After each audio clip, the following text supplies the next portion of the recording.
Racers, are we ready? Yes. Are we ready for the Zip Chair Gaming Esports U 2023 Arlington Zip Chair commemorative race? I don't know why it's commemorative. It is now. They're going to race all the way down and all the way back. The first winner is the CECC May Madness Texas 2023 Zip Chair Racing Champion. In 3, 2, 1, go! Oh, Smooth cheated! Smooth cheated! That's a false start from Smooth, but he's actually still barely in the lead. Things looking a little bit rough. It looks like Guac catches in. Tony swings in. Angela's so excited she threw her phone straight onto the ground. Smooth hurtling back. Earl's camera is probably going to get hit. Hold on. I'm here to play defense if we need it. Okay, we're good. Smooth catches it. Yeah, that's an immediate disqualification. That's a DQ. The fans are furious. You hate to see it. Everybody's angry.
Hello everyone, welcome to the Esports U official Twitch channel. My name's Chixa. I'm here with Pyro J today. We have the CECC Texas Qualifiers. It is the grand finals. It is the best of 7 of it all, and we have 2 teams competing to qualify for CECC 24 in just under a month live in Texas. Both these teams are so close to home for our, of course, 2024 like grand finale of it all, and I could tell they both want it so bad. Pyro, are you excited for today? How are you feeling? I'm thrilled, and honestly, Chixa, I'm just surprised to hear it's about a month away. Like, we're already here, April 2024. Wow. CECC Texas is coming up, and who better to represent that tournament than the Texas qualified team? That's what it's all about today. So let's get into it. I want to introduce the teams. I know those players are ready. So the number 1 seed ready to take it all is LCU. We got Schmacked, we got Dribs, we got Process. I mean, these are 3 names that jump out to us immediately, Chicks. They're ready to take it. Yeah, I know these 3 are absolutely mechanical players. They 4-0'd in their previous matchup. I mean, they're out here to play today. They've had an easy time against UT Dallas. They are the 1 seed, and I know they're here to play. On the other side of things, we have UTA, University Texas Arlington, with 3 players that we're also fairly familiar with: Caribou, Adverse, and Random Shy. Of course, they want this as Esports Stadium Arlington, where CECC 2024 is going to be at, is literally 5 minutes away from their university. So they're here to play because they want to be traveling pretty close to home. Yeah, we got to see if that home field advantage, that real backyard home field advantage comes through for UTA. I know Adverse especially has been working behind that banner for a while now. So maybe looking to him to shake things up and really take the torch, light the way for UTA. But it's the best of 7 today, Chicks. It all comes down to this, as the groups have been finalized, as the playoffs have been finalized, and I'm just ready to get into it. Yep. UTA having not as easy of a time as LCU in their first round. They won 4-3 against UNT, University of North Texas, pretty close to home. Just maybe 5-10 minutes ago. So certainly they're feeling the heat. They're all warmed up and both teams are on the field and ready to play. Let's see who gets the bid to go to Texas in just under a month's time. One of these Texas teams, of course, will be going very close to home. That's right. You mentioned it. UTA getting by the skin of their teeth to get to this finals. Meanwhile, LCU coming into this matchup with a great resume. Recently in that Colleague Madness tournament, had taken wins over teams like WVU to get to the finals and take on Northwood. So this is a matchup that I think LCU know that they're favored in, but they've got to prove that. They've got to execute. And UTA might just have some tricks in the hat. Yeah, both teams a little bit quiet to start in this series today. Adverse looking to go off that backboard. Caribou back down, but can't get the shot on target. Missed opportunity for UTA early. Of course, they're getting a lot of this offensive pressure. Caribou, this one over his head is Random Shy back in time. Drip shot off target, smacked up the ceiling, a bump onto Process, and this one goes safely into the corner. Many opportunities from both these teams to start, but nothing of real value just yet. Yeah, and I want to mention Random Shack, great awareness both on the transition and then the bump play on someone who was trying to bump themselves. Adverse. It's a bump on the ball to get it all the way to the net for the first one of UTA. Yeah, don't count Adverse out. Definitely the veteran on this team. He's been on UTA for as long as I can remember being in the collegiate scene. He's certainly the captain, and at least in my opinion, to look out for, someone who's going to ground this team, someone who probably grinded out that last best-of-7 win for them. So no surprise to me that he's on the board first, leading this team. Caribou, a decent double tap read hand. That one goes right off the backboard and on in. Beautiful start for UTA. And how about that from Adverse? You were calling him out. He served up Caribou on a silver platter. Says, I know you hit those. Set your own double tap up. That backboard is free. So, for LCU, maybe don't give up that free real estate so easily. LCU looking slow. I don't know if it's just because they're warming up. They've certainly been waiting for the other series to complete. I'm waiting for their opponent between UNC and UTA earlier, so hopefully they wake up pretty shortly. It's a nice 2-on-1 situation here, and Drip gets the shot past the last defender. Now LCU find one in the midst of the first 2 minutes of this game. They do. You're saying wake up. How about a wake-up call for UTA? That was Random Shy. It was a 2v1 and a bit flat-footed. Found themselves static on the goal line, and that's not going to allow for the momentum to save a top corner shot like that. LCU are activated. Dribs taking time. I was hoping for more of a dribble there, honestly. Backside wall. This one poking down. A nice bump to follow. Saved on the goal line by Random Shy. Dribs, dare I say, he gets this one in, but Adverse. That ball was all but 1 pixel behind the net, the bar, whatever you want to meet, and somehow they find that save. UTA pulling out all the defensive stops to start and somehow get this ball out and maintain their lead. Adverse 100% bailing out their team there. It was a double commit on the line, and with a well-placed shot, that should go in, but Adverse timed it so well, but can they make more defensive stops? That is Random Shot. Up the backboard, Schmack to pull it down. No one to meet this quite yet. For LCU, they're waiting for that perfect chance to score. Process at the half-court line, Random Shy following this, but Schmack better on the dunk. That's Adverse up for it, but Dribs tackles it away. Quick interception. Take away the easy shot there from UTA. Dribs, a safe save there as they pull that one away to the corner, but UTA not quite done yet. To wonder, Adverse, what can he do? Follows up here, gets the double tap read as well. Adverse stunting on them all, and you better sit up in your chair because he's ready to play. I said not done yet, maybe never done. Forget about UTA. This is the rebirth of version 1. Adverse looking like beast mode, up mechanically. Double tap, too easy. And that 2-goal lead is so important for UTA because now, even with a couple defensive mistakes, they can still get away with this win.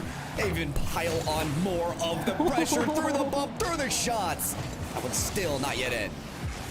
How do they keep doing it? This one, Caribou gifted a pass from Random Shy off the corner. It's been constant UTA offense, and they have been so clinical with shot placement. Time and time again, 4 for 5 right now on the pitch. UTA, they're playing as beautiful as you can get. Efficiency speaks to that well-preparedness, and they did just come off of that Game 7 series to get here to the finals. What better way to prepare than going through a barn burner, a true nail-biter like that? The game not yet over, though. A close call there for UTA as the ball comes across the face of the goal line. It doesn't find its way in. There have been these close chances for LCU, but nobody there to finish the play. Dribs with the downward pass over to Schmacht, and of course, that's it. As soon as I saw him off the backboard there, sky high, I knew Dribs would get the touchdown to Schmacht. That can't be any better of a passing play to each teammate. Well-utilized positioning for LCU. They've been struggling to get this ball in the back of the net. In fact, they're currently 2 for 8 when it comes down to it. So they're getting the shots, they're getting the opportunities, but nothing as quality like the one we just saw. More of that can go a long way. With just under a minute left, 2 goals. It's not out of the question for them to come back, but they do at this point need to keep up the pressure. They have to find opportunities fast, or else they will lose this game just because they're out of time. But as soon as they say that, offensive madness, a demo, a follow-up to boot, and just like that, we're within 1. You asked for them to keep up the pressure, and that's about as good as you could do it. There was a demo, there was a dunk, there was everything to crash the boards, rebound, and score. 1 within a tie ball game. Now, make it 2. Random Shy and a PKOG Octane is going to find its way on the dunk for the kickoff. Excuse me? What did I just witness? Yeah. Hello? What was that? What was the pitch? Why was that kickoff like that? A major mistake, a double demo by Adverse. He's just playing keep away with 30 seconds left. I don't know what happened this game number 1, but all I know is Adverse absolutely peaking right now on everybody and holding down the scoreline for the remaining 20 seconds. Adverse, 3 of 5 on goal participation. It's the last-ditch effort here for LCU. Everyone wanting to get involved in that effort. Schmacked on the dunk. This is actually up high. Nicely for Dribs. Dumps it off the process, but the save is there. Random Shy. Earlier on in this game number 1 had made great saves on breakaway efforts of LCU, and late in the game does the same thing to put the stamp on game number 1. May not have been a sweep for UTA in the semifinals like it was for LCU, but they're going to start off on the right foot. Really impressive performance, I think, by almost everybody on the field. You had Adverse making such vital plays, especially solo plays when it came down to it early in this one, as well as Caribou mechanical plays upfield that gave them the advantage on their offensive efforts. And as for LCU, they had a lot of opportunities early, but until later on in the series, they just weren't clicking together as a team. Their best play was the triple play between all 3 of them, with Dribs off that backboard descended down to Schmacht. Hopefully we see more of that in game number 2, because LCU on paper is the higher ranked team, but UTA showing that can only get you so far if you're not consistently playing as good as you are on paper. Yeah, uncharacteristic. I agree from what we saw in game number 1, especially the kind of free real estate again that was given up by LCU on defense to allow for UTA to shine the way they did, as you mentioned, Chixo. So game number 2, we'll see if that beacon of light shines even brighter for UTA as they're already starting to ignite that flame. Impressive touch by Caribou, but it is saved away. Caribou now defending here. Adverse gets a touch just in time. He's demoed for his efforts. Still, shots continue to pepper the net. Caribou gets the last second save. desperately looking for the clear. Another block, this time by Adverse. Random Shy commits early, and Caribou finds the clear out to relieve that pressure. LCU getting there, but where were the shots to come out of it? Where was more pressure to come out of it? This one by Dribs off the mark, another 50 put on, and yet again, struggle for LCU to start upfield. I think we're seeing that frustration, right? How do you not come away with a goal there? It's that resilient effort right now from UTA to make every save on the line, even if they have no boost left. It's impressive to witness, but how long can it last? Well, for at least another save longer. Caribou comes up with that one. Midfield pass over to Random Shy. Intercepted by Dribs, who puts this off the backboard. Could be a shot taken here. Saved by Caribou. The reads on these offensive chances from LCU that are being done by UTA, fantastic so far. They need more than just defense. They need more than to just stave off every shot from LCU as they do further on. A little bit of a double commit by Adverse and Caribou. Luckily for now, they've been able to hold on. Granted, more pressure keeps coming from LCU. Already 5 shots in the first minute and a half, and yet more look to come if they're able to stay upfield. Schmacked off the backboard here, able to get it center for process, but another 50 comes through. Adverse can't find the clear, does fake out the entire offense, and Random Shy can put it upfield, only for it to go right back. The doink by Dribs. Dangerous territory as that one's on target, but saved away, put off to the corner, and now cleared out by the likes of UTA. UTA, the idea has been bend but don't break, and they're like one of those flexible rollers you got in grade school. It's like they can bend into a circle over and over again and not break somehow. I am amazed that after, it's been 6 shots now from LCU, they have not come away with a goal. Maybe a 7th coming in. No, Random Shy. There's that out to Adverse. Adverse dunked though by Dribs. Some presence in the midfield there from Process, but they're beaten by Caribou. Here's Random Shy with an opportunity. Dribs takes off to the side wall. First offensive chance after half of the game coming through for UTA. And if they score here, it'll be so devastating for LCU. Caribou off the ceiling, can't get the second touch. That looked like such a good opportunity. Now Process looking for the double tap read, but well read by Adverse to put out into midfield. Dribs here, now taking it, sends it up. This one by Schmacked off target still. LCU hitting everywhere, but on the net and on target. It's on all the corners. The ball consistently with that blue trail, but not into the back of net. Demo here could cause problems. Adverse looking for the block, does find it in front of Drib's shot. And still now, Caribou gets to extend this into midfield. And for now, UTA holding on, but for how much longer? Caribou, goal line save, and Random Shy out to midfield. Mentioned 6 shots earlier. It's now 7 saves from UTA. Make it 8 from Adverse. Caribou sends another away. And they just keep on saying, return to sender. Doesn't matter how many shots come in from postage. They just send it away. Adverse on a fast pass here himself. An overnight delivery to the goal line. And that'll get through the front door.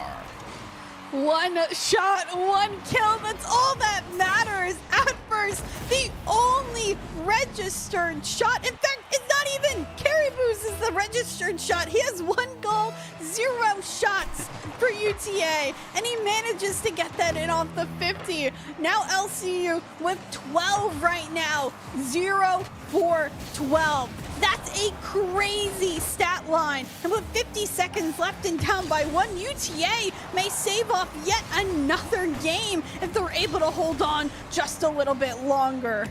Schmack, that miss off the sidewall. It's going to eat away at them even further and allow UTA to persist in their opponent's territory. This ball's off the ceiling. That's a miss there for Adverse, but it does take precious time off the clock. Half a minute remaining. Dribs is going to have the ball. Schmack as an option upfield. There's taken, pre-jump there. Well taken care of by that defense from UTA. Schmack trying to get into action. Dribs on that demolition. There's a pass out to Process. Process with the shot! And it gets past the entire defensive line. Honestly, that's who I've been looking at. Process in particular is someone who we have seen all throughout collegiate quite often, competing in multiple events, not even always with LCU, in fun events as well. And yet he's been quiet to start off this series. I believe lowest points in the last game, finally slotting one here. And now potential for potentially another, but you never know, because UTA is bringing the heat. Adverse looking, almost gets it. This shot dunked on, down by Schmacked, and now overtime in game 2. Schmack says, how do you like it with your shot being saved, huh? You deal with it now. So the defense shaping up late in the game, but that's at the last second. Oh my God, Tribs with a magnificent touch towards the net. Adverse has that read, and the saves just keep coming through for UTA. Tribs does not want to allow for this next shot to come in from Random Shy. Schmacked with a turnaround on the breakaway, wants to get this past Adverse. Adverse just won't allow it in front of every chance for LCU, but that's a high one from Tribs. A miss from Caribou! And Tribs is allowed to pounce on it and steal the win for LCU. It ends up being an own goal by Adverse. Random Shy, I think, may have deflected it just enough, and it bounces off of Adverse's car instead of the post and goes on in. LCU narrowly take game number 2. They were down for a majority of that game. They get the tying goal with under a minute left. They have 15 shots to 3 and yet only win in overtime. These are the most skewed stats I've ever seen, and somehow LCU barely won. And that is theft as well. I mean, from what we saw for UTA, their resilient effort and their ability to turn around this efficiency in the goal scoring. That's been one of the biggest themes of this series is shot efficiency. That's been well on the side of UTA. When they get their opportunity, they close on it. But LCU, you could never hire these players as salesmen. Not today. They do not close the deal. But Chixa, they closed just enough to make for that goal in overtime. And UTA maybe get a few more goals than just one in game number 3 to apply a little cushion. Maybe like that game 1 where they had 5, Chixa.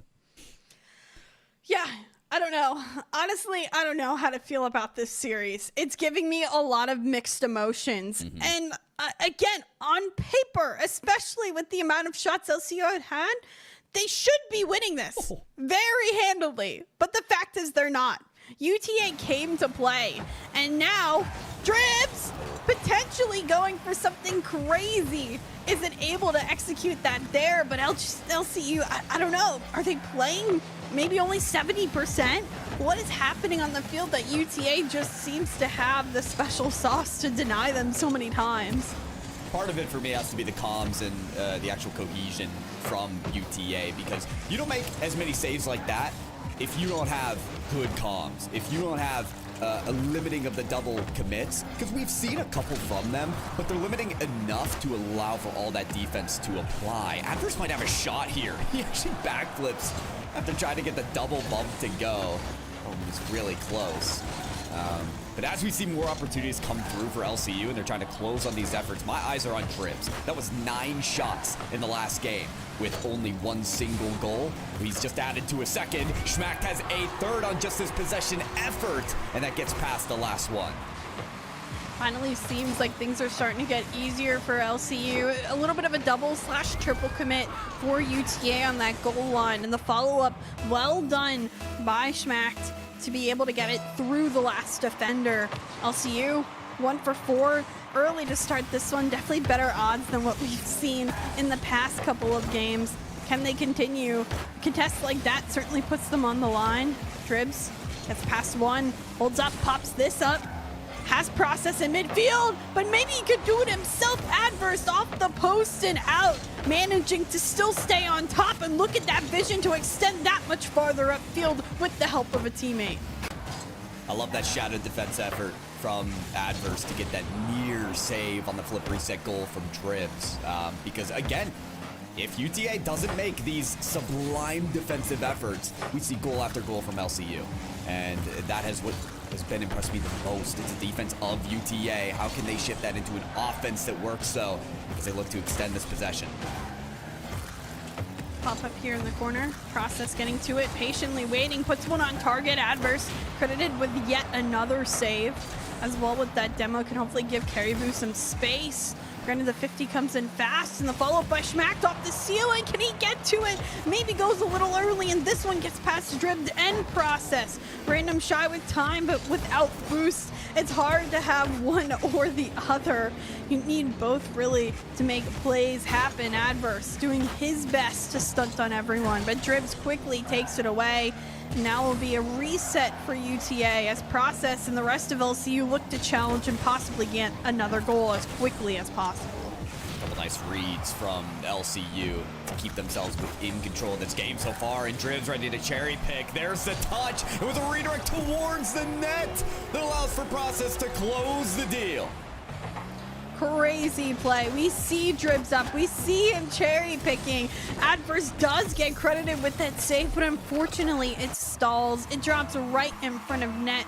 So the cleanup crew in Process is there to get the second goal for LCU. We'll see, do they manage to get more? Instead, is UTA putting on more?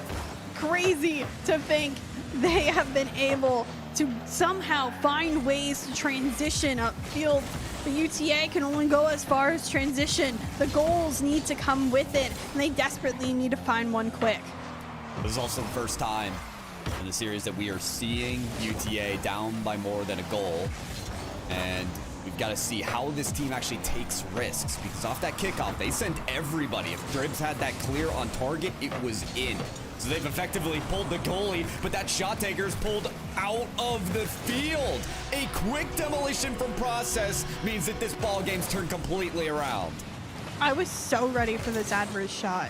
He was there. He was going to put it on, and he's demoed before he can get to it. It leaves the backfield entirely open for LCU to get a third goal. Now every single player has a goal on Lubbock Christian's side, and with almost under a minute left, UTA hasn't been able to find any answers. Maybe something here. Adverse shot on target. Process the save, but LCU ready to put on even more offensive pressure. Drop down. Follow-up not found. Caribou to the other end. Transition not connected. Just like that, LCU playing the cleaner game. Nice tries here out of UTA. I like the looks from Caribou. I like that redirect shot there from Adverse, but what you're seeing is just a much more consistent effort out of an LCU. An LCU that we recognize a bit more as this series takes step after each other. And that one's almost the fourth goal there from LCU to finish the job here. Game number 3. Half a minute remaining. Now UTA just trying to find something to stand on here. Still that goose egg on the scoreboard. More pressure coming. More 50s for the likes of LCU. They put on a shot here, just a little bit too far off.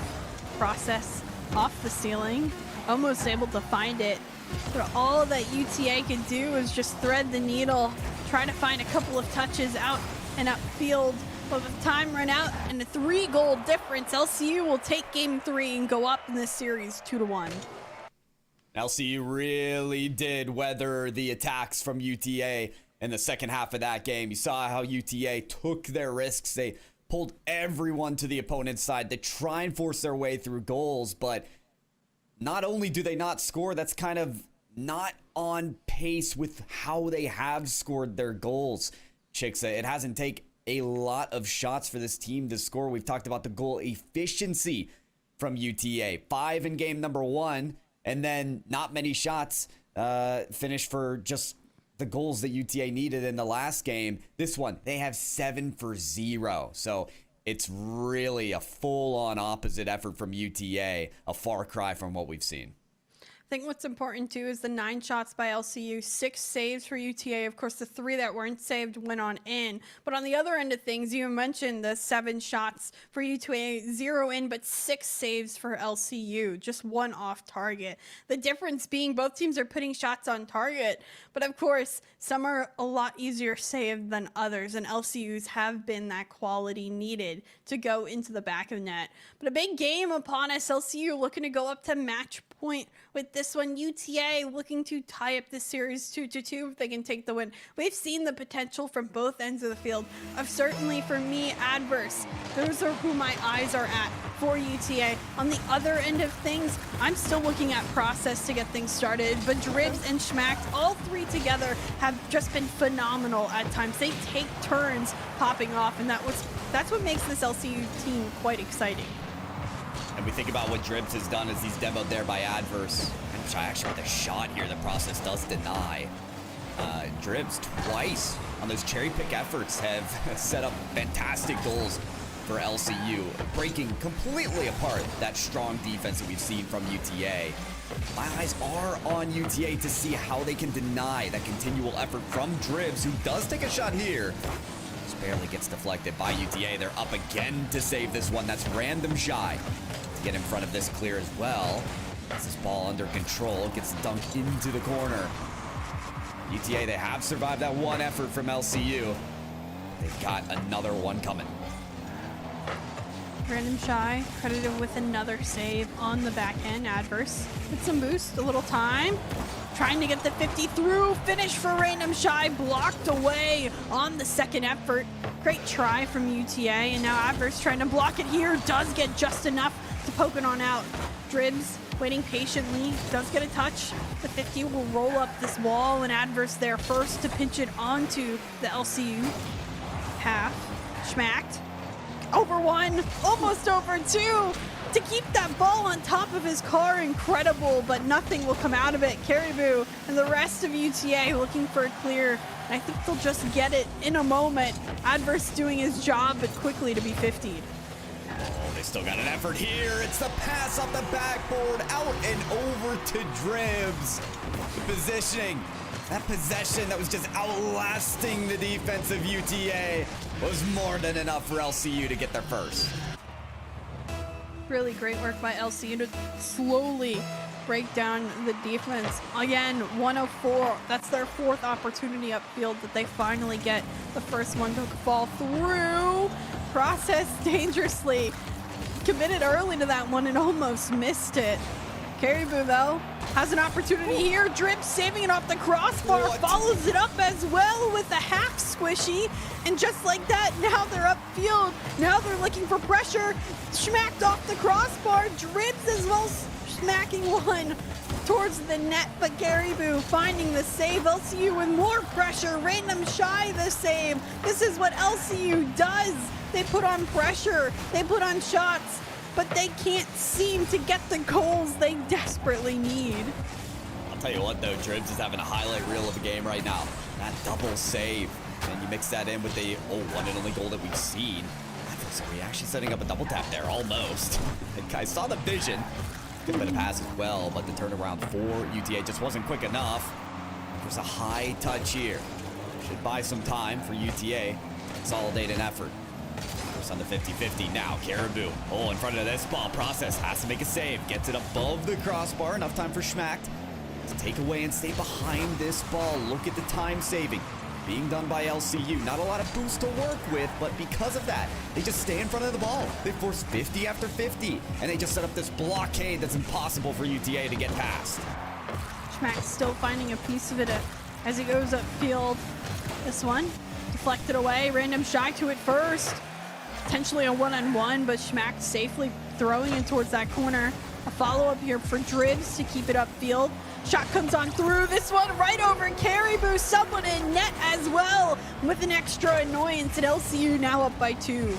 Oh, they could not weather the challenges of the goal line. It kind of looked like Schmack landed on the defender that wanted to jump up for that save. So one way or another, taking out the opposition from UTA. LCU Couple steps ahead now in this game, maybe make it 3. There it is. Process to Schmacked. What a shot to come through. What a pass. Honestly, it goes perfectly far enough out in front of the net. It has the speed to get past the defense, and the shot placed exactly through the defense as it needs to be. LCU has been perfect when it comes to opportunities. They're making the very small mistake plays, and they've been able to again also thwart off all the opportunities that UTA is putting on against them. Pretty even on the scoreboard for the 3 of them in particular.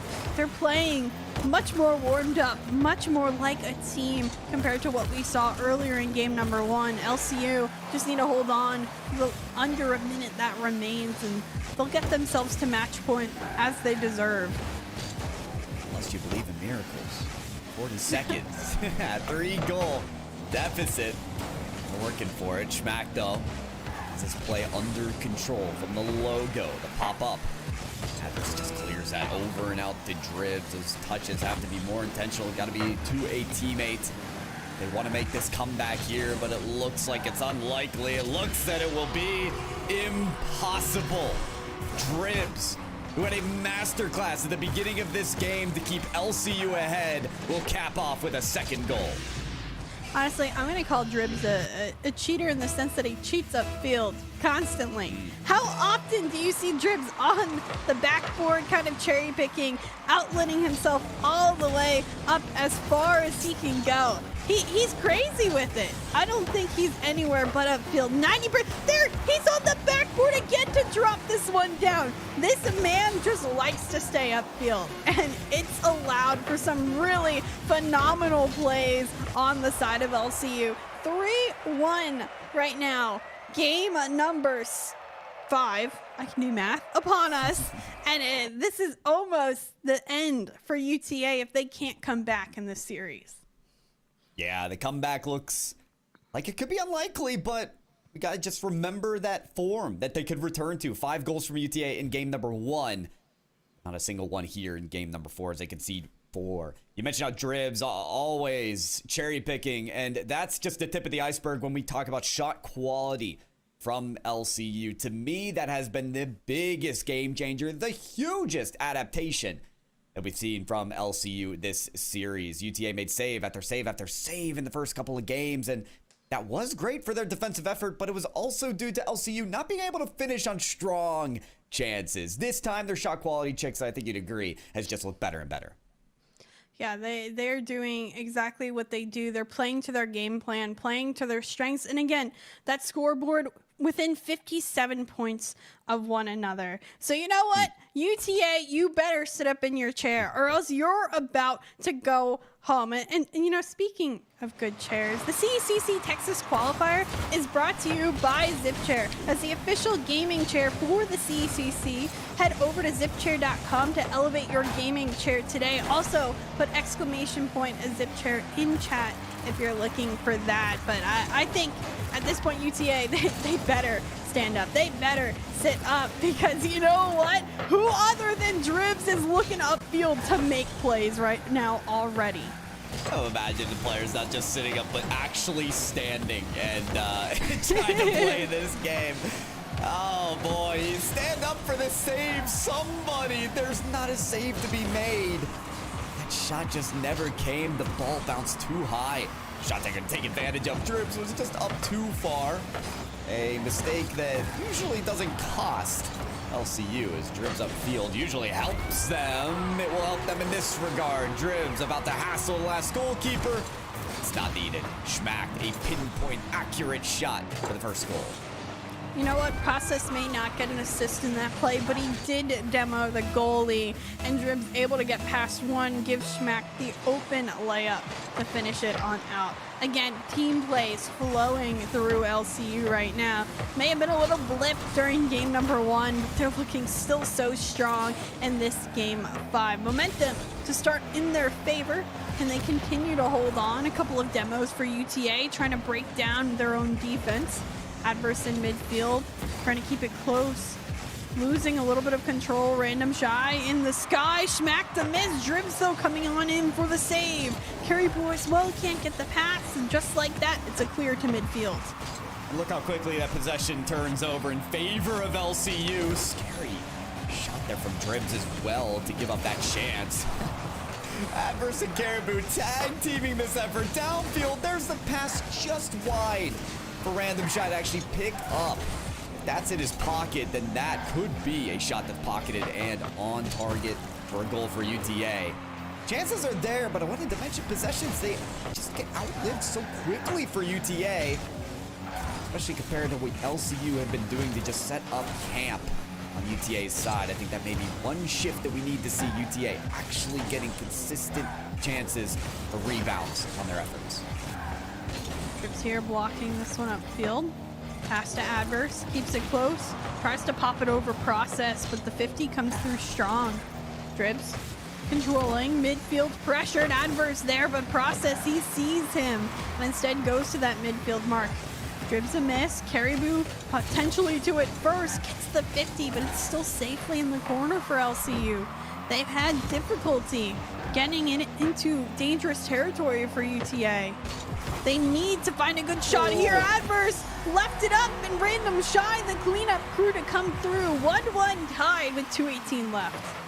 Process. I mean, good for Caribou to be part of this goal because reminiscent of a play earlier this series in a particular overtime that I'm going to remember off a backboard misread, but this time LCU show up in the mistake there, and it allows for UTA to stay in this game. If they hadn't scored there, I think you pack up and go home, because when are you going to score?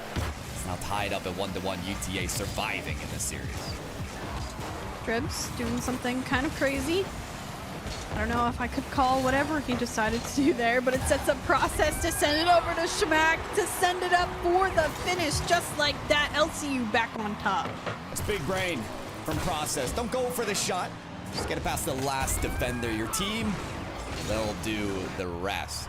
That's very solid work there from the LCU attack to outsmart the UTA defense to go back to the kickoff. You know, before UTA scored the first goal, all players with 2 minutes remaining were on under 100 points. They've worked up from that point in time, but we really need to see this offense get activated. It could be on the back of Adverse, and it will be. I want to just let this play speak for itself, because it was wild that Adverse was able to stay on it. Even after the initial save comes on through, he gets a 50 to boot. And to be fair, LCU has won a majority of 50s this game. This one off the post, almost another 50 win for UTA. But man, oh man, that could have been a major game changer. Adverse winning upfield. Again, he's been playing phenomenally this entire series, but tied back again. Someone potentially looking to end out this game or extend it further. We'll see UTA work hard to gain some ground in this field. Caribou's going to get every 50-50 extra that's needed for that. Gaining even inches on this field is so important. We're working for a spot at CECC, Texas. Within just a month now, who's going to represent their state? Big tournament this year. Dribs wants to do it themselves. Flip reset right past the defense. It's Dribs again. Oh my goodness. Dribs playing the backboard, playing the cherry pick, playing the mechanics all series long. He's given the one-on-one play. He executes that play to perfection, and now he's given his team a lead. Most importantly, they have to hold on. 45 seconds remaining. UTA bring the house as best as they can to try tying back up. Schmacked off the corner, looking at add on more pressure for LCU. Time not in favor. This one trips to the corner. Schmack's there, gets a couple of touches. The 50 processed by his lonesome, keeps it off the backboard. Dribs maybe leaving early. A miss there, but this touch is too strong. Schmack to send it down. That's the nail in the coffin. LCU a 2-goal lead with 18 left. Schmacked, man, has had to mop out all day long has been cleanup crew, but that is so much more than just a cleanup effort. It is a bomb. It is a meteor strike into the net. Never touched the ground. And LCU, they are boundless. They're flying to that spot at CECC, Texas. It will be LCU to represent this state at CECC 2024, so long as they don't allow UTA to score another. Game match point. 1 second could be crazy. I'm gonna hold my breath. I don't know. It's not impossible. I don't know, Pyra. I don't know. We'll see.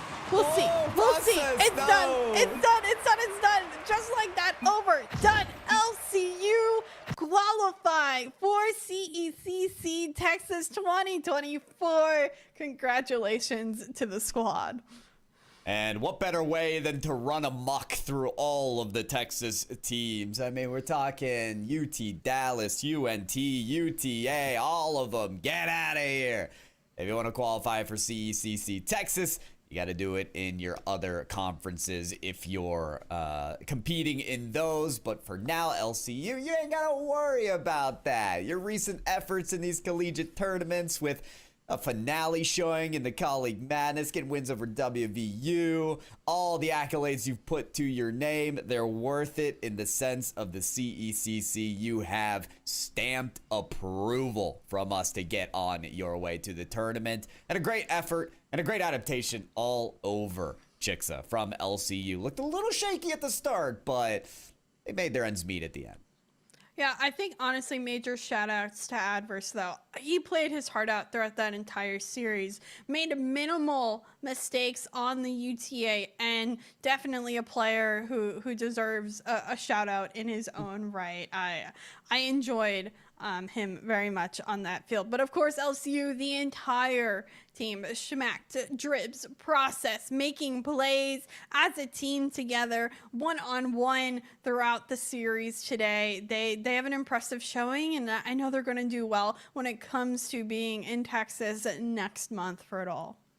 Absolutely. Yeah, I mean, you gave a shout out to UTA, and I'll echo that. I mean, they had that never give up mentality. Adverse, especially that top corner shot that gave us 1 second to maybe see that push. And heck, we could have started with a 2-0 lead in the series from UTA if it wasn't for that last goal within 10 seconds left from LCU and then scoring it overtime. This series really could have at the very least gone the distance. So UTA, we're still looking for more from you. But for now, Chixa, that wraps it up for CECC Texas with LCU getting that spot.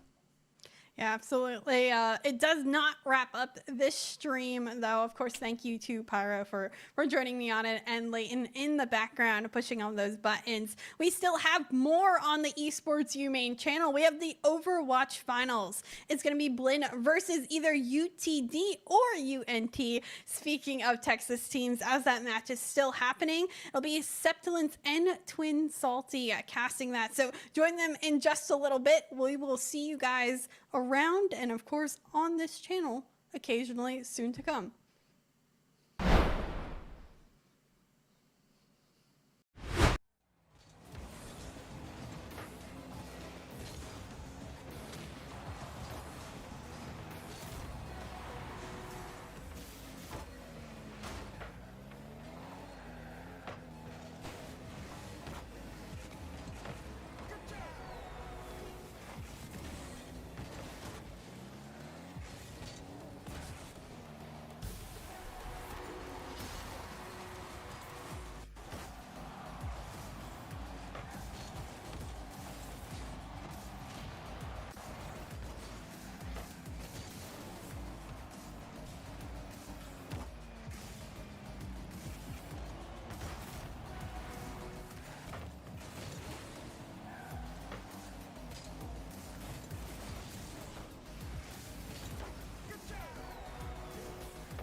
Hello, everybody, and welcome back to the 2024 CECC Texas Qualifier. My name is Septilence. I'm joined today by Twin Salty. We're going to be jumping into our Overwatch Grand Finals of this final CECC Qualifier. Twin Salty, how you feeling, man? Feeling great. You know, it's been fun these last few weeks. Collegiate is back in full swing, and this is going to be quite a little qualifier here to earn that local bid. Yeah, the local bid for CECC, which is happening in Texas just as it did last year, will continue this year, and we are very excited as the days are rapidly closing until that event is upon us. Both these teams feeling good about their chances of that qualifying spot. Blinn versus UT Dallas. The Comets, they're coming in hot after, I believe, a full 5-map series against their opponents. Blinn, however, coming in off of a 3-0. So, Jesse, where do you sit as a caster on that? Is UTD more warmed up? Are they feeling better, or do you think they spent a little more out of the tank than they wanted to? I think it might be a mix of both. Yes, you have the hot hand, you've been playing more consistently, but towards the back end of the series, if it does go later, you're thinking, hey, they've been playing for hours and hours, and some of these players, they might be thinking, hey, we still have OWCS later tonight that they might be thinking of in the back of their mind. So it might be a little bit of a tricky spot here, but Dallas historically have been dominating Blinn. Like, even last year's South Qualifier, South Regional, they beat them. Even this year's South Qualifier and South Regional, they beat them 3-1 and 3-2 respectively. But Blinn is coming off one of the best single days of their program's history yesterday with how they did in OWCC. So it could be, the hot hand here for Blinn. Yeah, and Blinn coming in with, I would argue, a somewhat familiar roster. I believe today we're seeing Zaitu, Sky Sniper, Seven, Shidao, and Hutch. So I don't think any of those are particularly new names if you've been sticking around Blinn. And I said this in the green room, I'll say it on stream. It's actually been a long time since I have seen Blinn kind of on the desk to cast them. I've been watching them, as the scene has developed, but it's been a really long time since I've seen them. And even though I've seen UTD more recently, it's still not the UT Dallas that we're seeing today. I think it's no secret that UT Dallas is going through a lot of name changes, a lot of player changes, a lot of role or composition changes, a lot of roster swaps as well. So this team to be changing and adapting and developing in possibly the hottest time of the season is really fascinating and a show of their strength that they've made it still to a grand final with all those changes. Yeah, it has been quite a lot of changes going on over there. So you look at this lineup, there's probably some names you're missing here. Like Petal is not there, and that is usually a name that you see a lot with this team. Obviously, Derpy is in, and it screams, hey, Reinhardt comms still. Like, the Reinhardt comms, they're coming, even though Reinhardt, dare I say, maybe one of the worst tanks in this meta right now. It is so hard to play Rein, but UT Dallas, maybe that's why it went 3-1 against North Texas, because they're going to force it. Like, they're going to force their comp. They're not even going to care what meta is. I said this in the green room. I've said it to him before, and I'll say it to anybody that can listen. If anyone can make Reinhardt work, it is Derpy. He has proven it 1,000 times over. He has been in the top 500, the top 100 ladder as the only Reinhardt on the board in the field. He knows Reinhardt better than, dare I say, anybody in the collegiate space. Even the analysts ourselves, Derpy, knows this character to a higher degree. So hopefully we do get to see that Reinhardt extraordinaire come out, but maybe UT Dallas has been cooking up something else. Reinhardt is definitely Derpy's best tank, but you use the word force for a reason, right, Jesse? It's just not something that we're going to be seeing permanently often. Yeah, this could be something that, we're not going to see it 24/7. At least we definitely wouldn't traditionally. But yeah, Blinn, they're just gonna show it. Yeah, it's gonna be that's Blinn. What the heck? I'm gonna lose. Okay, there we go. I'm gonna lose it if Blinn goes out on Ryan and UT Dallas doesn't. They might, No, we're getting a Ryan mirror. Wow, well, in a way, I don't blame Blinn. We're like, hey, let's mirror this thing, but I don't know. Oh, pause immediately off rip, though, here is going to be a little bit surprising. I'm not sure what's going on, but luckily, I say this every time, I'll say it again, it happens before the fight starts, and that is the most important thing about that. Because if it happens mid-fight, if it happens late, then we aren't going to be able to kind of swap it in time. The fight has to end via the rules, so luckily, it happens before the fight takes place, and these players can, I believe, even just call for a full map reset and kind of continue in again. Yeah, we may just get the full map reset. I think we should, probably. I can't believe Blinn actually went out on the Rhine. Because my whole thing going into this was Orisa is arguably the best tank right now in this meta, which You know, we thought it was maybe going to happen when we heard Magomed was dead, which, hallelujah. Yeah, seriously. Hallelujah. But, no, it's fun that, like, hey, it is going to be maybe something different. But I believe from the last second screenshot that we were given. Shout out our production team, by the way. Yes, shout out, Prof Layton and Cool Scoots behind the background. They have already swapped Orisa. 7 is already on the Orisa, so I think the Rhine was for the content, for the memes, especially with a Bastion on the other side for UT Dallas. The Rhine was never going to work. Yeah, so I'm hoping that UT Dallas actually sticks to the Reinhardt here, because Orisa, on kind of a fundamental scale, is pretty anti-Reinhardt. She can eat the Fire Strike, she can disrupt the Earth Scatter, she can javelin the pin. I mean, there's a lot of ways that she can dismantle a Rein. But Bastion can kind of dismantle Orisa in that same way. You can proc or kind of force out cooldowns earlier. You can make Orisa a little bit harder to play, and that window alone may be enough for Derpy here on this Reinhardt. I didn't get the chance to watch UT Dallas's games as they were happening earlier today, but I've got an assumption if Derpy's been in all day, it's probably been a lot of Rein. If anybody knows that character, it's him. So let's see, as we go into a map reset, we have gotten confirmation they are going to try to reset the map here. Let's see if the Reinhardt is something they stick to and how well they can adapt against a possible Orisa comp from a team as coordinated as Blinn. Yeah, Blinn especially, like we kind of hinted about it earlier today, like, hey, Blinn's been on a hot streak as of late. It's like they beat number 5 ASU yesterday in OWCS. It was a massive win for them. They also beat Illinois Wesleyan. They sit 5th right now, I believe. Let me double check to make sure I am Top saying 5, that right. baby. Yeah, they are currently 5th in OWCC, which is an insane stat line for them. Dallas is currently 3-1 in that competition. It's because they played Maryville in round 2. I can't. You know, it's Maryville. Can't blame them. I can't blame them. I think that's why they're still sitting in the high 40s, so it's not like they dropped too much. But no, this is a very hot Blinn team who is trying to finally get over the UT Dallas hump that has haunted them for years. Yeah, and we're going to look to Strighton to see the Symmetra kind of stick here, right? And on Control Center, that's not surprising. This is possibly Symmetra's best stage, or maybe just one of them in the game. So I'm hoping Strighton can get in early, get that radiation really up and swinging to that full wave. UT Dallas, they're going to take control room in an attempt to isolate one of the players from Blinn and a teleport deep into the back line. Looking for even a single elimination could be huge here. Immortality Field is going to go down, but both of them fall. It's going to be Bastion down on one side, but a Baptiste down on the other. Doi has fallen. Strighton is gone. Phone will disappear, and Blinn will take this first fight over UT Dallas as they go down as a full 5. They try and TP in, and yes, you're able to get Sky Sniper, but the rest of your team is getting fried up in the back line when your Rhine's trying to block all that damage. And shock, Matt, they already swapped. They've given the Rhine one fight in. They've gone to a Sigma Torb. I mean, Amp Matrix is Orisa Bastion. That sucks to play Reinhardt into. I think Derpy swapping out of the Sigma here makes a lot of sense. Also, Derpy rocking the coolest Sigma skin in the game. Not that it matters to anyone but me, but I like it a lot. 22% online for Blinn. It's only 1/5 of the point gained. It's not going to be a huge loss yet. If UT Dallas can win this fight, they should flip it somewhere around the 35-ish mark. And of course, that continues to tick up as the fight takes longer. Doi has Amp Matrix, but has to use Immortality Field to keep themselves alive around the corner. Going for that full, if I can't see you, you can't see me strategy. But unfortunately, Bone just can't close their eyes hard enough, and they are going to get removed by 7 as Blinn wins a fight with a single elimination. Yeah, Dallas just gets split on the entry. Phone, she is all alone on the side, and they just get taken out, and now already 50% and counting. Blinn, they had to use window, and that was really about it. They still have a lot of resources to bounce off of, but the window, there it is from Doi.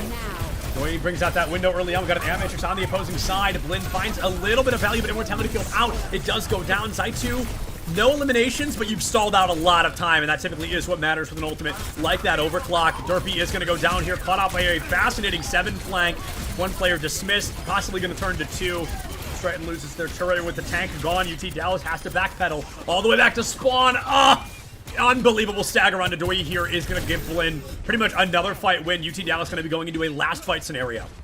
Yeah, that is a crucial stagger. Dallas now, instead of having a lot of time to work with, they are not going to have a whole lot. And still, Phony is very low. They're just getting healed up now by Doi. But no, it'll just be, yep, here's the combo. Potentially, no, they're actually just going to put it back.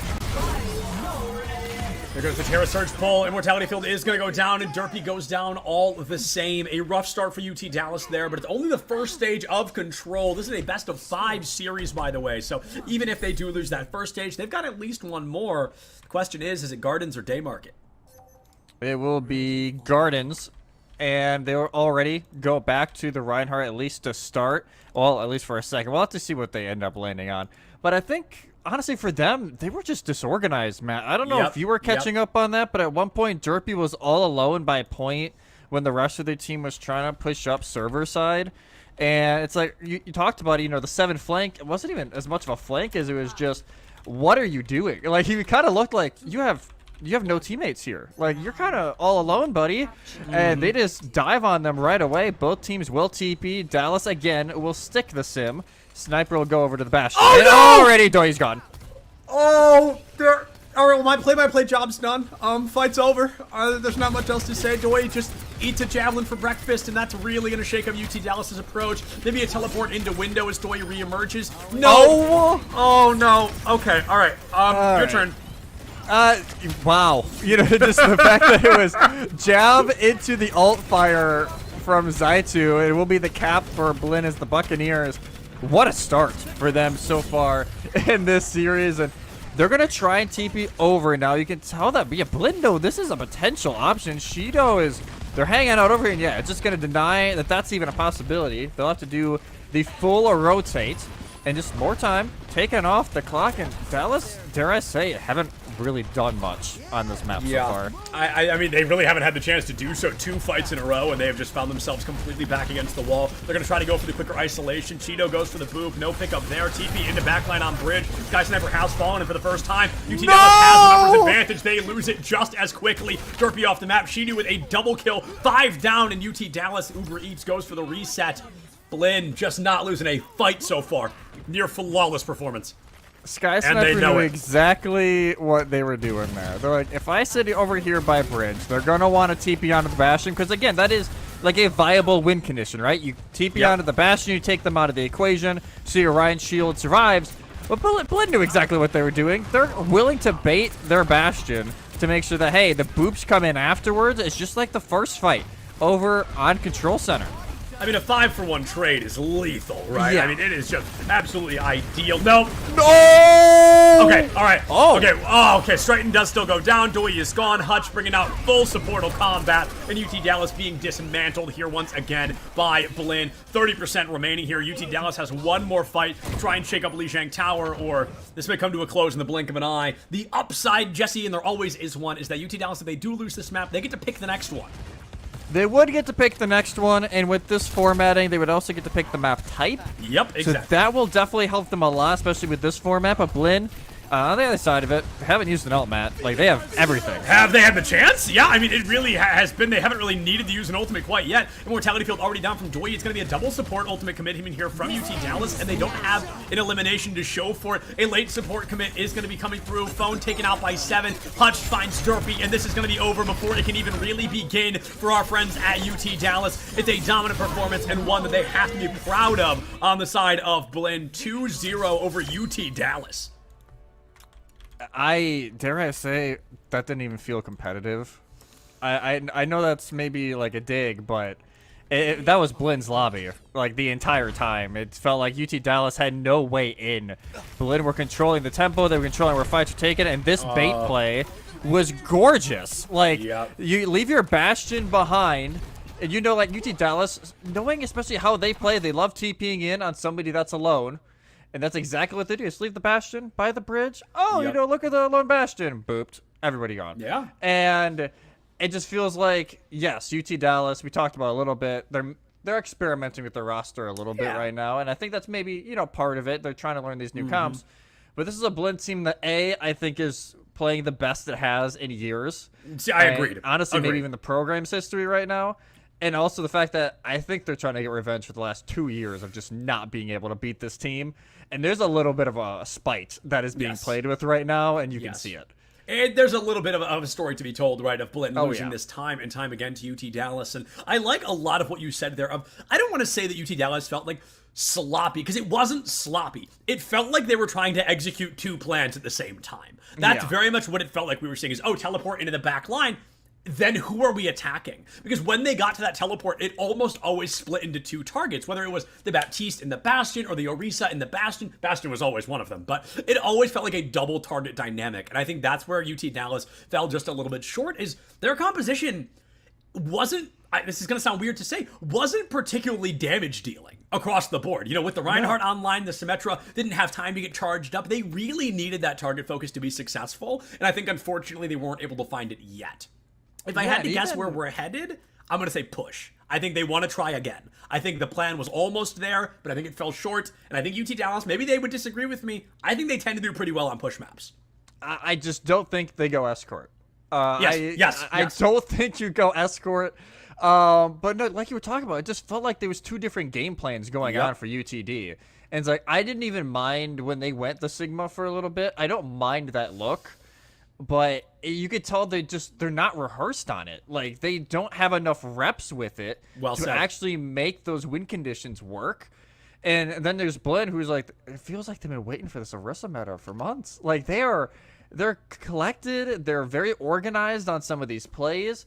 And did their tank die? I don't know if they did. If so, only once. If even at all. So that was perfection, admittedly, on Lijiang Tower from Blinn College. But like you said, at the end of the map, this is Dallas's point now to where, hey, we can pick the map. Let's see where we're going. But yeah, there is definitely some conversations that need to be had now before it gets too late. Yeah, without a doubt. You've got to be discussing if we want to be running these same team comps, what we want to be seeing. And as we've gotten confirmation, I'm surprised, to be honest. This is fascinating. So it's not push and it's not escort, but it's almost a combination of the 2. We're going to be jumping over to Midtown, a hybrid map coming up next here, and looking at UT Dallas's composition, knowing that they had the opportunity to pick that map. Jesse, you're kind of the analyst more so than me. Is there something I'm missing here? Is there a composition they might be switching to? I understand that on the defense for first phase, a very closed-in Rheincomp can work very well because that initial chokehold underneath the subway car can be very difficult to push through, right? Like, the first point of Midtown in its entirety is very hard to cap. Yeah, so I can understand maybe, hey, we're trying to win it on the defensive side, but on offense, like, especially if they get to second phase, it is Poke City. And there is nothing... maybe they're already anticipating, hey, we swapped to that Sigma comp, that we at least got some reps in now over on the map 1. But the Rheincomp will not work in second phase of this map. Yes, it can work in phase 3. It can work in phase 1 to a decent extent. So maybe that's the angle they're hitting at here. Or maybe it's just like, hey, this is something new that we're going to try and use. But yeah, I'm a little confused here. Because like you said, I think if they would have went like Coliseo or New Queen Street, or even, Kings Row, I think it would have maybe went a little better. Yeah, even Kings Row, like, it is a Rhine map, even Kings ladies Row. And gentlemen. And they decided to go to Midtown. So hopefully... I don't know. Maybe they're swapping out Derpy. Maybe they're swapping the tank they're playing. Maybe they're going back to Sigma. This is admittedly a very good Sigma map. So there's a lot of possibilities that we could be seeing. Blinn made what I'm going to call the right call. When you're up in this scenario, the losing team picks the map. The winning team picks the side. Blinn picks defense first. I think that is a good call here, just due to the fact that if you can full hold first point, not only can you make the series a heck of a lot faster, but you can make your win condition a heck of a lot closer if you can go for that full hold. So Blinn, if we're swapping off the Orisa, I'm going to be flabbergasted. I think the Orisa works really, really well. I think they're just really dominating in that department right now. But UT Dallas, they are the wild card in this moment. Does the composition change? The map is Midtown. What are they going to be bringing to the table next? It's time for us to find out. Yeah, and hopefully, no earthquakes during this game. Real. I still can't believe that happened. Like, I'm glad, everybody that I know up there is okay and people are okay, but that was the weirdest thing to wake up to the other day. Yeah. But this is, I think, a real test for UTD. Like, all right, you picked a map that a lot of us didn't think you were going to pick. Let's be real. What can you show for it? Like, show us why you were so confident on this map that you want to go this route. You talked about it, Blinn. There's no reason for them to really swap the main concept of their comp. They will have Shidu for now, though, actually on the Kiriko, which I don't mind. I never hate Kiri. this map, especially on the defense here for Lucio, maybe not necessary. I think you go for the extra heals and the Torb as well in case they run, you know, a Tracer or a Genji, especially Tracer, who's been obnoxious to the nth degree in this meta. But Dallas, I don't know what we expected. It's going to be the same thing. And I think typically I would say I'd prefer Kiri Lucio, except for the fact that Hutch may be one of the most consistent collegiate Baptiste players that I've ever seen. Hutch is very good on the Baptiste, great at damage dealing, great at healing, immortality field, and ultimate placement's near perfect. So keeping Hutch on the BAP, I think, is absolutely the call. But Kiriko Suzu, very anti-Reinhardt, can take somebody out of a pin, can disrupt a fire strike, can isolate a team early, and look at that, blink and you miss it. The Rein shield is 100% gone. But UT Dallas, they achieve their goal. They make it up onto the high ground. And now all they need to do is isolate and take down a single player, and this fight can be theirs. They're actually going to TP across! Subway. Yeah, they're going to try and catch somebody off, but they don't, and instead, Phone's dead. Oh, no. That is... Yeah, that's disaster. You take that long of a fight execution, and a minute is already gone, and you really have nothing to show for it. I've got to be honest. Why teleport from the point back to square one? Why go back the way you came? I think they were trying to catch Z2, who was playing by Subway, but they still had power slide, so they got away. It's just another isolation attempt that unfortunately didn't meet the wire. But speaking of isolation attempts, there's one down and out. Sky Sniper will bite that photon beam from Stridon. So Orisa uses every single cooldown. She has nothing to her name except for an immortality field that somehow keeps 7 alive. Immortality gone, turret gone. One tick, possibly a second, already in favor of UT Dallas. It took a while to get to this point, but I am a firm believer, better late than never. And it looks like we may be seeing that playstyle right now. 2.5 ticks to their name. Nobody left on point. Zaitu and Hutch have fallen. Phone taken down by Sky Sniper. Shidu finds one of their own. Now it's only going to be a 1-player advantage. A Terra Surge in 7 finds 2! Derpy, the last man standing. He goes for a pin, but he can't beat all 3. I've got to say that made up for a lot of lost time, Jesse, but that is not a full point cap. Oh my goodness. Like they... Okay, Suzu I don't into even... Terra Surge. That was such a great Suzu and Terra Surge from Blinn. I don't even blame Dallas for trying to TP up on the high ground to get Hutch, and they do get Hutch. I agree, yep. You want to get the BAP, but I think you have somebody stay on point just to keep the percentage going because they completely got off. They could have done it. Then they had to work their way back over to site, and that's where they lost a few members. And Shidu somehow finds a few picks during that as well. And only a minute 30 left. They're going to TP back over to top fire and just drop right down.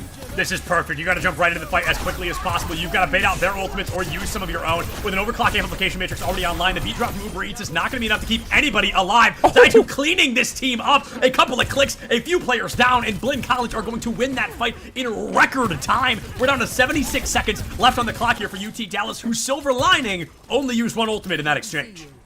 Yeah, they only used the 1, which is going to be massive. Blinn, they still have a Kitsune Rush, even if they just want to use it for the extra heals during this next fight. That's exactly what I'm thinking. Just so 7 can stay alive for a late Terra Surge. Dallas, though, like you said, they only had to use the 1 ult. They're going to have a lot to work with here. Split the map, try and hit a shatter, and work your way from there. Shidu goes in early, can't find a headshot. The photon barrier is actually going to isolate Kiriko pretty early on. Yes! Shidu has gone down. A fire strike does take that player out of the way. That overzealousness will get punished by UT Dallas for the first time in a long time. A second one down. Derpy starting to play his own game. The solo shatter emerging victorious. 2 players missing a third. Soon to bite the bullet if the Orisa will go down. But Doi does fall to that molten core. And with the Orisa still standing, the fight is far from won. But the point itself has finally been won by UT Dallas. 7 goes down for the first time this series. And UT Dallas gets the wheels a-moving here on Midtown. They will cap it. It was definitely a little closer than they were anticipating here, and they will swap going into second phase.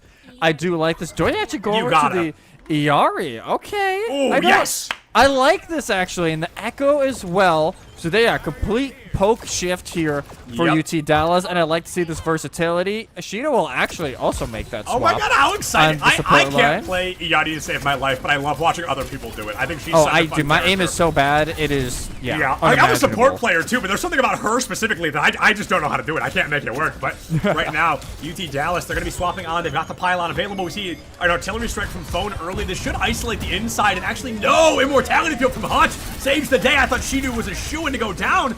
7 false critical has to stop off to the wayside. Amp Matrix from Hutch is a weird one, but it will be able to make that difference. Hutch and Stryton will be traded. Phone has fallen. One more pick in favor of either team could seal it with only the supports left for UT Dallas. I think it's time to get back to spawn as quick as you can, my friends. Doi getting staggered to oblivion will finally fall. And with 100 seconds left, UT Dallas, it's all on the line. This is where it can be extremely tricky on this phase of the map to get through, especially that Blinn has complete high ground control. They'll actually give up on the Bastion as well. They'll go over to the Tracer. But that fight, it was just, all right, okay, have the fight go longer and longer and longer. Terra Surge didn't even get a whole lot there from 7, but this elongated the fight long enough to find those picks. And now Z2 has the overclock, and well, they may not even need it. I don't think they will. Jesse, I think you're onto something, man. I think Blinn is going to win this fight pretty early on. One elimination onto it. Echo in particular not only stalls out her ult charge, but it delays the time of fight, and it puts UT Dallas under a minute. Oh, the captive Sun is going to find a lot of damage, and it should be pretty darn helpful in cleaning up the rest of the team. UT Dallas, like dominoes, will fall with less than a minute left on the clock. Blinn does not have a lot of ults to work with. Jesse, what ults are we looking at from UT Dallas? UT Dallas, it's gotta be the Captive Sun here from Doi soon. You can match it up with the Gravitic Flux from Derpy, so when they hit the ground, they all get hit with the Captive Sun, and as long as you hit 1 or 2 of them, they're still gonna be in close enough proximity to have that chain effect begin, but you gotta make sure you actually hit it, and a dupe as well. Maybe light end for Streeton. Oh, they get jammed! That. Oh. That's a bummer. 2 ultimates, 0 eliminations, 13 seconds left on the clock, and Uber Eats has been sent to the Shadow Realm. A late swap from Striton. Doi goes down, no supports on the side of UT Dallas. It's all about this possible Terra Surge if you live long enough to use it, and unfortunately Striton just does not get that opportunity. Phone falls to Sky Sniper in the back line. Overtime already picked up, and most of the team back in the spawn room. Doi on the Lucio, desperate to return to the fray. A Terra Surge out. Sky Sniper finds Derpy, and this is where the cards will come to a close. 87 meters deep. It's not bad. It's not great. Just like the town, it's gonna be mid. Okay, fair play, sir. That was I'm bowing. You can't see me, but I'm bowing. Thank you. Thank you. That was great. That's about what we expected, honestly, I think, from this UT Dallas. I'll be honest, after fight number 1, that is above average. Yeah, I thought things were going to be a full hold, so to make it 87 meters, cannot complain. And they at least get it through the majority under the Midtown Tunnel. So it's not a horrible effort here, even in second phase. And a comp that, like we've said, Derpy is a Rhine player. Let's be real. Like, they are a Rhine player. The Sigma play wasn't bad. Them getting jabbed was, that's a little unfortunate. He put the shield up and everything, too. Yeah, he did exactly what he was supposed to do. Right.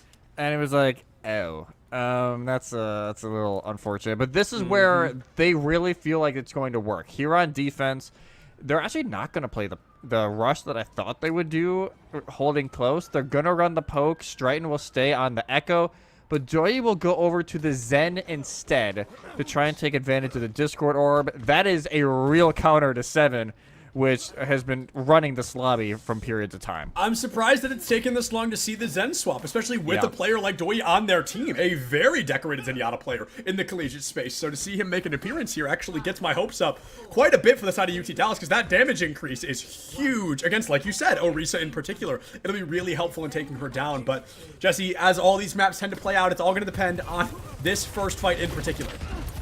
Yeah, this fight is going to mean a ton. It'll set the tone of, hey, is UT Dallas's gamble here going to this map really going to pay off? And already Uber Eats takes a jab to the face. Blinn going to start making their way over. And Striton, yeah, honestly, at this point, Dallas, you just got to play safe. You cannot have the first pick go against you, and they don't. That's worth. Doi going down, not a huge deal. You got the Orisa out of the way. Striton needs to live, though. 4 HP. It's only a Baptiste to heal, and Shidu just chases them into his own spawn. That's going to be huge there. Striton has fallen. That gives Blinn kind of the encouragement they need. Dallas, they are split up right now. This team needs to peel for one another. Phone finds Hutch, levels the playing field once more, but gives their life for the cause. Another valuable pick for UT Dallas with that Baptiste missing. Most of the healing is off the table. Derpy will inevitably be going down, I reckon. Yep, there it is. He falls. But again, another trade. Zai2 has fallen. So both these teams staggered to oblivion, and UT Dallas with a slightly closer spawn. Just might not get the chance to really take advantage of it, though. Immortality field out. It goes down. The Bastion, excuse me, does not fall. 7 gets the train car pick. Uber Eats has fallen. And hey, UT Dallas, they burned a minute 20 off the clock. Really not a bad hold, but not as good as they want it to be either. Not as good as they probably needed it to be. Poor Doi died twice what, in maybe 40 seconds. That's the problem with Zen, man. If they can just get poked out on their head hitbox is bigger than it probably should be. But it's been rough, honestly, for Doi to get really anything done on this Zen. And again, it seems like the miscommunications kind of lingering. Like, Stryton was in their own little world. Yep. In the backside of Subway. Well, the most mobile character on the team right now, just really kind of over-abusing that fact of mobility and movement, got into a position where they weren't healable, they weren't defendable, they weren't peelable, and like a banana, it was their time to split. UT Dallas finding themselves in a tough spot here, but plenty of ultimates to work with. Blinn rapidly approaching the 87-meter mark, already only 40 meters away. UT Dallas has to stall for 4.5 minutes. They've got to win this fight now. They've got to win this fight 20 meters ago. Yeah, they needed to win this sooner rather than later, and now Blinn's going to try and push high ground. Doi. Oh, no. Dramatic Flex comes out because it has to. Yes. Shidu gets traded. He doesn't find anybody. 2 players down on the side of UT Dallas. I believe this could be the beginning of the end of this stage here. 7 does fall, though. Phone ready to turn things around, but 61 HP on the board. No support to keep them alive. Sky Sniper has fallen as well, and Phone will be eliminated with that overclock online. Took 2 out on the way. Wait, what? Oh, they're drops the beat here. We're going full supportal combat. Uber Eats has gone down to Zaitu. Derpy gets beaten up on the high ground as well, but he will live to tell the tale. Overclock useless from Zaitu. Okay, now useless. I said that a little early. But that's an ultimate I reckon Blinn's going to want back. They at least get card control out of it, and poor Doi got hit again on their way out, but Stryton's going to go in with the dupe just to try and stall some more time, and now Doi at least has a Transcendence ready to go if they need it. Ooh. That was nice. Oh, 2 players down. Terra Surge comes out from 7 here. It will force Stryton out of transformation, but the Echo gets to live, which is what matters most. Hutch loses Immortality Field, desperate to keep the team alive. Has a great angle to do so with the Orisa, taking so much damage. He will finally go down. An incredible stagger onto 7, and this is the UT Dallas Classic. Just when you're ready to count this team out, they keep punching through and through, and they have burned an additional 40 seconds off the clock. But still need to hold on for just under 3 minutes here, Matt. And that is easier said than done. They do hold the Transcendence, though, right? The Transcendence still available. If you're Blinn, you want to try and get that out early with a Pulse Bomb. Just trying like, hey, just even force it, yeah. Just force it early, and his Sky Sniper's already looking that direction. But Dallas, yeah, they're going to try and play far back. Windows used on high ground just to try and establish this high ground positioning. Yep, and the high ground advantage here for Blinn should be enough to get them within 2 meters of being able to take the card. Derpy goes down just moments away from that Transcendence. Oh, no way. Nobody's there to touch, and Blinn will win. Map number 2, Midtown. They put themselves now on series point of the CECC Texas Qualifier Overwatch Grand Finals. Play of the game. Ah, man. I don't want to call that a C9 because I don't think it quite was. I'm pretty sure they got pushed off by 7.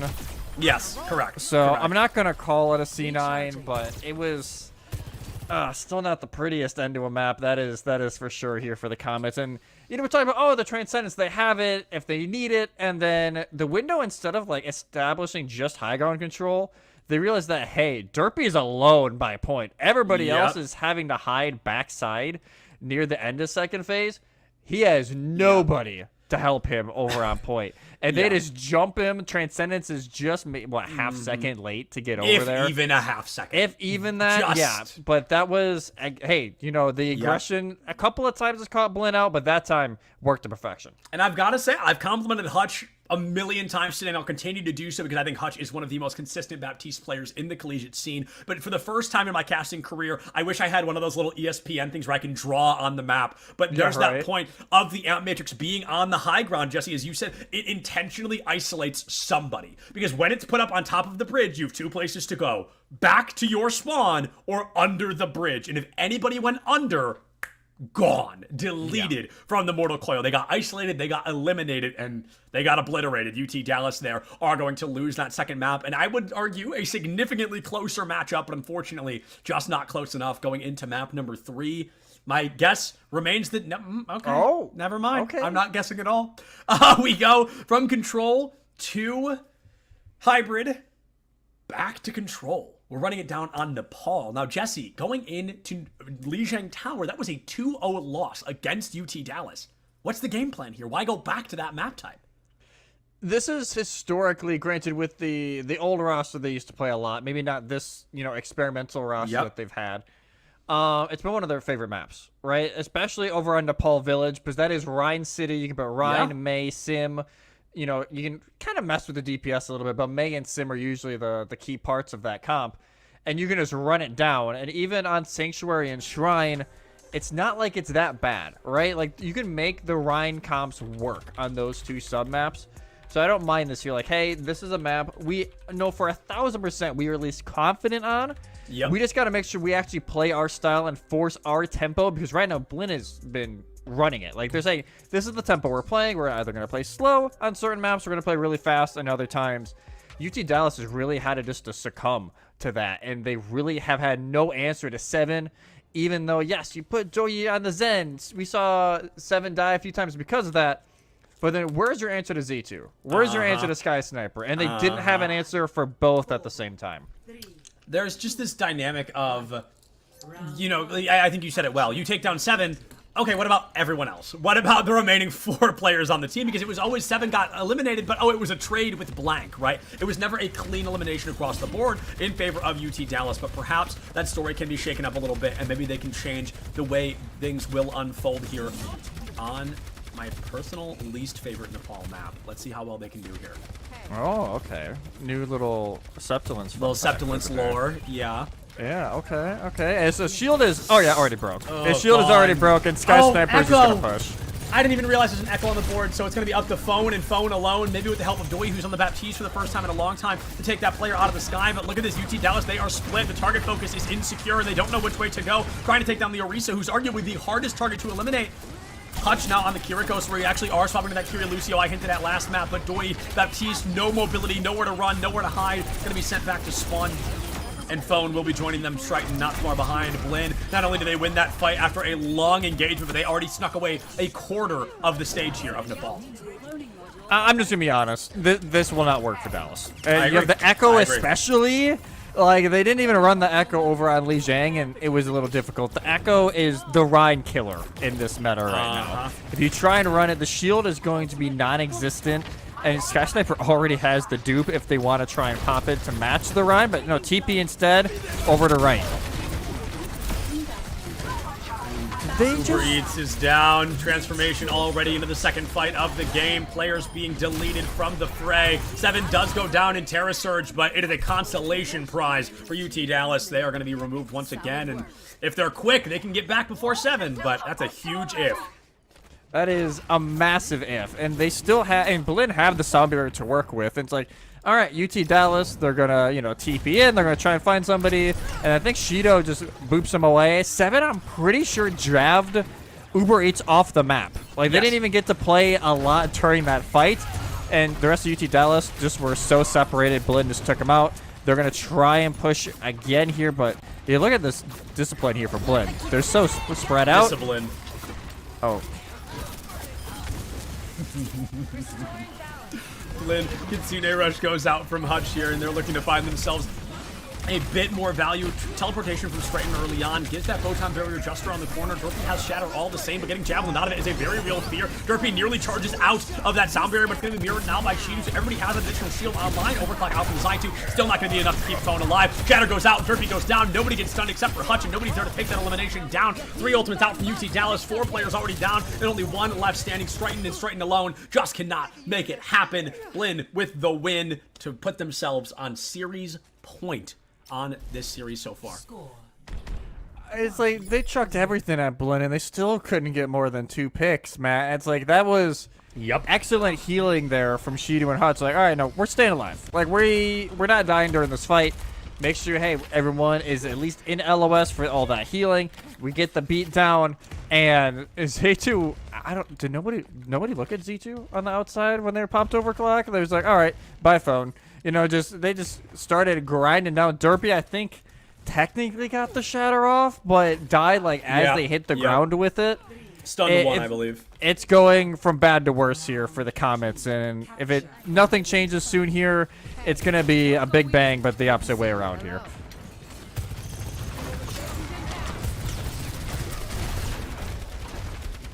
High ground advantage already in favor of UT Dallas. This could be beneficial, except for the fact you're running a Reinhardt. Being on the high ground isn't particularly helpful.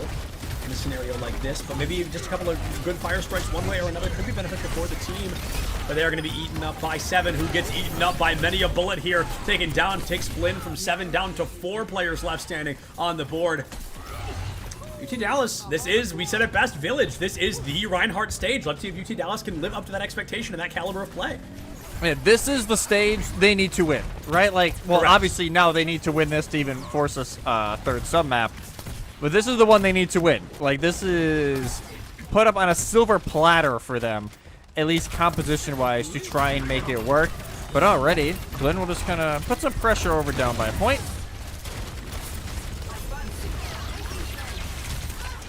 Pressure out now. 7 maybe isolated once more. This could be really huge for UT Dallas. We've got 25% of the points so far.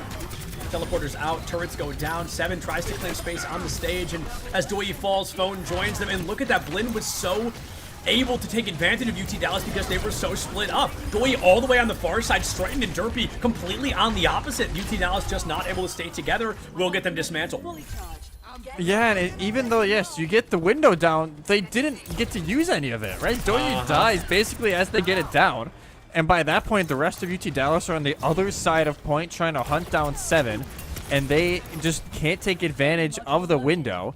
So now it'll be, hey, sound barrier you will have. You're going to have the shatter and the wall to work with here pretty soon. You should be able to at least get some sort of set play going here. As they almost get Z too early. It's going to force the Suzu. For Suzu, nobody goes down quite yet. Your value to be found is in the first elimination. And check out Blinn. 5 ultimates online. Artillery strike from Phone is going to hone nothing there. Oh, straight bullet from 7 finds Stratton, and with a lot of additional damage to be dealt toward UT Dallas. A fight that started really well in their favor begins to crumble out from underneath them as the team, once again, look how split we are. What is Uber Eats and Doi doing all the way over there? Trying to save Derpy, who just can't run away fast enough. No recovery, no return from Blinn is going to fall short. And now, with 5 ultimates in Blinn's pocket, they've got to win, what, a fight and a half, and it's over. Yeah, a fight and maybe a stagger depending on how long they can extend this fight out, which they've done a great job so far this series of just extending these out as long as they can. As it will be Phone actually swapping over now off the Bastion over to the Soj to at least try and match a little bit of the range gap that's been going on.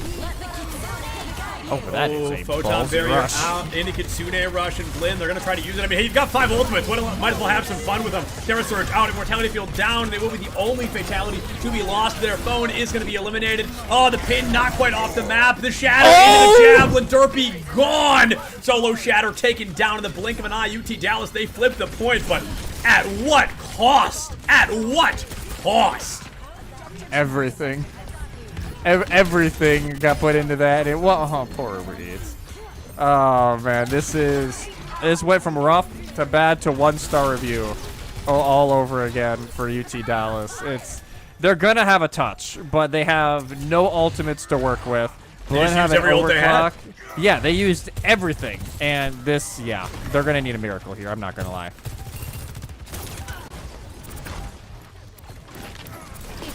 Three seconds remaining. Pressure on, overclock out from Zai2. With a lot of value here, Stratton has fallen. That is going to be a 5v4 in favor of Blinn, who are now just 4 eliminations away from being able to call themselves the CECC Texas Qualifying Grand Final victors. 2 more players have fallen. Uber Eats is gone, and UT Dallas, the Comets, will burn bright, but unfortunately not bright enough. Blinn, a 3-0 victory over UT Dallas here tonight. They get the revenge for the years of losses to UT Dallas, and they will claim the Texas qualifier spot for CECC 2024, and that is just in a month's time here, and that was an unfortunate end for Derpy. You get the shatter off, but you go off the map instead, and Jab was so good the first time, you might as well hit it again. If you were 7, 7, this entire, granted, it's partially because of the matchup that they had. Of course. But 7 played out of their mind today, and Yep. was a massive reason to why Blinn have a spot in Texas. I think 7, absolutely the Blinn MVP. They're really coming out and making a name. Not making a name. Blinn has had a name in the Overwatch Blinn's scene for had a a long name. time. But perhaps re-establishing, re-inking the name, showing that Blinn is going nowhere and this team can continue to win whenever they call themselves into a team composition like that, especially with 7 to helm the front of the ship thus far. We're going to go ahead and throw it to a break here, folks. We'll be right back with either an interview with Blinn or a little bit more information about what CECC qualifiers coming up next. We'll see you back here in just a few.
Hello, everybody, and welcome back to the CECC Texas Qualifier 2024 edition. I'm still Septilence, joined by Twin Salty, and I believe now we will be joined by DPS player from Blinn College, Sky Sniper, who we saw on Echo and Tracer and Torbjorn and at least one other character. So a very big day in terms of hero pools. But Sky Sniper, a simple question. First of all, how does that feel to 3-0 your semifinal and then come in and 3-0 your grand final all the same? Honestly, it feels very good, actually, especially because we lost to them twice in a row in other matches. We were able to bring it back for a nice clean 3-0. Yeah, so do you think that that has a lot to do with your victory today? UT Dallas, it's no secret, they tend to run Reinhardt. They're one of the only teams to do that. And not only that, you guys have played them what feels like a million times. Yeah. Do you think you just put in the VOD review and it was the work of knowing that team that really helped you guys, dare I say, dismantle them today? Yeah, I mean, I would say going into it, we were prepared. We knew what they were going to run. We had ideas. We had strategies. We knew what we were going to swap to if they swapped. We spent a lot of time preparing for the match overall, and it definitely helped a tremendous amount. Yeah, and it showed. Like, that's honestly, like, today and yesterday, for me, has been the best you guys have looked in, months. Yes. Is there something about this meta that you guys are just enjoying or really feeling that's working for you guys? I will say this meta currently definitely works into our hero pools. However, overall, everyone on the team has been putting in like tenfold amount of effort than normal. We are just improving at an alarming rate. Yeah, it's been, even yesterday, you beat ASU 2-1, you come in here, you sweep Dallas. So obviously, Texas now is a month away. How are you guys obviously looking at that? It's like, hey, you're one of the home area reps that'll be representing Texas at this event. What are you guys kind of feeling going into it now? I mean, honestly, I think we are very happy. It's actually going to be my first time showing up there, and I know it's a really big event. Yeah, we are really stoked to actually be a part of it. Yeah, absolutely. I mean, it is a huge, unbelievably fun event, and I do want to ask, going into that event, are we going to be seeing kind of the same five from Blinn? You guys over the last couple of years have made some roster changes, some role swaps, some character plays, but you said it best, this meta is one that is fitting really well for you guys. So are we coming in just that main five on the board? Oh, yeah, definitely. We're not looking to change anything. If there's any meta changes or whatever, we're all going to be flexible enough to still put out good numbers. Love it. Love it. And I do remember my other question. I had forgotten it for a moment. So to jump all the way back to Lijiang Tower, there's something that Twin Salty and I kind of hypothesized a lot about, of you guys almost predicting the teleportations from UT Dallas, almost intentionally, you typically letting you die and the rest of the team like collapsing on them. Was that a plan, or were you guys just reacting? No, going into it, we already knew what they were going to do. We were just baiting me on Bastion. I'm just going to land a simple grenade on their teleport and try and bait them into very, off-putting positions with a teleporter, and then the rest of my team kind of just collapse on top of me because they're going to be down a lot of resources. Yep, and clearly it worked. Yeah. That's the type of strategy that we're going to be seeing more of, I assume, at the CECC Texas 2024. Yeah, definitely. You love it. Hey, Sky Sniper, big congrats once again, man. We are stoked to see you at Texas. Thank you for taking the time to chat with us. Of course. Thank you very much for having me. Absolute. And with that, folks, Overwatch 2 does come to a close today, but Super Smash Bros. Ultimate is coming up next. It's the University of Houston versus the winner of LCU or Longhorn Smash, because they are not done with that series quite yet, but Beautiful Crow and Soy are going to be taking over for us in just a couple of minutes, so y'all are in very good hands. Thank you all so much for watching. Thank you both teams for coming out, and we're excited to see what's coming up on Super Smash Bros. Ultimate in just a couple of minutes.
Making use of that speed,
What's up, everybody? After a few delays, a few timer blips, I decided to roll back the time in the space-time continuum so we can get this match underway. It's the grand finals.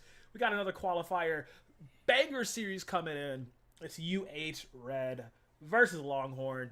I'm Beautiful Crow. I got Soy with me. I'm holding him captive so he cannot play hockey. They didn't know about that. I didn't. Listen, and Texas has been doing well in hockey this year. The Stars are in front of the NHL, but we got some stars ready to take the stage here for this Texas qualifier here. Houston Red, the leaders, but Texas coming off of a big win against Lubbock Christian not too long ago. A very close series, lots of back and forth, but they ended up clutching it out in that final series of that best of three. And the players on this squad, a lot of potency on this team. A lot of players and a lot of characters, very high on the tier lists for many people, and a lot of playmaking ability. Absolutely. And yeah, like you said, the match just ended not too long ago against Lubbock. Very entertaining watch. We were watching it over the channel. But this is going to be interesting. Like, they're revved up. They're ready to go, you know. We get the roster going down for Texas at Austin's. I'm looking to see if Deadbolt, you know, can keep things going for the squad. But also Gallon and Broken is awesome. UMOP as well as BML. Mr. Ling. It's a star-stacked roster, but they have some stiff opposition. We get the roster for the other team going up as well. It's coming. Houston on their way here. Houston, a team to watch out for, right? This is this Cougars squad. It is difficult. You got Suit, Blossom, Pycroft, I believe, and Disgusted Oak, along with Puffles. I'm gonna go with Puffles for that one. But a squad that pretty well rounded, and a squad that, you know, comes in on winner's side of the bracket, so already feeling confident. Although I believe it's been a minute since they've played, so we'll see how warm the hands are, because again, University of Texas, they just played in that series against Lubbock Christian, so there's that adrenaline is still in their system. Right, exactly. You know, it's like, how hot of that start will it be coming out the gate? But Houston, I mean, like you said, starts on the roster, really good stuff. I really do need to see them match that energy. I mean, look, the players are typing at each other for the past while, you know, so they're hyped up, just in a different sense, you know what I mean? Like, their hands are ready, but in a different sense. We are getting into who's going to be starting against who, getting the maps picked, the stages ready to go. We're just waiting on that go-ahead, that green light, that green flag. All systems are locked. I'm ready to get into this. I believe it is a best of 5? I want to say, or is it a best of 3 in this one? Best of 3? It will be a best of 3. Okay, so we're going to get that underway. I don't even know who you start. Actually, no, I take that back. Blossom for Houston, and I do think that Deadbolt might be up and at the ready to be going off for UT. I'm completely wrong. Of course. It's going to be Gallon and Puffles. Look, okay, last time we were here, I was getting those predictions pretty spot on for the players. So, well, Texas always has some curveballs thrown in there, and one of the things that I think you and I saw in that Lubbock Christian set was that Texas very frequently leading with Gallon, the Pikachu, right? Feels pretty safe overall, right? Just kind of plays their own game, plays their own matchup, and has that combo ability, but gonna have their hands full, and going up against this young Lincoln Puffles, played against a similar matchup against Lubbock Christian's Toon Link player Spritzy, who really did some damage to them in that previous series. So we'll see, a couple similarities, right, in terms of the pace of that matchup. We'll see how adaptive they are in this one.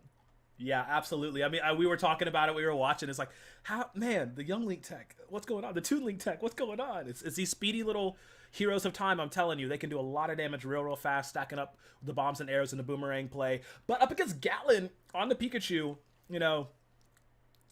it's going to be a more difficult time, because Pikachu will be able to match that speediness, match the aerial combat for sure, and just all around, Gallon should have an easier time up against Puffles.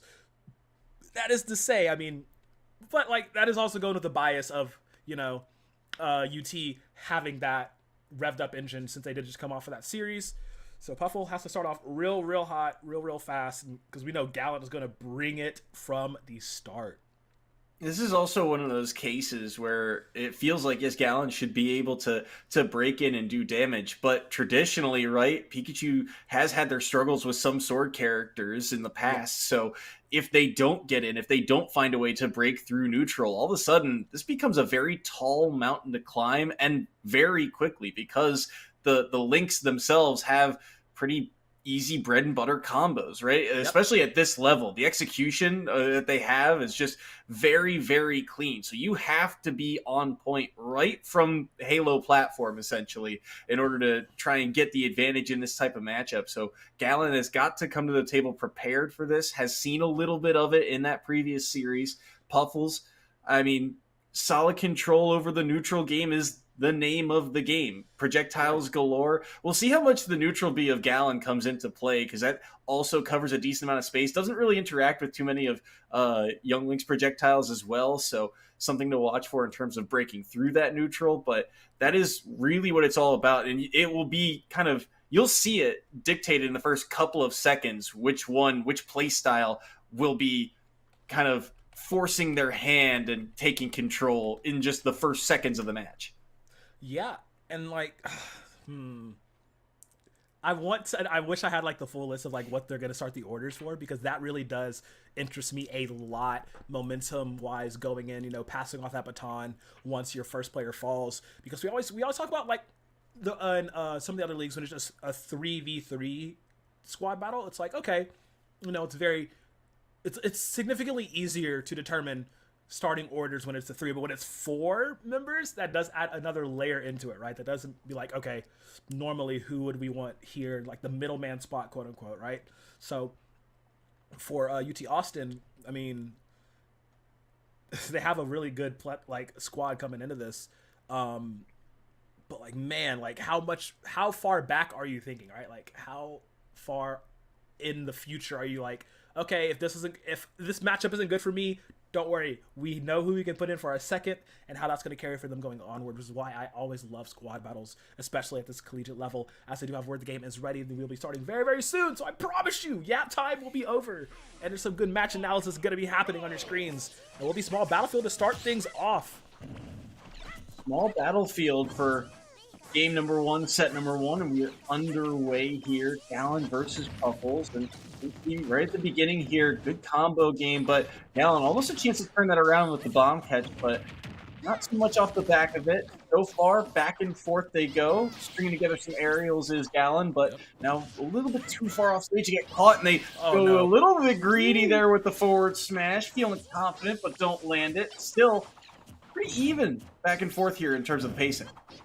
Yeah, really good pacing. We knew it was going to be speedy off the gate, and like I said, Gallant will know how to deal with, the Young Link, Toon Link type of like super fast gameplay and projectile-based gameplay, being able to counter a lot of Thunder Jolts as well, grabbing the bombs whenever they need be, and is doing a very well job. Like I expected, Gallant being able to, equalize this matchup in the best way he can, not feeling too disadvantaged against Puffles here, who is still putting up a good amount of pressure, like very much so, keeping it at this even. Like, I don't think they've been like at a increase of percent over maybe 10 since this match has started. It's always been within increments of like 5 to 6, so close to each other. Ooh, yeah, very close. And what a great tech there to survive that back air. Have to get those to give yourself a chance on these stocks. But dash attack underneath. Bomb gone as well here. So pull a second one. Delayed up B. And actually no tech that time around. But Gallant is able to make it back forward. It doesn't connect. And they get reversal. The down air will take the first stock of this series.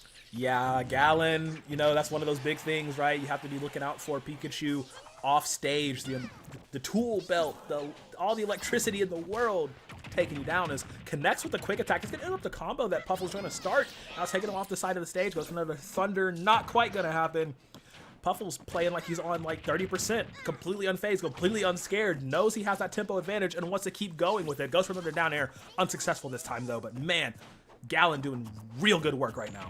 I also like the small little mix-up there of using the wall jump underneath the stage to get back, too. Yeah. It's just another wrinkle that you have to worry about, because Pikachu's got those hitboxes like the Thunder that can poke through as well, and that wall jump means they can change up the angle. And it's another thing that Puffles has to worry about. You saw the pressure there, but now a back throw will push Puffles off stage. Another low recovery force, but they get baited too far away. Just the lingering threat is enough to take that stock. And Gallon, again, playing with confidence right now at 162. No fear. They stall out the Halo platform as well, so they can rack up some damage. But how much time do they have here? They get grabbed instead, and that will be the first stock off of the Party Hat Pikachu.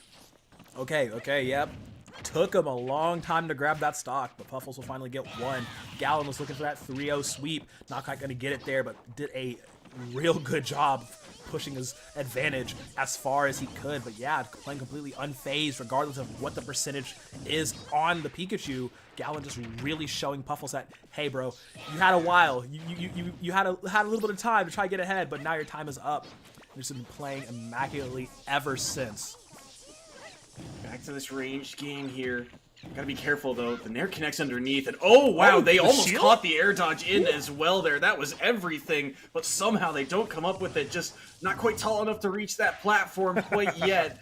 Maybe in another year or two, but oh, maybe the Nair will find through the shield. Gallon, gotta be careful here. They had such a massive lead, and all of a sudden, one strong hitbox here from Puffles will do the trick, but the drag down and the down smash could lead to an edge guard attempt. They snipe out that first one. They get a down B as well, but it's not the spike. They're able to make it back to the ledge. The turnaround forward tilt will not connect. Projectiles at the ledge, but they will back away, and now things get very, very tense in the red.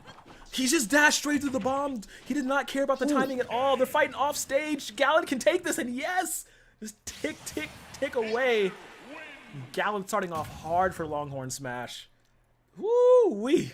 Soy, I told you they were warmed up and ready to go, and they are 100% proving that right now. Gallon starting off quite electrifying, if you will. Very, very tense at the end there, but you can see the poise, right? They just have no fear is the key. In the red, people think, okay, they're looking to make a play. They're looking to do something before they drop a stock. And Gallon says, hey, the game plan hasn't changed here. Just because I'm in the red doesn't mean I can't go for the same combos. And thus, they were able to go in, get the combos they needed. And I think the biggest thing, too, taking the majority of the stocks with the offstage gameplay, they were just more prepared for it. The tech's offstage, the wall jump to be able to recover, even just catching Puffles drifting too far away, saying, hey, there's too many hitboxes for you to worry about here, and then just caught them a little bit lackluster on that recovery. Just very well executed around the corners by Gallon. Yeah, like, man, just I knew it was going to be interesting to watch both of these two play out just because I knew how the matchup was supposed to go, quote unquote. But yeah, like you said, Gallon playing unfazed, unscared the entire time. No caution at all. He said, bro, we're running and gunning all the way through. Let's do it. But yeah, very good start by them to do so. For looking forward to who Houston's going to send out next. They have a pretty good roster, so like they can literally throw out anybody. Going to be interesting to see. Like I said, I would predict Blossom up here. I don't know if they're going to hold them all the way for the anchor or like towards the end, the back end of the 4. But Pycroft could also be a really good throw in as well to see how they can, deal with Gallon, who still has 2 stocks. But if you're playing like that at 162 and higher, I don't think you care if you're missing a stock or not with like that kind of confidence. Yeah, and the only reason they get caught there is a little bit of over-aggression. I think the forward air to shield got caught by a bomb, and that led to that grab forward throw. So, I mean, very well done there by Gallon to just kind of almost ignore the percents and just say, hey, it's the same game plan. I would play this way at 0, and I'll play this way at 160. And they were able to get even more mileage off the back of it. And that survivability, too, is so key, especially on these light characters like Pikachu, who can die so quickly to characters like Young Link, who have such easy confirms when you get the hits that you're looking for.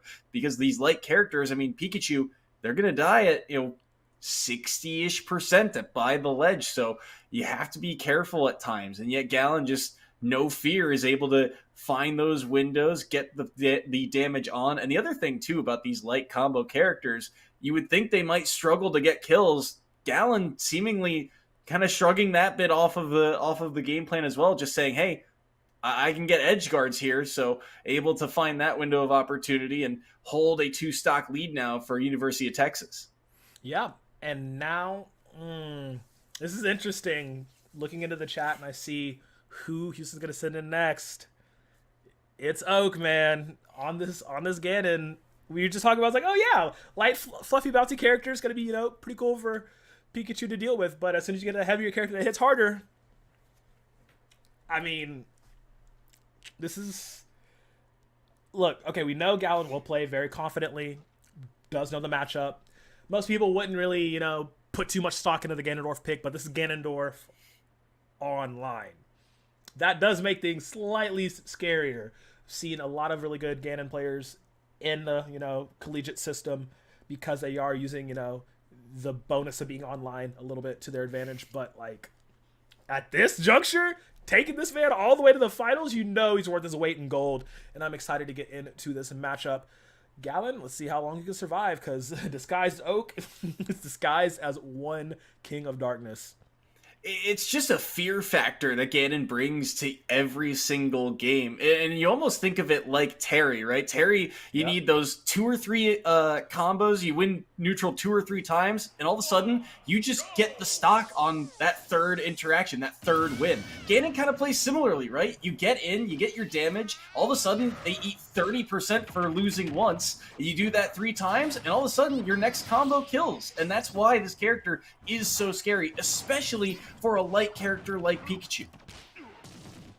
This is so interesting, but also you got to be real careful, because like one slip up by Oak on the Ganon, and you're taking at least 30 to 40% by these Gallon combos. I gotta get it right. Gallon on the Pikachu, Oak on the Ganon. I'm gonna get Ganon and Gallon mixed up at least 5 times during this whole thing. But yeah, like I said, the speed of Pikachu paying off, but Oak can take that damage. Ooh, gets caught at the ledge via Rapid Jab, but they'll get the down air out. They go for the up smash. Won't be able to do enough or connect on that move either. Up smash wouldn't quite kill, I think, at that part of the ledge, but either way, had to go for it. Up B actually clips there, which will help Oak get back to the stage, and they're looking for an opening here. And like you said, Gallon's going to have control of the pace of the game here, which means that Disguise Oak really has to make smart decisions, and right now, not too many windows. They're finding an up air here. Gallon up B's back in, and the up air just barely comes out in time there. Forward air on landing doesn't quite connect. Spacing just barely off. But you can tell Disguised Oak is getting a little bit better at reading the pace of play, reading the distance that they can really cover here, and they're able to chip away at the stop. Okay, getting there. Woof! What a clip. 123 to 83 now. Gallon's like still playing so unafraid, knows the damage thresholds, know what they can get done. Doing a great job here. Ooh, great stopping point right there, but the hammer hand comes down from Oak. Looking to take off this stock. Just needs one solid hit, all they need. Soy there making this look a little too easy with how quickly Gallon's been able to rack up this damage, but wow! The Boot of Doom, just low hit. Gonna go ahead and take out Gallon, take that stock away. Oak is way ahead. Yeah, down tilt, able to catch a landing there. Well done by Oak. Really a move he hadn't thrown out all game there, so great disguise by it. But now Oak caught in the corner here at 169 and really nowhere to go. Good nair and actually perfect patience there from Disguised Oak to get back with that up B. And now the tech chase is on, and this is where Ganon can be so scary at 67% off of that combo on the ledge. They try and find the side B, tried to hold shield, but eventually the forward tilt will poke through and Gallon strikes again. Okay. Gallon at 67, potentially able to do a bit more damage. We saw him racking it up early, but Oak now knows he only needs one more to take this out. Switching into a different gear, just sort of kind of a little bit. Gallon back to that poke game. Gonna deal as much damage as he can, but whew, good tech out of the shield. Gets away from the grabs. The back fist is there, and yeah, it kills from that percentage, guys. Oh man, Oak coming back on top. If Gallon gets shut down by the Ganon, Disguised Oak 3000 able to take down the first member of Texas Austin. And we're back to a relatively tied game, a 1-stock lead for University of Texas Austin, and the counter pick advantage as well, but still a scary prospect to go against. But the fact that you get to counter pick a character like Ganondorf leaves you feeling pretty good right now if you're University of Texas. Gallon doing a lot of work, and that's good news for University of Texas as well, because in that previous series against Lubbock Christian, Gallon really didn't get too much mileage. It was really just the opening set, and it was very back and forth. Maybe they win it, maybe they don't, and even if they do, it's almost immediately shut down by the follow-up player. So the fact that they got a little bit more here, because that's one of the big keys to these crew battles, right? It's not just about breaking even sometimes. It's about how much can you get out of a very pendulum-esque character, especially for a team like Houston on Ganondorf, right? A character that we don't see too frequently, but it feels like if you're going to rock that character, you have to make them work. You have to get a certain amount of stocks with them. And right now, dropping a stock early, not the best of signs. Yeah, but it's just so interesting because the way Oak was playing, I don't think it phases him too much in that regard, right? I mean, on this Ganon, atypical character, I just stopped my entire train of thought. I saw the name pop up, and I'm like, well, never mind. I was gonna make a nice little analysis, but it's broken. Oh God. Okay. Oak, good luck. That's all I can say for that. I mean, I was gonna say in the kind of pregame of this that like one of the players to watch on University of Texas is Broken. Yeah, I mean he is a difference maker on this squad, just because in previous sets with this team, he's run the table basically on a couple different teams. So he has that pop-off ability, and that's one of the players that you have to watch out for if you're Houston. And to have that ability to now go into this matchup saying, okay, we've got a counter pick on a big heavyweight character. Let's go with one of our most proficient players here into this second round with a stock lead. This is why, Disguised Oak, you have to get a certain amount of mileage out of these characters, and this is the true test for them. Absolutely. That's why I said good luck, because we know Ken is going to be on him like bees on honey immediately out the gate, because Ken just plays so aggressive. We thought Gallon was doing really well with that super aggressive play style, that no fear, all confidence type of game plan, and now Ken steps up. It's like, hey boys, let's get this going. If there was a player on this on either lineup that would be like a gold medal at the instigation part of the Olympics, it would be Broken. This man just says, all right, let's fight immediately. Throws down the gauntlet. Let's get it done. As they're getting set up, I believe we're going to Hollow Bastion as well. So now it just gets even more fun. Okay, Oak, he knows he got to do some damage because you do not want a 3-stock Kazuya running the table. Let's see what you got. Last thing you want is Broken with momentum.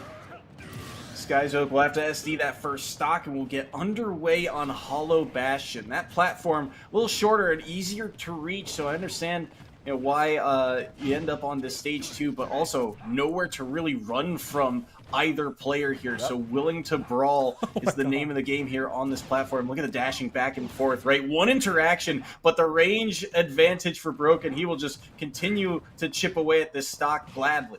Look how he's holding side stage too.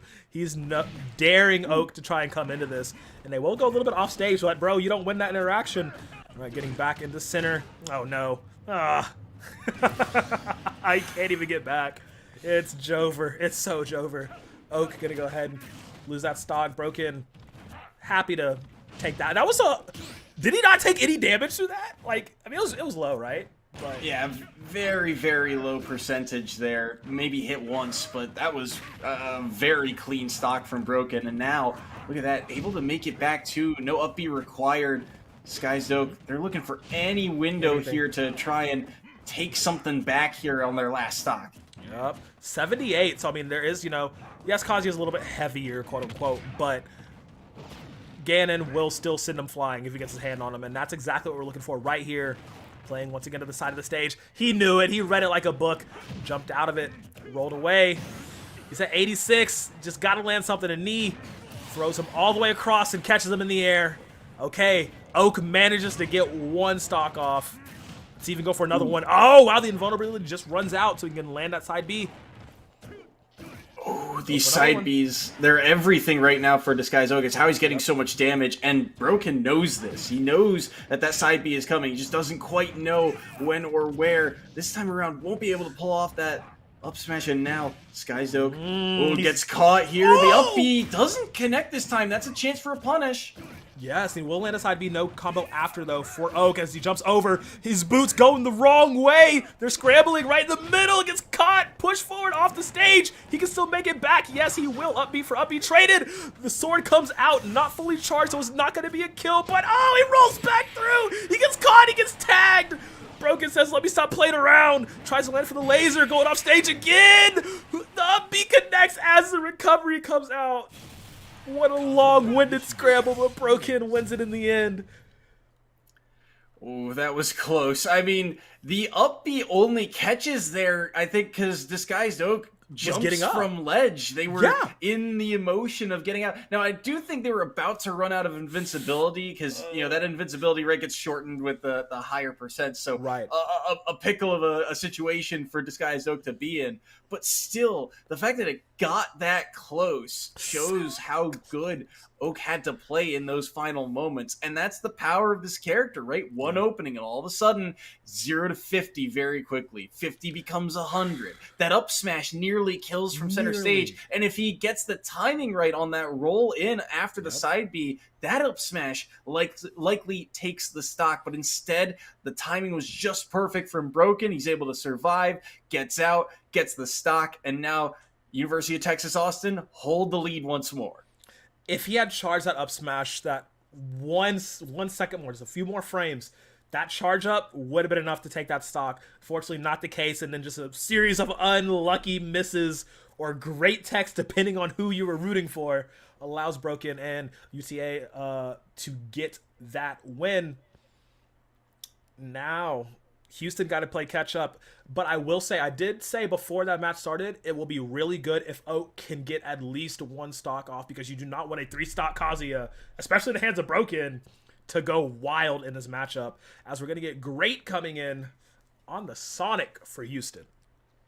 And so Sonic versus Kazuya is not one I think we typically see here at the collegiate scene, but one that, you know, we see a lot. I think more on the professional level, and it's an odd matchup, I feel like, right? Because you want to say, you know, Sonic's going to control the pace of the game, move back and forth. They'll pick their windows to go in and out, and yet there are times where, you know, Kazuya just kind of bursts through, and all of a sudden you go, oh no, this is this is not that easy. So Great's gonna have their hands full, I feel like, in this one, and I think, well, I'm curious to see how they play, because collegiate Sonics, right? It feels like it's kind of one or the other in terms of that passive or aggressive type of play style. There's not a whole ton of the in between here. So which one is Great going to opt for in this type of matchup? We will have to see. Let's see, you know. Okay, so they're gonna pick Battlefield. Okay, just starting with regular Battlefield to go off. Okay, so I really want to see, if Great's just gonna slow down that pace as much as possible, get those quick little homing attacks in, some spin dashes going. It's like, because he knows that Broken, if they can get in, that's a scary sight, very, very scary sight. And now Broken only down 1 stock. I don't think it phases him too much, honestly, with how we've seen him play before and how we know he played in general. So yeah, I'm still a little bit worried for Houston here, as UT Austin are holding that lead. Longhorns hold this 2-stock lead here. See if they can get anything more off the back of it, or if Houston can work their way back. They nearly, you saw the window for the down air too, right? That was very, very close. But look at this back and forth, punch for punch here. 35-52. It's only been just a couple of seconds here. Forward air will also land. So Broken's dealt a decent amount of damage now, but this is where things get tricky for Sonic, right? You get the early damage, you get the combos, but now it's about converting it into a stock. Where do you find that strong hit? Yep. I mean, that's the run in. Maybe, you know, get the aerial, hit the up air, keeping Kazuya in the air, not allowing Broken to get too much off of it. Spin dash cancel, or charge dash rather cancel into the homing attack. Jumping in. Aerial does not connect. Nice little tap. The trip up though. This could set up the combo. Yep. 1-2, 1-2. Ah, he was gonna go for it. Looked for the God Fist. Not quite landing there. 115 on Broken now. Oh, Rage Art though. Potentially could be a wrinkle in Great's plan. Just opting to back away, playing so patient. The last second, I believe that was Nair knocking Broken away. And that was an opportunity for them to follow up here. Broken holding center stage best they can. And Nair almost kills off the top there. Not quite enough yet at 168 some way somehow. But that's a clean conversion. What a catch on the side B to knock them down. They will die to the back air, but what a huge stock for Broken to take. Wow, yeah, it just completely caught him too. Like, Great, in all intents and purposes, should have dodged that, but it just didn't happen at that moment. And Broken's like, yeah, bro, that's free real estate. We're gonna take that for sure. And now he has to be able to do it 2 more times. Broken, such a solid player, very strong hand when he's turned completely up. That burner, following through, 90 on his last. Great has been doing a great job of keeping to this game plan, popping in, getting the shots off, getting some damage in, and dipping back out, and Broken has just not been able to deal with that. And on top of that, too, the chase down is so clean. They're able to follow the DI for so long on this character and find ways to string together those aerials off the start, too. There's a good down air that will land, chip away at that damage here. Only 40% in the process, too. There's just no easy way for Broken to sneak in unless he finds something like that side B window, something creative, something a little bit more wild. And it's hard to commit to at this level. Nair will send Broken up and away, make it back to stage, but the air dodge doesn't get him back to that platform in the forward air. If that connected, that could have been it. Maybe here, is that enough to do it? No, not quite yet. The follow through, the spring will land. Still has his up B, times the air dodge, but the down smash is better, and shut down is broken by Great. That is some Sonic gameplay right there. Great silencing everybody, taking down Broken here in this first set. Really strong fashion as well. Yes, he lost that one stock, but I mean, honestly, that was a Hail Mary moment if I've seen one. But Broken not able to get too much more done after that for Austin. Yeah, Great just coming out, showing he had a game plan for this Kazuya, is being able to get those quick shots in, but then when he needed to lock in, when he needed to get a rush down going, was able to do so, and just premium stuff, ending it with a back air and then a down smash for both stocks respectively. Good job for University of Houston. Very good job, and I think you look at where they're at now. Yet we're seeing that name locked in. It's Deadbolt stepping into the ring on the Wolf here, and feels like another solid pick here for Texas or University of Texas at Austin. Wolf with that laser certainly does a lot to interrupt the constant spin dashes, the barrage that they will be facing.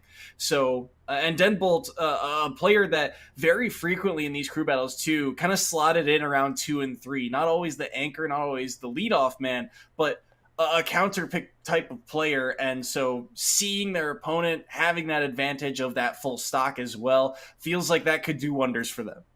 Yep. Okay. All right, Big Bolt. Let's see what you can do on PS2. We're getting into it. 2, 1, go! Okay.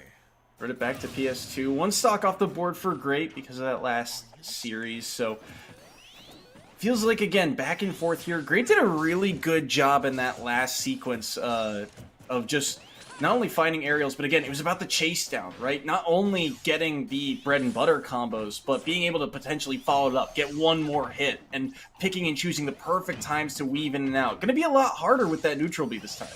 Yeah. Okay. And also, I think down B does not Sonic away on Connect. I believe so, yes. Maybe? Yeah. I know it knocks the spring away as well, too, so that's a tech you can... I mean, it's very slow, very suboptimal, but it is something that is there. But yeah, okay, Delta. Let's see what Bolt can get done here. Great does have to play a tiny bit different just because of the speed differential from both characters. the launch ability from Bolt as well.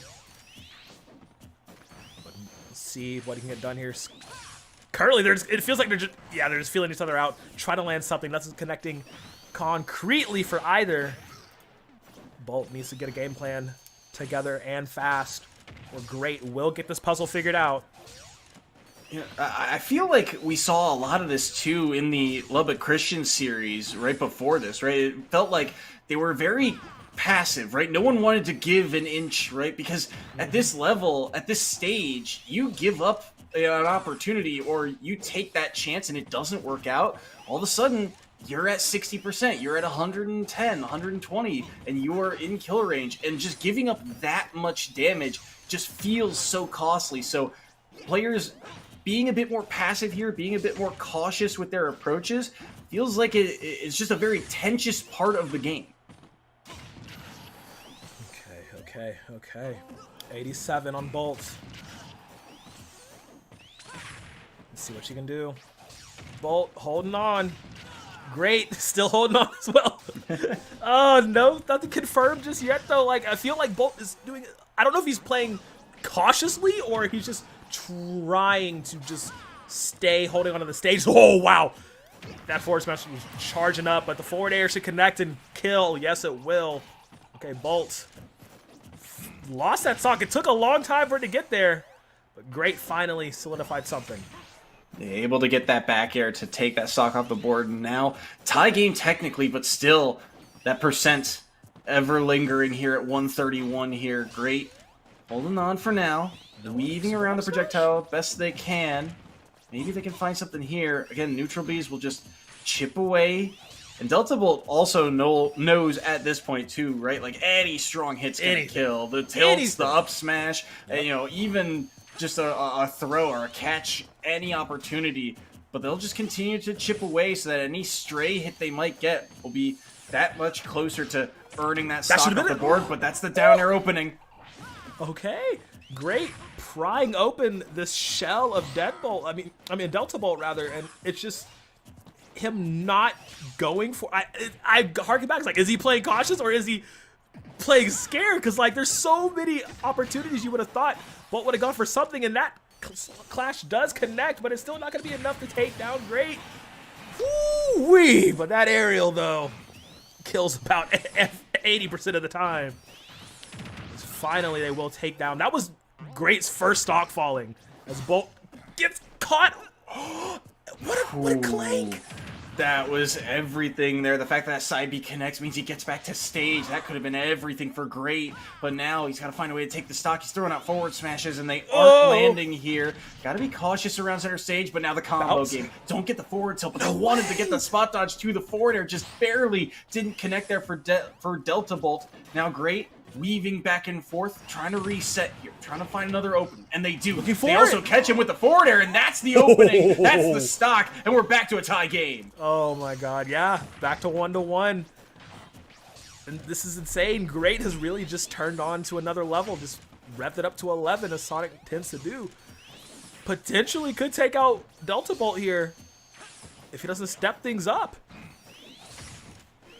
Dancing across these platforms, looking for an opening. The Gets back air caught, doesn't though. catch, but Down they'll air? find the down air, and that What a will scoop. spike, and that is the end of Great's run in set number 1. Delta Bolt holds the lead for the Longhorns. Barely squeaking that one out is Delta Bolt, managing to get it done.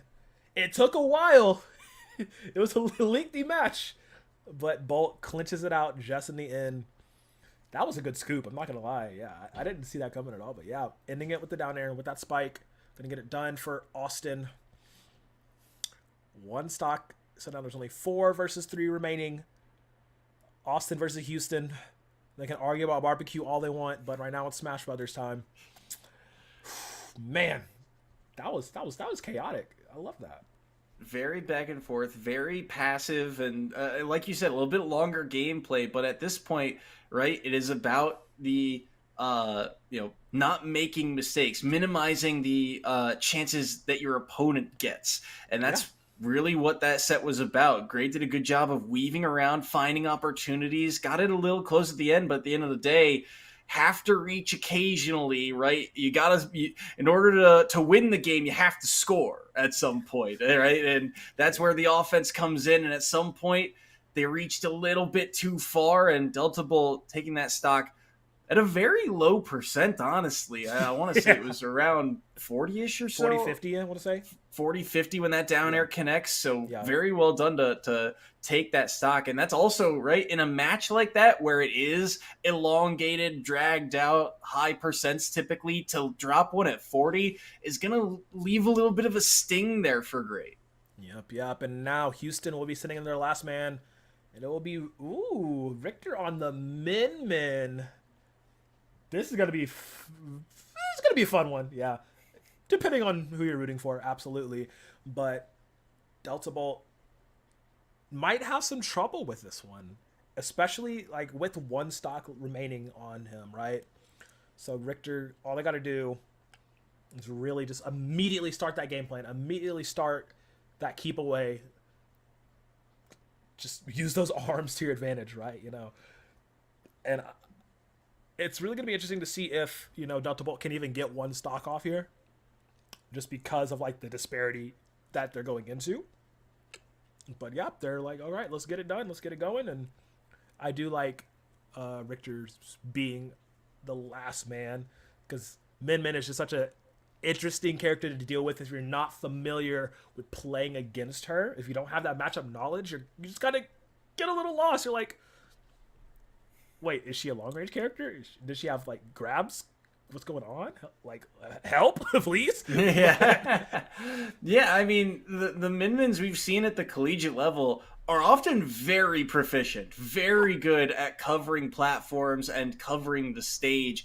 And in a crew battle format like this, it is just very difficult to deal with, because they either go in first and you get blind picked into a matchup that you just might not be aware of, or you get counter picked into it, and now you have to find a way to get some extra credit, hopefully, in a matchup that is really difficult, because the way to get in on Min is vertically, and that's not that easy, especially on a character like Wolf. So Delta Bolt is going to have their work cut out for them, see if they can continue to hold some extra credit here for University of Texas, or maybe Houston will bring things back to even here. Certainly feels like on paper it's trending that way, but Delta Bolt's a playmaker for a reason. He's here in this lineup, in this spot, to make plays happen. We'll see if they can do just that here as they go through the picks and bans at the moment.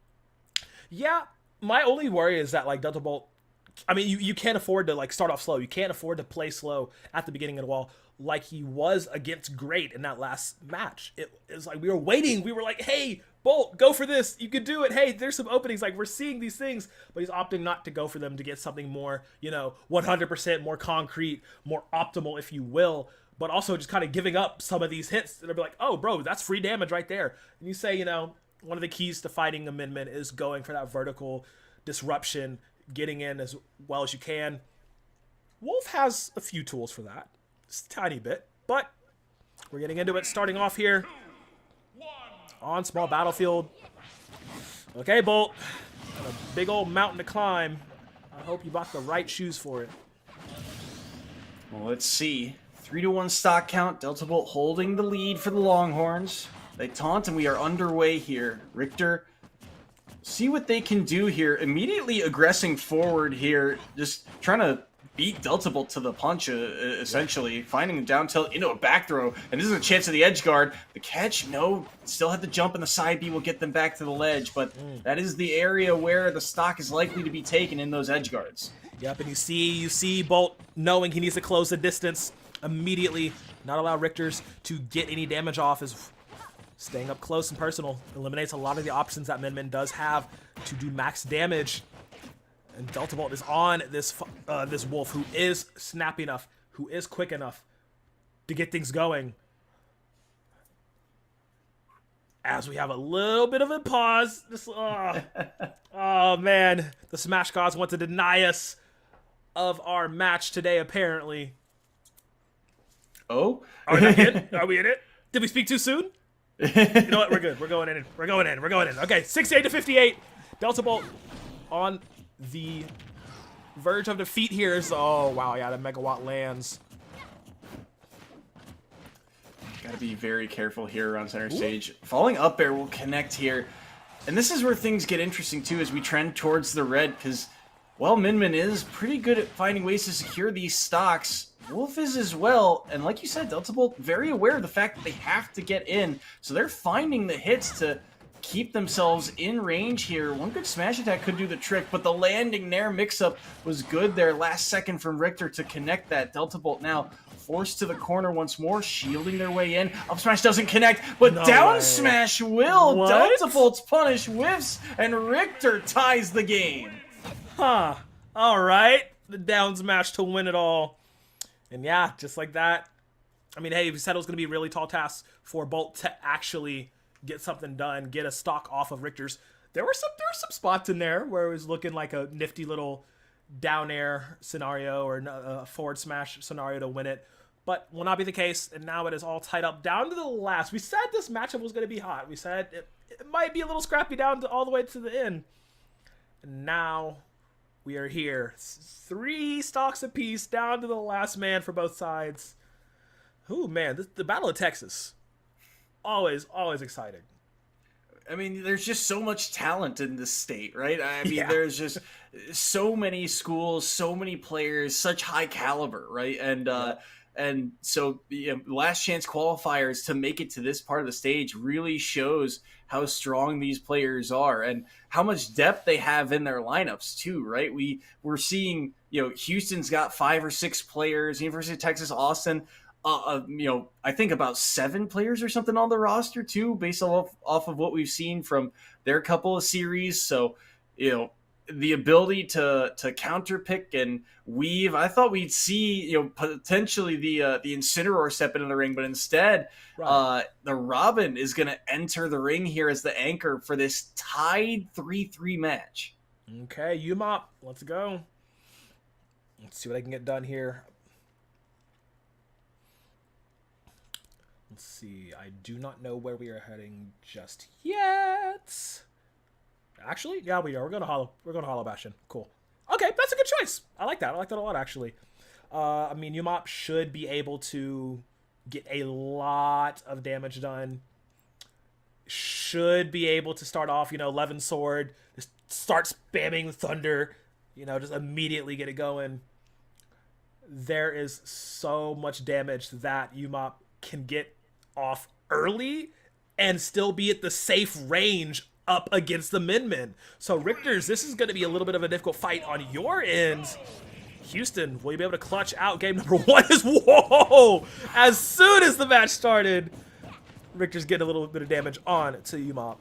It's also interesting too, because think of the way that Robin's projectiles are, approaching you. The side B at that kind of sideways angle, and the neutral B just covering a direct space in front of you. But the fact that those projectiles, Richter doesn't really have a way to deal with them other than the up smash counter or the up smash reflector, and that's very committal. So it means that they want to hold center stage, but that's typically the game plan for Min. It's like you're putting them into the corner where they want to be. So a weird dynamic on this stage, and that's why it kind of makes it such an even fight. But right now it's not even. Richter's up 50-ish% on UMOP right now. Oh, man. Yeah, has not been able to get anything going for real. Gets grabbed, suplexed, back. Oh, my God. It's upside down. Am I stupid? Shout out Leighton for correcting me. Oh, I see it now. His name is literally upside down. That's insane. Oh, I literally had to twist my head to get it. He's doing something right. He's at 138%, though. That's not the correct play you want to go with. So Megawatt lands. Okay, Richters. I see you. I respect you. This Min play is immaculate. Houston came to win it all. Both teams, of course, are going to CECC, but this is all for seeding. This is all for, placing order. Is Richter sitting at 100 right now, looking to clean Mr. Upside Down all the way up. That side B on the ledge, too, very dangerous. That lingering hitbox could eventually catch, but not this time around. Another low recovery forced. Chipped away at here. The arms will continue to rack up the percentage. Richterson at 113, though, so you think Upside Down might be able to take a stock, but he's just got nowhere to run to. Look at the constant pressure, the timing, too, from Upside Down. There's just nowhere safe for this Robin to land. Back to the ledge, they're forced. Finally, they get in with a quick fall nair, but still not enough to really do all that much. Richter immediately back to stage and putting the pressure on. They find the up smash, not enough to take the stock quite yet, but Upside Down has had no room to breathe here. Yeah, and it's really interesting, like, not able to, grab no Nosferatu, vamp at all to, delete some of this percentage off. Just not going for any fireballs at all. Hellfire, Arcfire even cannot get a chance to get any of that out, and Richter has taken 2 stocks before his first has fallen. Completely in control of this match as he's just pushing him off from mid-stage. Upside Down does not have an answer for this. And he gets tagged again. The Arcfire will land, or Hellfire rather, will land and finally take Richter off the middle dead center, but it's still not enough to take that stock as the jump in is there too. Upside Down still not able to take this first one away. Not able to do it quite yet. Arms reaching, Nair will be able to connect, so he gets one back on Richter, a big one there. His Levin Sword about to run out. Good damage landed. The side B, or neutral B will also connect. A second one as well. Jump not caught though. Able to tether back. 55% quickly dealt, but now he's got to find another way to get the damage online. Oh my God. Side of the stage here, and this is not where you want to be. The catch will land, and Richter connects one arm. Still has his jump. Up B will get him back to the stage, but he's had trouble getting out of here before. He gets back to the platform. Good parry as well, but there's nowhere to run to. The up smash will catch, and Upside Down gets turned inside out by Richter. That was clinical. That was diabolical. That was scientific. The entire dissection of Upside Down by Richter's. Only lost 1 stock at that. And it's just, man, I was saying, it's like, oh yeah, on the Robin, you should, you have enough tools in the spell books to get it done, right? You can match that long range ability, throughout the Hellfires, throughout the Elfunders, the Thorons even, and if it gets close, hit the Nosferatu, get the Drain going, But there was just no single chance for Upside Down to get things going and stay on top of things because Richter's was playing immaculately the whole time. Just nowhere for Upside Down to go to, holding center stage for so long, mixing up the timings too on the arms to make sure that things like get up attack or neutral get up, just shielding, just weren't going to work. Very well executed by Richter, and I mean they come in as the anchor and they clean up 4 stocks very, very cleanly. Now it was a difficult matchup for Delta Bolt, but that's the game you've got to play in this series. Teams with a lot of depth make this a counter pick type of war in grand finals, and teams are very aware of it now as we continue on in this series. Yeah, okay. Are they going to run away with it here? Is Houston going to use maybe the seeming exhaustion for Austin on their side? Or, I mean, are they going to tie it up? Like, realistically, they could run back this same 4 in this order, and I think Houston would be fine. Yeah, I mean, in terms of the lineups, now that you look at the pictures on your screen, it's just, it feels like it's very doable for both sides, maybe with a little bit of change here and there. I wouldn't expect to see too much, though. And we know there are subs for both these teams that I wouldn't be surprised to see them step in either. First series, sometimes there's a little bit of experimentation. Second series, usually a little bit more straightforward. So curious to see what the adaptations look like for these teams as they'll go over that now as they get ready for the second set. But all in all, a 2-stock win, very, very close. Yep. Very, very close indeed. I don't normally check Twitch chat whenever I cash just because, it's just a thing I do. But holy cow, shout out EEVisu for the raid earlier. Boosting these numbers for us. Real big stuff. He's watching WrestleMania too. Like I saw the tweets. It's great day for violence apparently all across the board. And we are getting right back into it as we do have a little bit of a switch up going on. Okay, here we go. Upside Down going to start things off. I mean, that makes sense for Longhorn Smash for Austin. Go ahead and send that last player back in. as we do have Suit coming in on the Aegis doing absolute work immediately. Oh, Yeah, man. I like this by both teams, right? I think I've talked about it before in previous crew battles. You know, the fact that your anchor leading in the next set, right? Why not keep the hot hand? And that's why Upside Down steps back into the ring here, but also mix things up, right? They haven't seen Suit play today, really, and the Pyra/Mythra is so well-rounded, but they're getting caught out now. This is a dangerous spot to be in. The side B will connect, dash attack follow-up, and that is enough to take the stock outright. Upside Down is the first to strike. Man, he's like, look, y'all gonna put some respect on my name real quick. Nobody takes 4 stocks away from me. And manages to take in first blood onto Suit. 138 though. How long can you survive against a menace? That is a Pyra. Manages to get Ariel out of that situation. I thought for sure that would have been the end of him, and he catches him again. Now he's being able to stack the spells, do some more damage onto Suit, who has not been playing, previously. So now, but will get caught in up smash charge. Suit going flying. Upside Down rather going flying. Suit managing to draw blood. Put it back to 2-2. Very good opening so far from Longhorn Smash. Let's see if they can keep this up.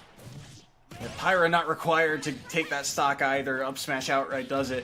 Switch to Pyra here is a bit odd, but now Suit will force himself low. Down tilt does not land. Gentleman jab to knock Suit away once more. That's the ledge trap that's so dangerous. Side B lingering by the ledge and the down smash to cover the roll back in. Gets a good amount of damage here. Upside Down.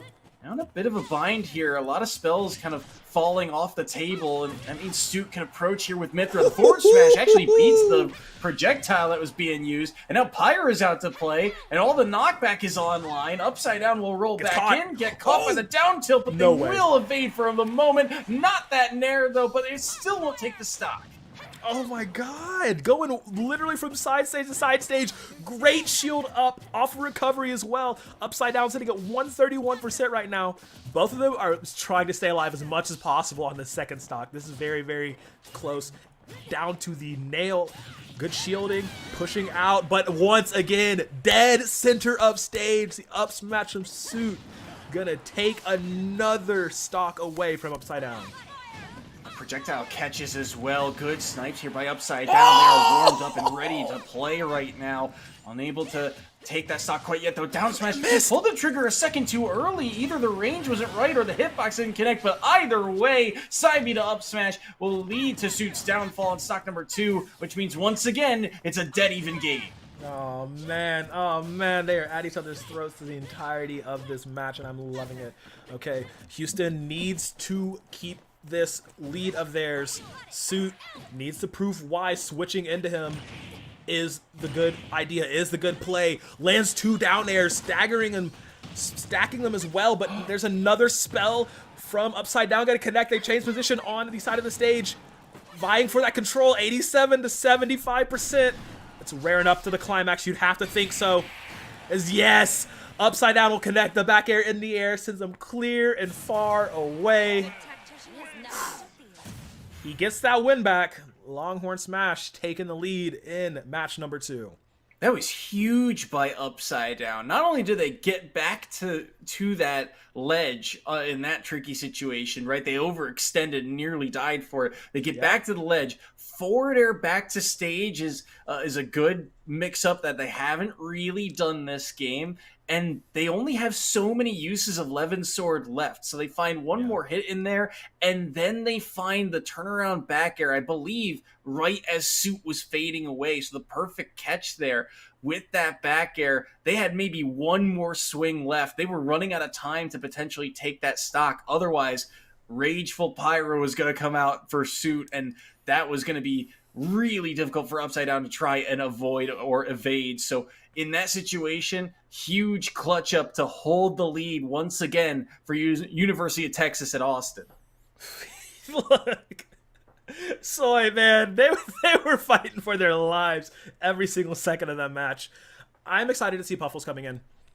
I will echo sentiments on that. Upside Down on this one stock. I mean, we saw he struggled against Richter Cash Money on the Min, right? So like, It's a tall order.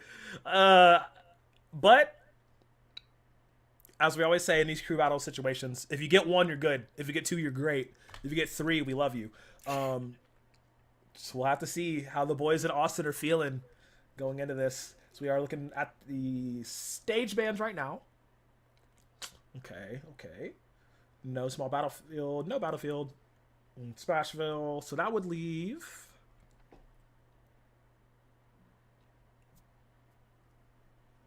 I don't think they go to Bastion, right?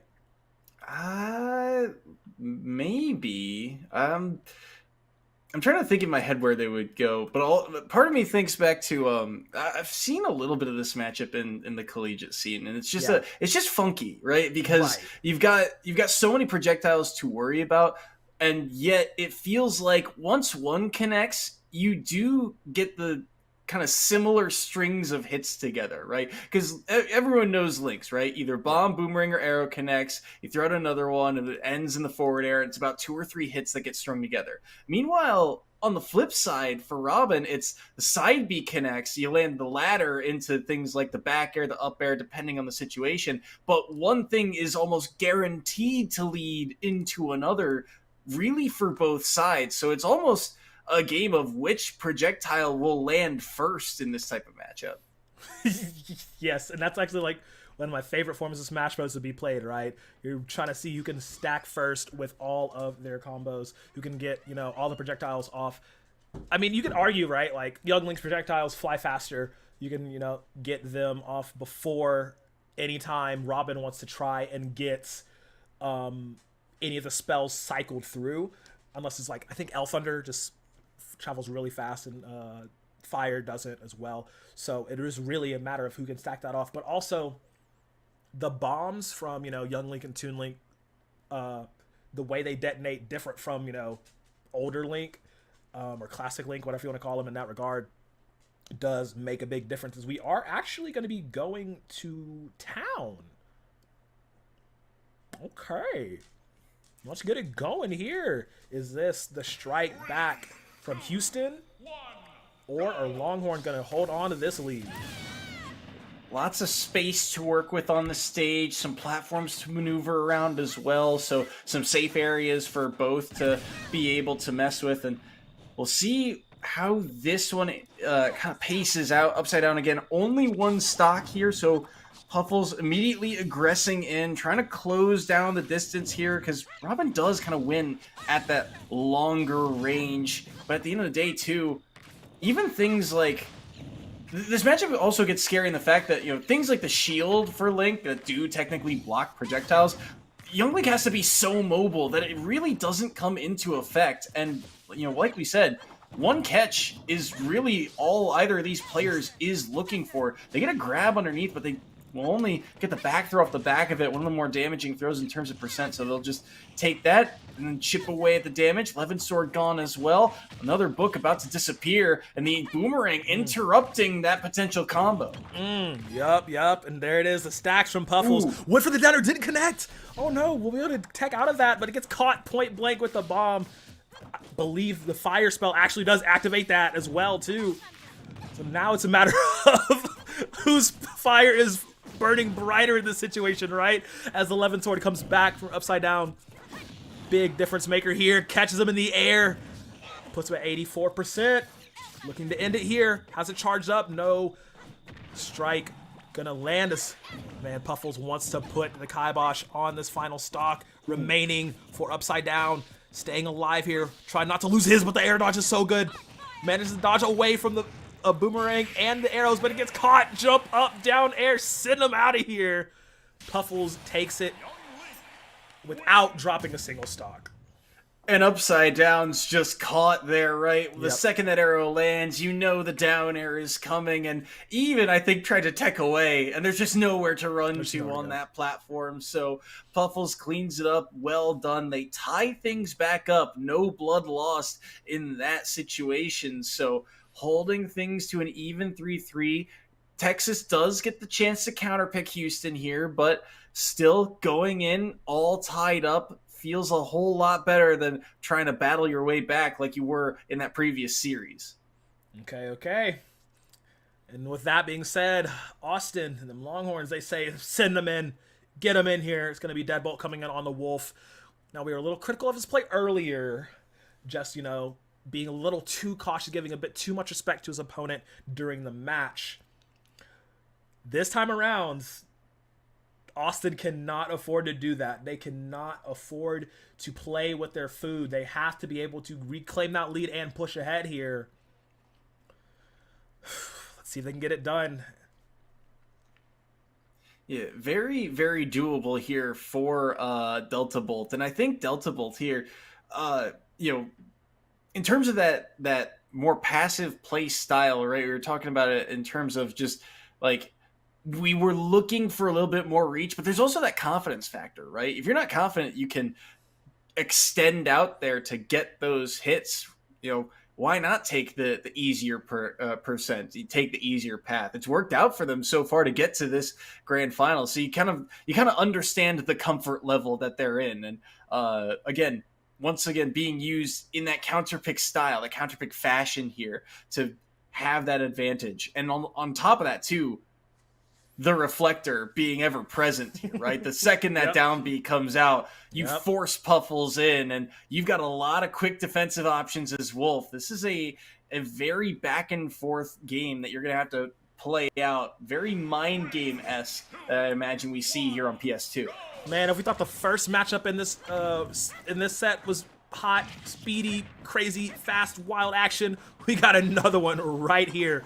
Puffles and Deadbolt starting off blasted, just projectiles everywhere. There's things going all over the screen, and like you said, the reflector from Deadbolt is so key here for a lot of these, as Deadbolt is off to a great start. There's no passivity here. There is no caution at all. It is all gas, no brakes. This Puffles already at 71%.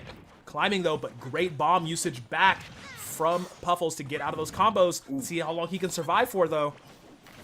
And remember, too, they went up against Richter, so they had to play aggressive. They had to be a bit more upfront. And so if they just apply that here, you can see it's working wonders. They've got the percent lead. Now, things have slowed down a little bit here as Puffles is very aware of how close Delta Bolt wants to be and the range that they want to play at. So a minute here for Puffles to really adjust to that tempo.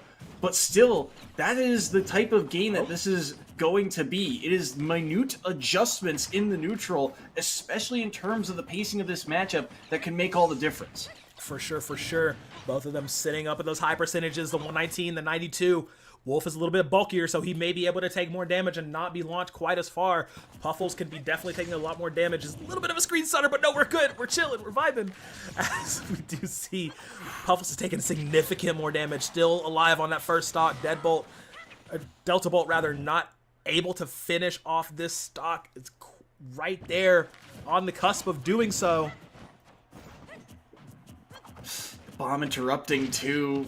It's a good grab, but they go for forward throw instead. They try and follow up a dash attack, but it doesn't quite land. Puffles with the perfect roll to evade that move. Then they get a grab of their own. Back throw. Won't be able to take the stock quite yet, but a good amount of damage landed. They got the catch, too, on the down tilt, but they aren't able to follow up. Forward air whiffs, arrows and boomerangs galore here at the ledge, and eventually it's the solid hit in air that will kill Delta Bolt and give Houston the lead.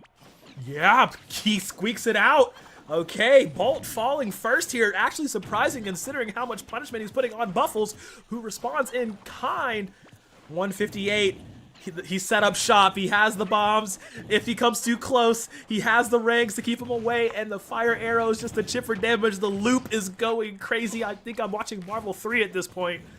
Puffles is all the control he needs as Bolt has not found a way to get back in. No reflector usage coming out of Delta Bolt here. No pistol shots of his own going out of here. The blast should not been used, but he catches them slipping on the platform, sends him up and sends him away.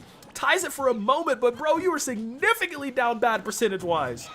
Huge stock to take in terms of momentum there for Delta Bolt, but still, like you said, it is a massive percent deficit, but this is the combo they're looking for. Good follow through, but the forward air just not fast enough. Nair beats it out thanks to Puffles, and now Puffles back to stage control, back to the boomerang gameplay, constantly controlling center stage with all the projectiles. Delta Bolt can answer back with a laser, but it's too slow.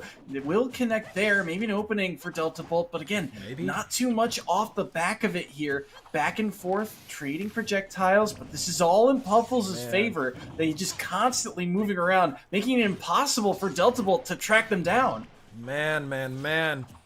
This is so... Okay, there's a reflector. Gonna get him some breathing room. We need to see a little bit more of that from Bolt here. 146 is so scary, Soy. Like, this is insane. Like, I can hear the clicking of the controllers. Oh! Ooh, his life was gone in almost a flash right there. Does connect again. Boomerang, bomb, blade. Charging forward, Puffles puts Bolt out, 1 stock left. Looking to clinch this out for Houston and hold this lead still. Delta Bolt needs to play immaculately from here on out, not get caught in this whirlwind, this maelstrom of damage that Puffles is able to throw out here.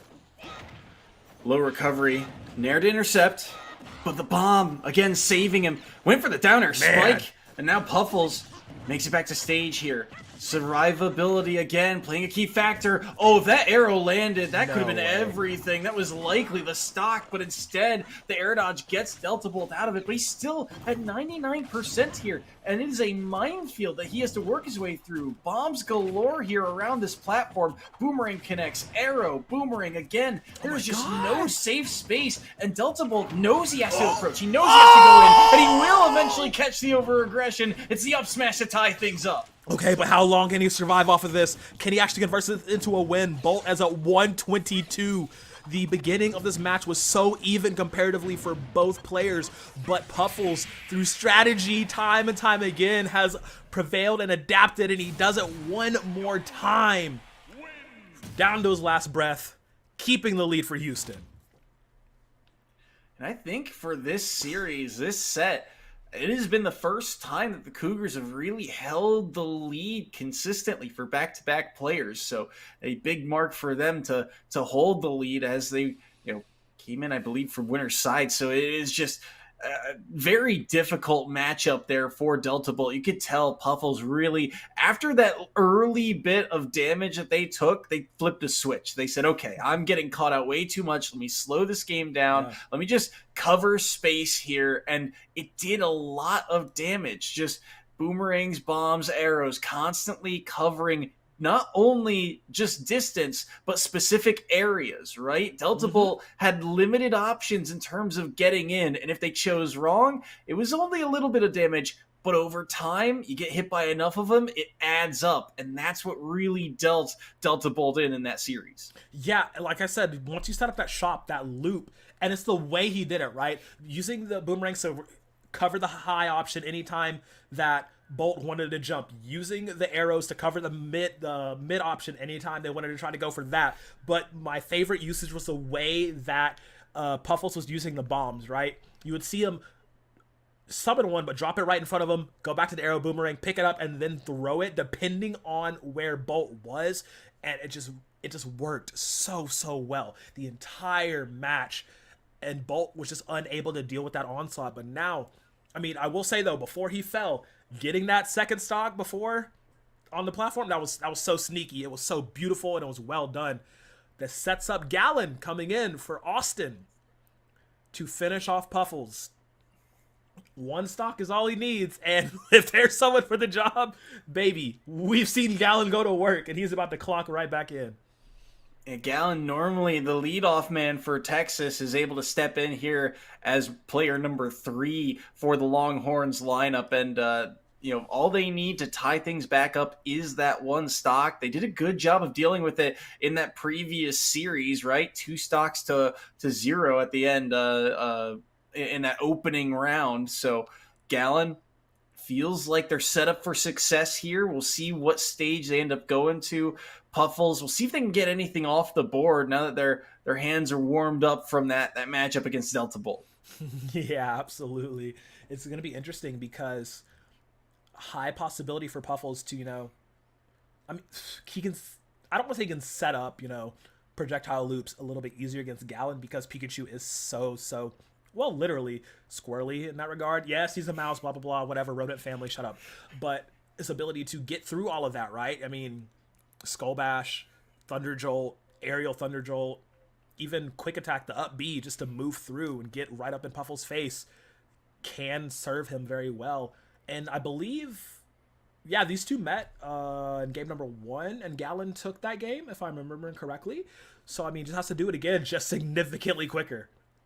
So the real place where Gallon got a massive advantage in that previous matchup was the edge guards. They immediately got Puffles off stage. The ability to land the techs off stage in case they get caught by that up B, using things like the wall jump to make it back. I'm curious to see if they continue to go for that style of just force this character off stage, force them to try and recover constantly, because you've seen, like you said, it's not as easy for Young Link to set up the kind of wall of projectiles to break through in this type of matchup, but it's certainly an area where Puffles can find windows back into the game. For sure. Okay, here we are off to the races, and Puffles getting some early damage, but you get caught in that tail loop. Gallon's going to make you pay as immediately goes to the stage. We are on Town of City, but it's not doing too much for Puffles here. So he's already eating at 56%. Good jump away. The platform's leaving at the perfect time here. And now Puffles still has to get back control. Gallon just making him play a guessing game of where he needs to throw his projectiles at. Ooh, low recovery. Went for the down air there, Gallon. Trying to end things early and tie things back up, but not that time around. Continuing to just projectile away. Specials galore here across the stage, because why not? And Puffles says, "All right, yeah, I'll stand here. I'll play this game. You wanna play this? I got time on my hands. 75%. I got one stock to work with, and neither of them want to interact with each other. Without that platform in the middle, this is actually kind of the way to go about it. Right, and that's one of the things I was harkening back to when we were going through picks and bans, because Gallon will be able to just absolutely starve out Puffle, so to speak, until these platforms come back for him, because he has that ability with Thunder Jolts to do that. As now Puffle's at 104, Gallon's still at 41%, unable to get anything done here. Now the platform's returned. Maybe Puffles has a chance to breathe. I wonder if Puffles goes for something risky here, right? We've seen him get a little risky at times, go for things like the down air if he gets the tech, but there's no real opportunity to do so. We saw him change things up too with the up B out of shield. Didn't get the chance to use it there. Looking for something like down tilt that time around. Able to hop around these neutral Bs this time, so changing it up. Baiting Gallon in, saying, come approach me. Maybe I can win in the scramble here. He'll use the Zair to... able to get back as well. Boomerang clips the recovery here. That's another one, and now both players in the red here. One strong hit, like an up smash, will do the trick, and Puffles will take that stock. Man, I didn't think he'd get it, but he got it. Okay, Puffles with 1. How much more can he take at 145% here? The one up grab. Yeah, send him flying. Get a bunch of damage, take it up to 157. Playing against this side stage is very dangerous for Puffles. Will be able to get up just a moment. Oh, that actually might have saved his life right there. Tech off the stage like that. He stays alive for a moment, gets an on-stage up B, connects to Gallon only at 38%, keeping the pressure on. He wants to end it right here, but Puffles stays alive for a moment longer. 178 as well. There's just no room for error here for Puffles, and everything they get is just gravy on top at this point. The fact that they've dealt 43 is already impressive. They're able to roll around the up tilt too. That was likely the stock if it connects. Maybe something here. Holding center stage as long as they can. Arrow connects as well. And Gallon now starting to feel a little bit of the pressure, but they will eventually find the falling forward air. And that will be the end of Puffles' run, but the damage has been dealt. It's the Houston in the lead. Oh, man.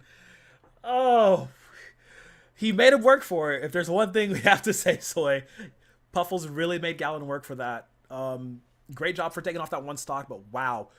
Absolute, it was magic, right? And like the way that matchup was going, you could think if Puffles had one more stock, there's a reality in which he would have taken that game against Gallon, because he was able to nullify the game plan that Gallon had at the beginning, right? All those Thunder Jolt spams going off, keeping that stage control relegated to Gallon on the Pikachu. But Puffles, he's like, wait a minute, what am I doing? Who am I? Hello? Just immediately flips that gear and just starts the projectile game, and it was able to rival against Gallons and then overtake Gallons. And like I said, it got him a stock before he fell, so that's great right there. As we are going to the Oak, who is disguised. Okay. Houston bringing out the cannons for this. It is interesting, right? Because I liked Puffle, like you said, the way Puffles played was great there to flip the switch. And one of the things they did that was great in that series was the baiting in off the projectiles. Because the key is once you shield one, you're trapped. That's the setup, right? Yep. The neutral bees come in, you get locked into your shield, in comes the Pikachu with a grab, and now you're comboed. But Puffles did a perfect job of just simply jumping around them, baiting them in, and then having a perfect answer for when Gallon would approach. He's saying, hey, he's not shielding.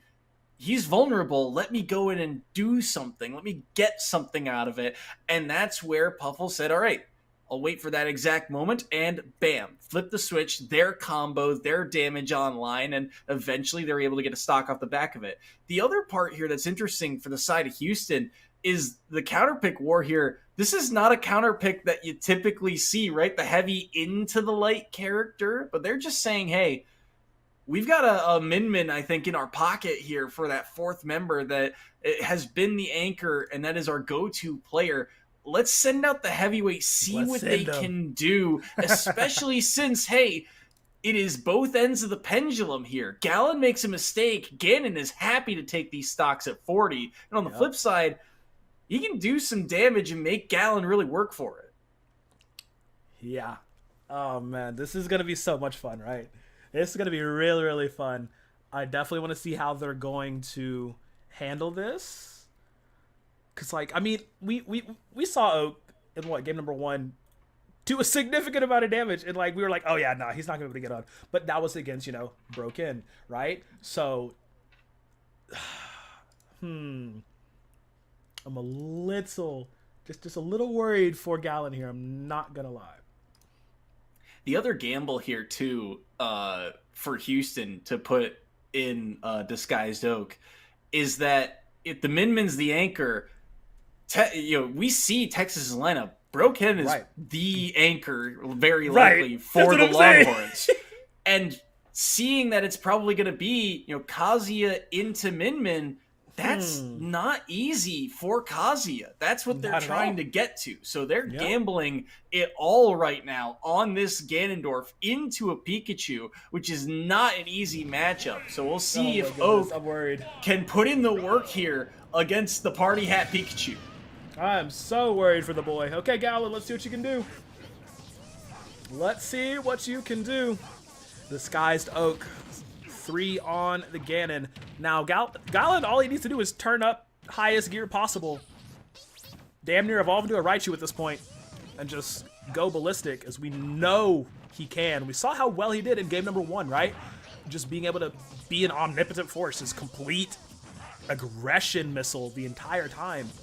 And Oak is not really going to be able to deal with, right now, this projective game. The other problem is, too, things that are good defensive options, like the jab for Disguised Oak. Pikachu's just too short. He just can't find quick defensive options.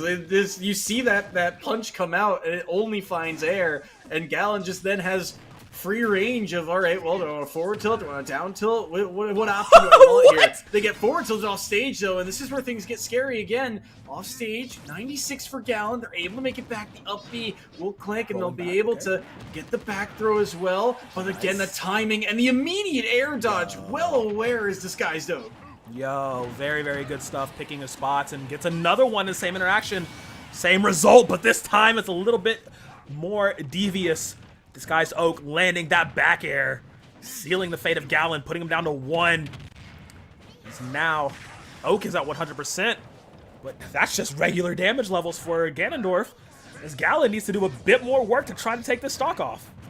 Heavyweights thrive off of being in the red here, and especially now, look at Gallon at 76. One smash attack will kill from just about anywhere, really, on the stage. Gallon's got to be so careful. Now at 113, forward air will catch again. Gallon looking for the edge guard. Low recovery, and he's able to make it back. There's the forward tilt reversal. He's gonna be recovered, but what's the gameplay after? Baiting him out. Trying to force him to make a decision here. He's caught. Neutral air. Down B just to get area covered into the up B to recover. Back. Goes for the tilt. Not gonna land. Ooh, this is so scary. Forward airs have been very reliable for Gallon, but you know what's even more reliable than that? That down air spike. He gets it, takes off that one stock from Oak. And let's see how much more he can get. Staying alive at 115 against a fresh off Ganon. That is scary, scary. This is still very doable, like you said, for Gallon to bring back, but he won't have the opportunity to do so. Door slammed shut by the forward air. Disguised Oak takes down Gallon. Okay. Managed to get it done, and just, you know, it took a little bit longer maybe than he have wanted, but Oak really was just a stonewall against Gallon in that matchup, right? Like, you saw how much they had to throw at him to get that stock, and it was just off-stage, you know, shenanigans, like off-stage scenario that we know Oak is not that great against to get it done. And Gallon managing to get that one stock, though, does set up the main man himself, Broken, to come in. Starting off, however, with the Palutena. Yeah, okay, so this is a pocket of his that we've seen a little bit this run. Not a ton, though, and mostly for matchups like this. I didn't quite bring it up because, hey, if it is the Kazuya locked in, then the Min becomes a far bigger threat. But I think Broken knows this, right? He knows that, hey, if I get through this, there is likely a Min waiting at the end of the tunnel, and I'm not sure I want to play into that type of matchup. Palutena gives you a little bit more range, a little bit more mobility, a little bit more kind of free agency in these types of matchups. So feels a lot better to play into, but on the other hand, is a lot bigger of a hitbox, a lot more difficult for these other characters that Houston has. It feels like your Broken has to be a lot more careful defensively because of the damage output that Houston has in these next two characters in their lineup. For sure. So, Broken with the game plan, locked in, ready to go.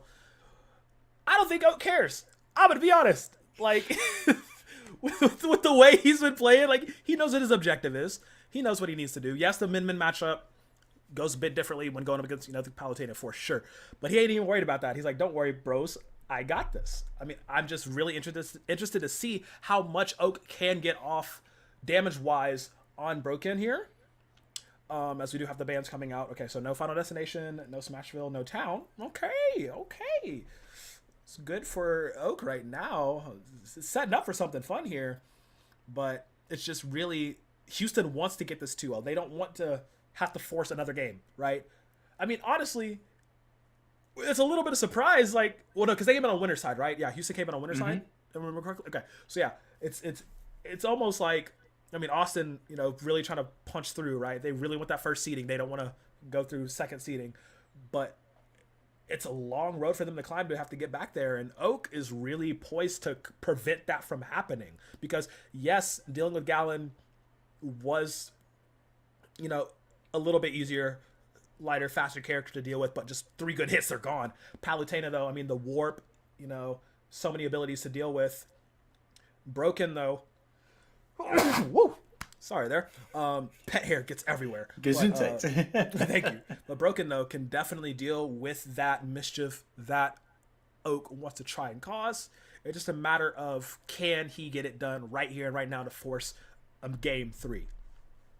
Yeah, Disguised Oak being a difference maker on this team, it goes back to your point of the depth of these lineups, right? Having that fourth man in the lineup can really change the name of the game, because it's about how many players do you have that can perform at such a high level. Really tests every single member of the roster here. So Disguised Oak, yet another test on the table here on Small Battlefield. It is the last man standing, Broken, for the Longhorns. 3 stocks of a Palutena. Disguised Oak is not approaching by any means here. They do not want to deal with this Palu, but they'll have to here as now in comes the Palu at the corner.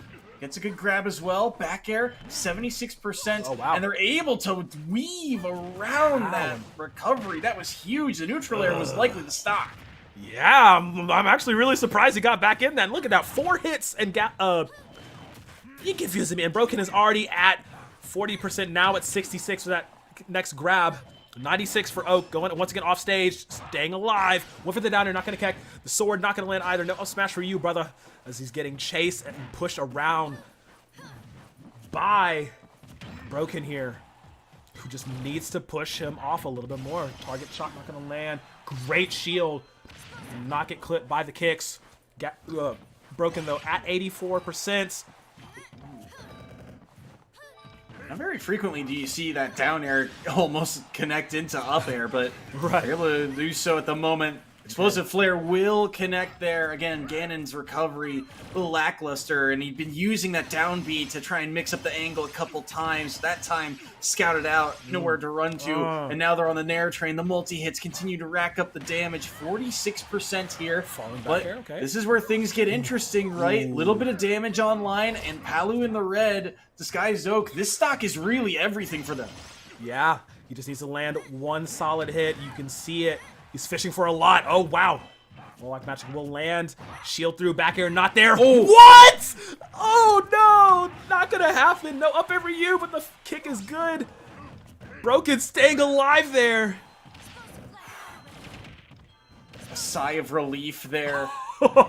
And now, look at the tension, right? One hit is all either of these players need to really take this stock, maybe a little bit more if you're trying to kill this Ganon. But it's forward tilt from center stage that will do it, and that is a full stock lead no matter what for the side of Houston. They won't get the side B. The wings will shut them down, but Broken bleeds 1 stock. The Longhorns stay alive, but it's the Cougars in the lead. Man. He said, hey, I know I'm going to get, quote the great Marshawn Lynch, I know I'm going to get got, but I'm going to get mine before I get got. And I'm just like, let's go. Oak manages to pull off 1 before he falls. Broken going in this very important final matchup, like we said, with 1. And wow, okay. It's actually going to be Sonic coming in for Houston. Great says, nah, don't worry, guys. I got this. Setting up his team for success here, potentially. Remember, this is for seeding. Both these teams are going to the CECC land, but it's just a matter of who's going in first and who's going in second from this respective qualifier. Yeah, both teams qualifying, and you always want that number 1 seed just to give yourself that easier path towards a championship run. It's not going to be easy for either team. I mean, so much talent already qualified, but still, it is going to be so exciting when to see these 2 teams compete on that stage. But both want that number 1 seeding. They want to prove that they can be that team. And now, great with a chance to do so. He's got the stock lead over Broken. Broken on the Palutena. Very proficient. Do not sleep on this player, even though they're not on the Kazuya. It is a scary prospect, but great. After kind of a quiet series in the opener, right? Didn't do too much. Didn't have to do too much in that previous one. We'll see what they can do here. Yep. Okay, great. Immediately into the mix. Gonna do as much damage as possible. Dash into forward air. Gonna get a nice small combo up for 33%. Looks for the up air, not gonna connect either. Charging in.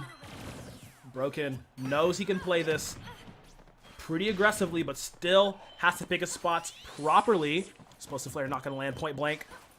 Tries to go for the aerials, the neutral air.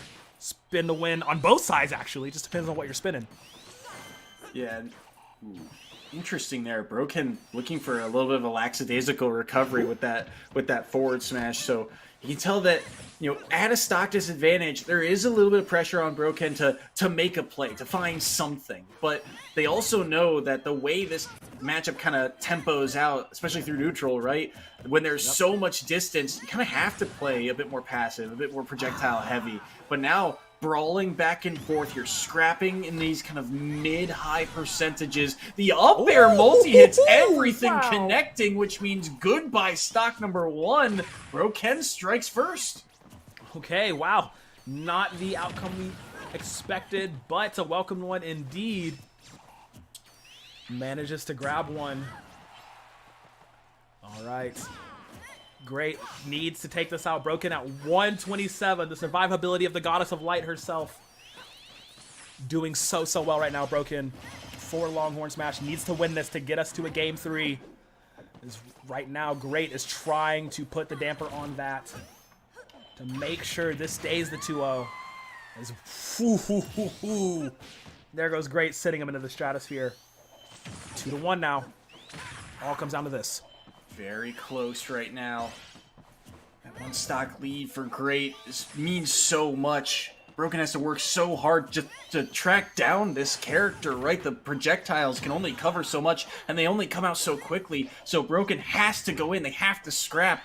But the speed of Sonic is just too hard to catch right now. Able to weave back and forth. So Broken got to be very careful with their decision-making here. Take an extra second on that platform. Look for another opening here. Great. Opting to just back away. They're looking for a catch, and they might have one here off of the grab. Maybe a little bit of damage. Homing attack. Put them on stage, and the spring also landed. Both able to make it out. The nerves starting to play a factor. Okay. 69 to 65. Now to 75. Ooh. Okay, the wings not fully charged, but it will do a lot of damage sending flying. Great staying alive still. 2-1 here. Broken needs this. Digging deep here. Needs this victory. 98%. Trying to land some more damage off is Great. It's just so tricky to get a hold of. The light pillar's not going to land. Neither does the explosive flare. Side stage now. Doesn't guess the prediction on the teleport. Great, allowing them to get back on the stage. Looking for center control. Stopping dead in his tracks. Almost ate a explosive flare that guaranteed would have killed. In the red here. Oh, good weave around for that grab. Forward throw. Gotta be careful of things like forward air, but they go for the up smash. It does not land. Another spin will connect. Only so many more of those. Maybe the nair, but no, it's the lingering hitbox in the forward air just barely before that forward smash connects, but they will take the stock. The shield was everything, catching the air dodge back, and that's a stock off the board. 1 stock apiece. A chance here for Broken, but still so much work to do. Great is out on their last stock, but only at 17%. They don't find the forward air, playing around the ledge. Broken was looking for an early stock earlier this game. They were looking for a way to potentially take one at 40, but they can't find the windows here at 145. Oh man, stops right in his tracks, dodges back through. Both are playing amazing down air to bounce, but no follow-up. Great, missing some opportunities to get this damage done here. 155, the damage is still racking up. From Broken, Great now 42%. Oh my god! The wings aren't going to kill there either. 64%. Staying alive. This is insane. Broken has not taken any damage so far in the past 20 seconds. Shielding and playing defensively so great right now. Soy, so close. Clips him, but that's it. Runs into the charged smash from Great to finish it all off. That's Houston. Barely, just barely. Broken be damned, getting the 2-0 here. Whew. Congratulations on first place, boys. A sigh of relief from the Cougars. Broken with a valiant effort throughout that series, but Great was great in the end. In the scrambles, in the key moments, Broken has momentum. They got comboed. They're all the way up to 70-ish%, and now you got to deal with Palu with Rage. but the air dodge around the up air, perfect timing around every single hitbox to get to safety, and then they catch the roll read with the forward smash, something they really hadn't landed all day long. They find it, and it sends them to the finals. They get the victory here. They sends them to Arlington as the number 1 seed in the last chance qualifier. What a game between these two teams, and what a victory for Houston. Yeah. Oh, man. That was so much fun to watch, honestly. Yes, it was the 2-0, but it was highly competitive all the way through. Like, I had a feeling it would be, right? We knew this wasn't going to be a stomp, by the way. Like, I just did not see that happening at all. But, man, that was crazy. Congratulations to both teams, of course. Both going to Arlington, just different seeds respectively. So super dope, gonna have everybody there. But we actually have no interview. We're a little late on the time. They're kicking us out of the booth. You got Valorant Finals coming up next. I'm actually gonna be watching this one too because I'm excited for this. It's Tamu Maroon versus University of St. Thomas. The homies Sam Talks and Joby gonna be on the mic. Soy, thank you so much for joining me today. Sorry about the hockey game, but we gotta dip out of here. Y'all stay tuned. We still have more CECC action coming up for you guys.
It is a monumental occasion as we head into the grand finals of the Valorant CECC Texas qualifiers, where there is a bid for the LAN event on the line. Hello, everyone. Welcome. My name is Sam Tonks. Joining me none other than the spectacular Zobi. And Zobi, we have Texas A&M University Maroon going up against the University of St. Thomas. Now, there's a lot of history going on here. Yes, a lot to unpack. And I mean, they both are fighting for that land spot on home territory in Arlington, Texas. But like you mentioned, these two teams have fought tooth and nail before. Most recently was about a month ago with a little thing you might have heard of called CVAL South Winter Grand Finals, where it was TAM and Maroon to take the series 3-2. But I mean, every single map, Sam, was tooth and nail fought over. I think the last two maps were the only two that did not go to double digits. And there was, an OT in there too. So this could be anybody's game today, especially with some slight roster changes on the side of University of St. Thomas. But we have to take a look at those rosters first, right, Sam? Absolutely. So let's go ahead and jump into it and see what exactly has been moving, what exactly has been shifting around, and get an idea of what the players that we've been having, and also just kind of the evolution that we've been getting out of these teams, right? When you think about how what's been happening in just the month. I mean, already seeing some of those roster shifts and roster changes happening for University of St. Thomas may lend, hopefully, some credence, some way that they can come back out of this. But you see right down there, University of St. Thomas, we have Glyph, Zowie, Mate Niles, CECC, and Corsonics. Yeah, and so the roster that was playing in the semifinals and for the majority of the group stage was similar to this, but it was Glyph, Nate, Doug, Zowie, and CECC. So Corsonics maybe not in the mix this go around, might have been busy with Funhaver or Challengers or who knows what. But regardless, it'll be interesting to see if it's the same kind of tier or caliber of performance. And then looking over at the tried and true TAMU Maroon roster, we are going to have, Joba, Aussie Frosty, Bing, Chilling, Nabber, and Noble. Like, they've been playing together for all of NECC, all of CVAL. They have that chemistry set, and it's evident since they had the highest KDA out of the group stage of 3.4 versus St. Thomas only had a 2.4. So it's hard to say who's had the rockier kind of path since they both have been on a tear, both are first seeds for their groups, but it's truly going to be tested here today, Sam. Yeah, absolutely. I mean, Texas A&M, this is a team that frags out without a shadow of a doubt. We can even look back at the South Grand Finals for the winter. It felt like it was just Aussie Frosty's moment. They were really coming out on top, but the entire team was also pulling their own weight. So for University of St. Thomas, this is not gonna be just an easy pushover team. And of course, you still have that wound freshly open from the previous defeat that was 3-2 that went all the way, a best of 5 grand finals. This is best of 3, so not as much room, right, to make those kind of mistakes and to hope for something from the other team that they are going to mess up on. You're going to have to be playing your A game the entire way through. The flip side, you don't have to worry so much at fatigue. Now, we do need to talk about our maps, and our map pool for today is going to be relatively simple, a little bit interesting though. We're going to be starting off on Icebox, going into Breeze, and if we need to, which I'm feeling like we might, ending up on Lotus. And for me personally, this map pool is a little bit interesting. I think it slightly favors St. Thomas, but that's more just because of an omission of information on Texas A&M Maroon, because they've only played 2 maps and they've only played 2 best of 3s to get this far, and they were 2-0s on Breeze and Bind respectively. So Breeze being their kind of quote-unquote map pick versus Icebox is that 2-0 victory as well for the side of St. Thomas, but they also haven't shied away from Breeze. That is also a 2-0 victory for them. So it really is, in my mind, kind of gonna be Breeze won, ironically, by Texas A&M, Icebox by St. Thomas, and then it would have to be that decider map if we do go all the way. Now, does that mean Icebox can't get stolen away by Tampa Maroon? Not at all. Not at all. Very excited to see how the agent select for Icebox is going to go. So let's jump into it.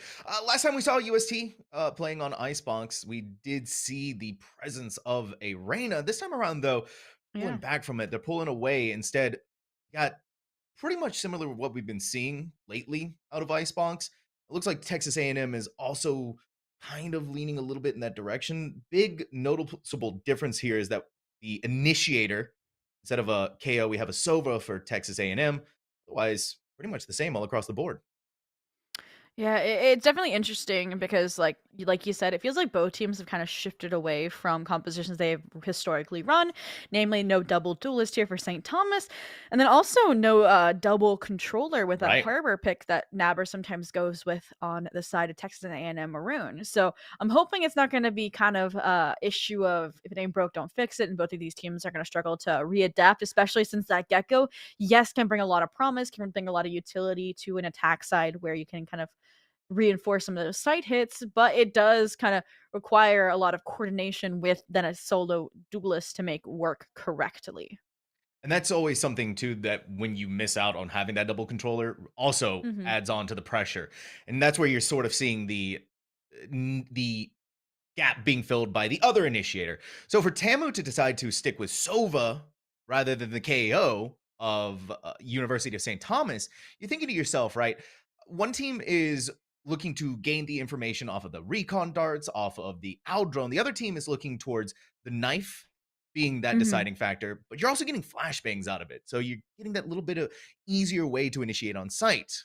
That's also where Icebox is kind of tricky like that, where you're not getting the maximum value that you possibly can out of the flashbangs. Some of these closer quarters, right? You're even looking towards A site going through the maze.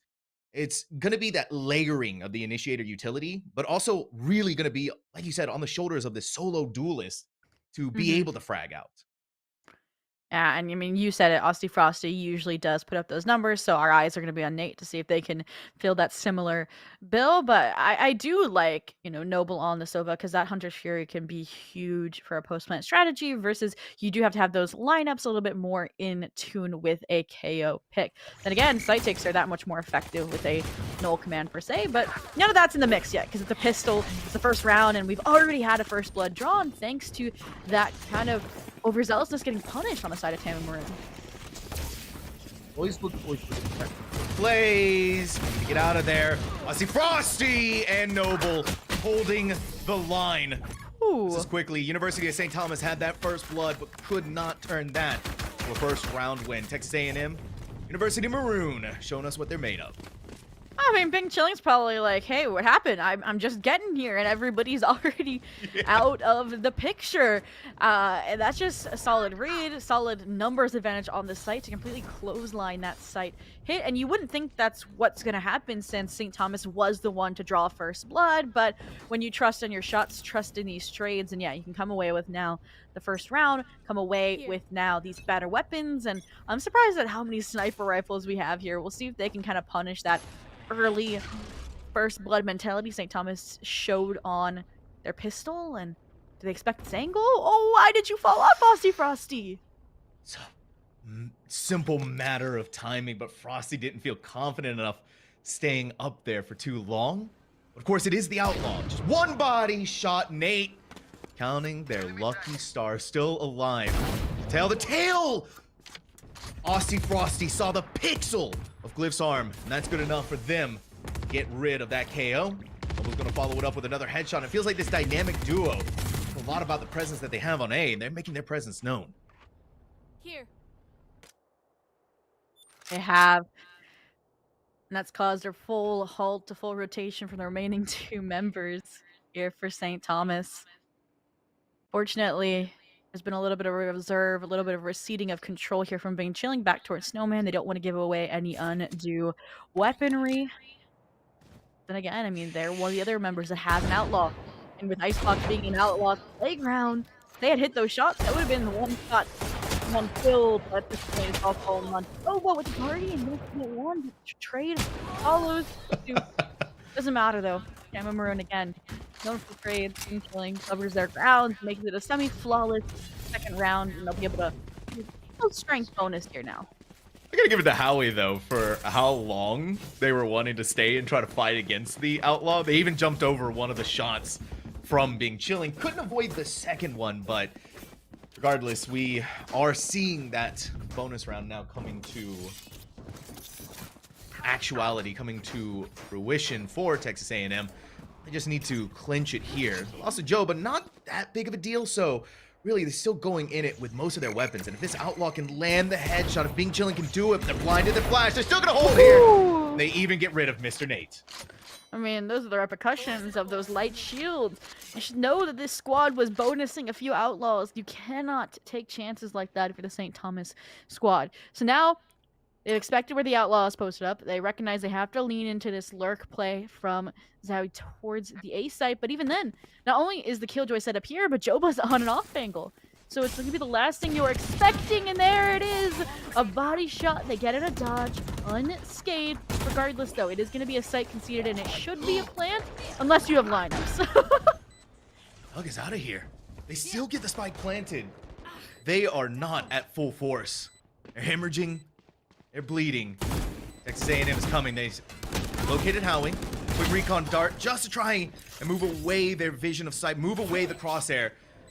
Cost Noble their life, but you had the ghost coming in clutch from being chillin'. Still a 2v3. The weapons are on their side, but weapons are being picked up. The advantage is starting to tick away now. Glyph on the high ground. 1v1. Aussie Frosty looking for this KO. Knowing that the timer's working against them, figures out where they're at. And its time is position. slowly starting to run out. They're going to zip line in, giving away their location. 11 HP is all that they needed to seal the deal here. But even through this, there is no survivors in the University of St. Thomas. Yeah, even though Tampa Maroon loses the round, I would definitely say they've won the long game in terms of the damage that's been done now to the economy of St. Thomas. And I mean, you can see it, all the light shields across the board. Pair that with Aussie Frosty sporting this outlaw, and this could be an easy way to continue this forward charge. Regardless, though, I really thought Tampa Maroon had a chance at even converting that third round bonus. They were doing such a good job ensuring no solo fights were taken. And at the end of the day, sometimes hero players like Glyph just get the job done. They play down that clock perfectly. Look at this, Sam. Bing chilling, almost getting punished by this forward mentality. Instead, they're going to be the bait for Aussie Frosty. They get their shot, but it does not connect from yellow. And they hear the outlaw. They know that they don't want to challenge that head on. Or do they? A couple of players still left behind. May want to tempt fate holding this angle if Tamu Maroon decided to push that. But it was all a fake out. It was just one player on A is going to pull all of the players from Maroon away. And now for University of St. Thomas, they get to just kind of walk on the site. Finally, someone's realizing that they're here. Wingman's going to get the plant down. It's not going to be good enough. Never, so just enough of it to be able to break the Wingman and prevent the spike from being planted. And then Aussie Frosty at Snowman is going to fire and shoot their shot. Spike is still going to go down, but at the cost of one player. Oh, and this angle from Aussie Frosty cannot be overlooked. It's applying pressure, forcing the UST members in to fight against the remaining Tama Maroon members. And now all this utility forcing the issue even further, placing Glyph again in the hero's journey that they will not come out of alive. A double snakebite kill from a Bing Chilling to bring Tama Maroon's third round on to that scoreboard. It almost worked out, the fake Almost. from University of St. Thomas. It was right there.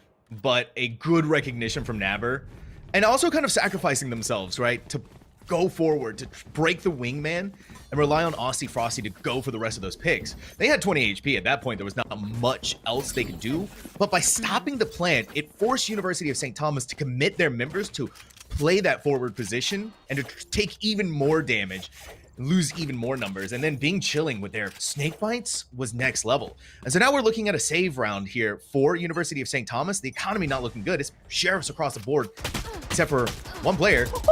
Through the smoke. Give me a break through the smoke. Ah, yeah, that's unfortunate. That's your entry. It's your dive. Gone. The member that I believe had the Blade Storms about online as well, so that would have been a tool to couple with the Null Command. Now they're about to take the Null Command offline as well. Aussie Frosty and this Outlaw cannot be overlooked. I mean, as the Poison Cloud comes up, it's through a smoke, a second kill this round, making it a 2v5 before a site has even been taken, Sam. And it's just cycling back and forth. Finally, Doug gets rid of Aussie Frosty, but it's Bing Chilling second, third K round in a row. This player is 9-1. They have ultimates available to them now. The University of St. Thomas is languishing, trying to figure out what to do against this team. And now we're looking at a pivotal round for them here. As again, they get the bye. The economy is so broken that if they lose this round, or even if they win this round, but don't have the numbers to go into it for the next one, not looking at much here. And what's even scarier, Zobi, the Aussie Frosty operator. I was about to point that out. They have upgraded. They have left the Outlaw in the dust, and now with this Viper's Pit coming up from Bing Chilling, thanks to their frags the last few rounds, they're going to try to be corralling the members of St. Thomas towards that operator, towards that A site. The first challenger is going to be this lurking Killjoy up on Belt Zowie, but they have to let that threshold be breached, especially when Doug is clearing out this Viper's Pit tooth and nail with their own Thrash. They didn't see Bing Chilling, but they do get the pick onto Bing Chilling, and so now the Viper's Pit falls. Noble is going to exchange blood for that, and what is happening here, Zobi? How do they continue to get the picks through the wall, and now the usage of the Hunter's Fury that came online, paid for in the blood of University of St. Thomas? And now Howie has to wonder, wait, where's my team at? The turret sees them, marks their location. Now everyone's just gonna run up on them. Noble couldn't quite get the kill there, but Jova has a swing up of their own. Texas A&M University sees another round 1 and continues to break the back. I mean, just look at the wide map awareness, right?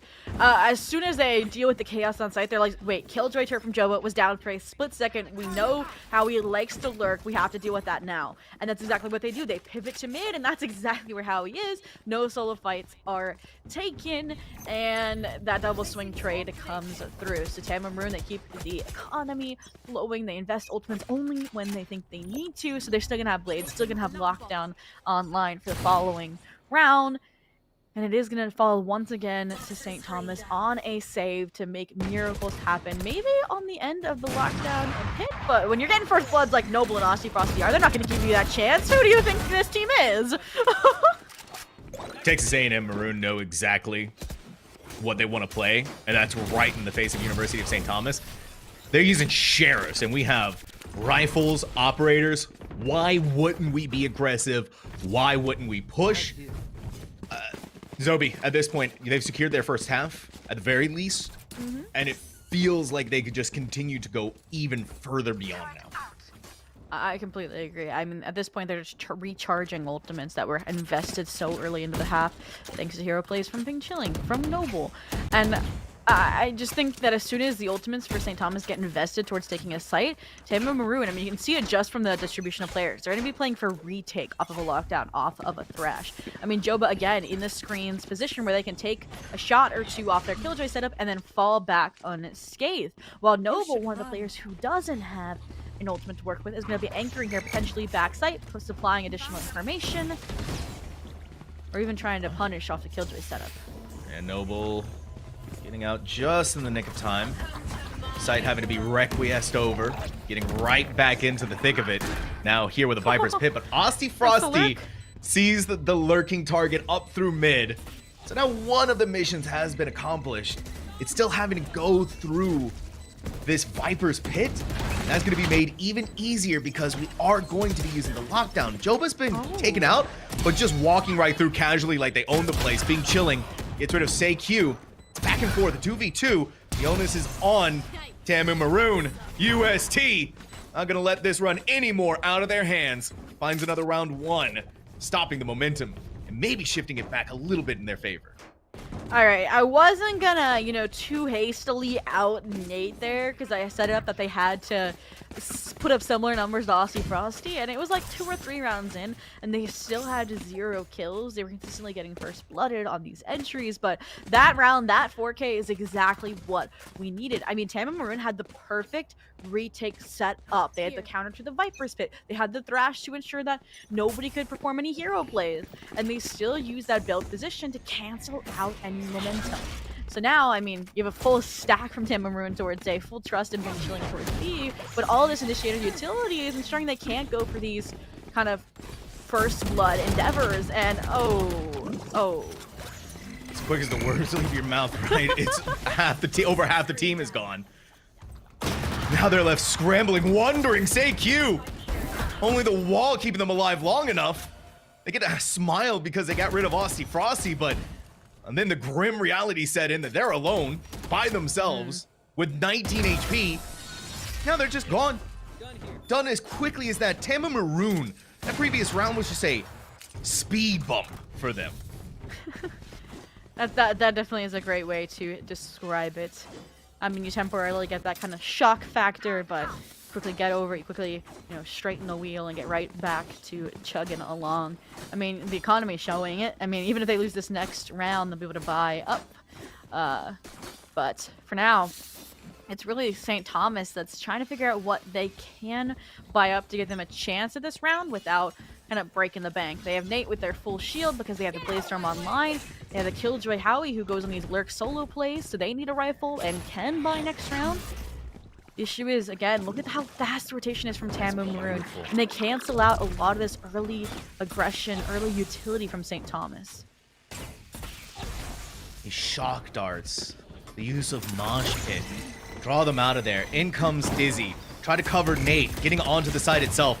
Noble is holding their ground. They've been blinded, they've been flashed, but they get into it, distracted long enough, even with the weaponry that they had. Now it's all onto the shoulders of Aussie Frosty.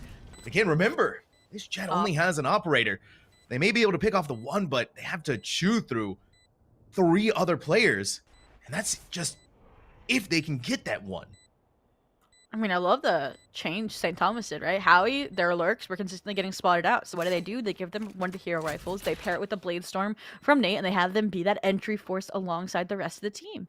So then, once they get numbers advantage in their favor, yeah, you have Aussie Frosty, that operator, left in a 1v4. More just searching for economy damage at this point, because if they can find this frag, for example, onto Doug, that's one rifle they're not going to be able to take away from this victory.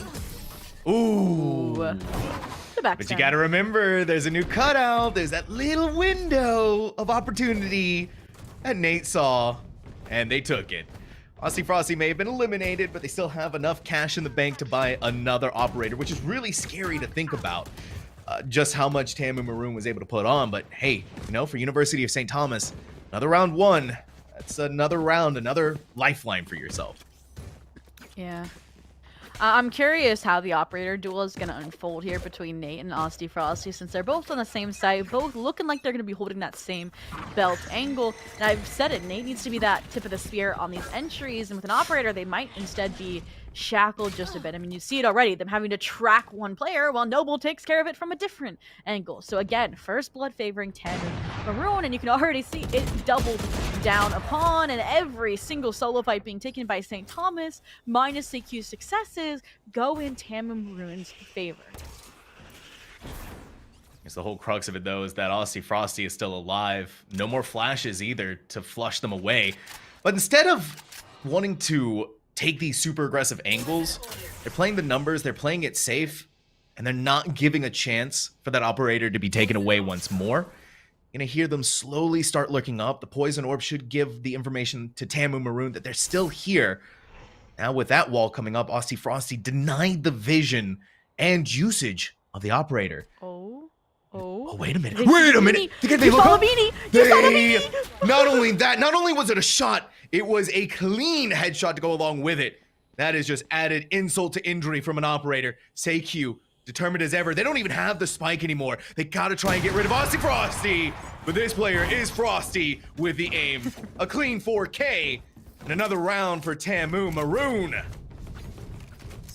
I mean, it's understandable, like you mentioned, no initiator, no information about what players are still anchored on this site for the Tamu Maroon squad, so you have to get a little bit proactive like how he did to clear out Ness. Unfortunately, though, the little fluctuation of that toxic screen essentially is what ended the round for them. That shot from Aussie Frosty makes it a 1v4, and there's not much that you can do when they took all of those early engagements to keep the round alive for St. Thomas. So now 8-3, this is a great opportunity I've learned for a timeout to be taken, because not only does it hopefully propel you towards that last round and a half, but you can start setting up those first few rounds, the next half, for success.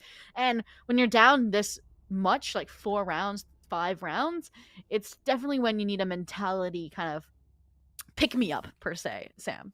Yeah, you really do. You need to also start having discussions. What do we do about Aussie Frosty? What do we do about this operator? What ultimates do we have that we could maybe apply even more added pressure? What are we missing here? What's the secret sauce? What's the secret formula? University of St. Thomas has a lot of the right ideas, right? They have a lot of the correct usage on how they're applying their utility onto the site, Zobi. But it's just, at the end of the day, they lose out on these first bloods. They lose out on these different angles that Tamu Maroon has been taken. And when they lose so many members so early on, especially like your Gecko, that's supposed to be the one planting the spike safely, it becomes that much more nauseating. Now we're going to see the commitment of the Thrash to go in there. Oh, the Hunter's Fury targeting the Gecko that was locked down, canceling it early, but you did get rid of Aussie Frosty as a trade, though, a jet for a jet. I'm sorry, my jaw was just dropped, and it's even more so now that Nabber, who was at the bottom of the leaderboard, is the one stepping up. So again, Tamu Maroon, every player firing at all cylinders. Now Nabber's on par for an ace. They know Doug is detained, so that's how this half is going to end. Is Nabber was the sleeper agent. They end it all with the spotlight in their tracks and an ace for the 9-3 curve. Nabber, the entire map of Icebox has basically been like, all right, my team has had enough glory. Yeah. My team has had enough glory, but I need to remind everyone that I'm sitting here. And it was so easy, it felt like. And Glyph almost had the drop on them. But at the end of the day, Thrash still went off. Glyph missed their shots, and Nabber gets to see an ace. I'm just crying, Sam, because like St. Thomas, they put together the perfect counter to exactly what you said. They were losing a lot of those early angle fights that really took out the oomph to their site executes. So what do? They invest a Dizzy, they invest a Thrash early on, and Noble says, I see your counter and I raise you a double counter. Hunter's Fury into the mix, gets the Thrash offline, and that's when Nabber can just go nuclear. It's really rough to handle. And now, I mean, we're at 9-3. They have to win this pistol, or it's already double digits for Tamu Maroon. And here's what's even more of a depressing moment for University of St. Thomas. Nate only has the 22 HP. Yeah. Aussie Frosty blinded, sees and tries to fight for it once more. Back off for the moment, realizing that maybe our home should be on A. Maybe this fight should be taken over towards A. That quick realization, University of St. Thomas is having those same kind of ideas, leading more of those players in that direction. Joba sees a lot of places free. A couple of little fancy movement techniques on the zip line to go in. Howie sees the wingman right in front of them, giving Nabber another ace. Aussie Frosty, small moments, small pixels, but they have 5 HP. The spike is planted. It's a 4v3. I love how many players have deagles for the Tamu Maroon squad. It just shows their confidence. Like support players like Gecko, like Bing Chilling, yes, they had just standard rifles. You could have that wingman, you could have more of that utility.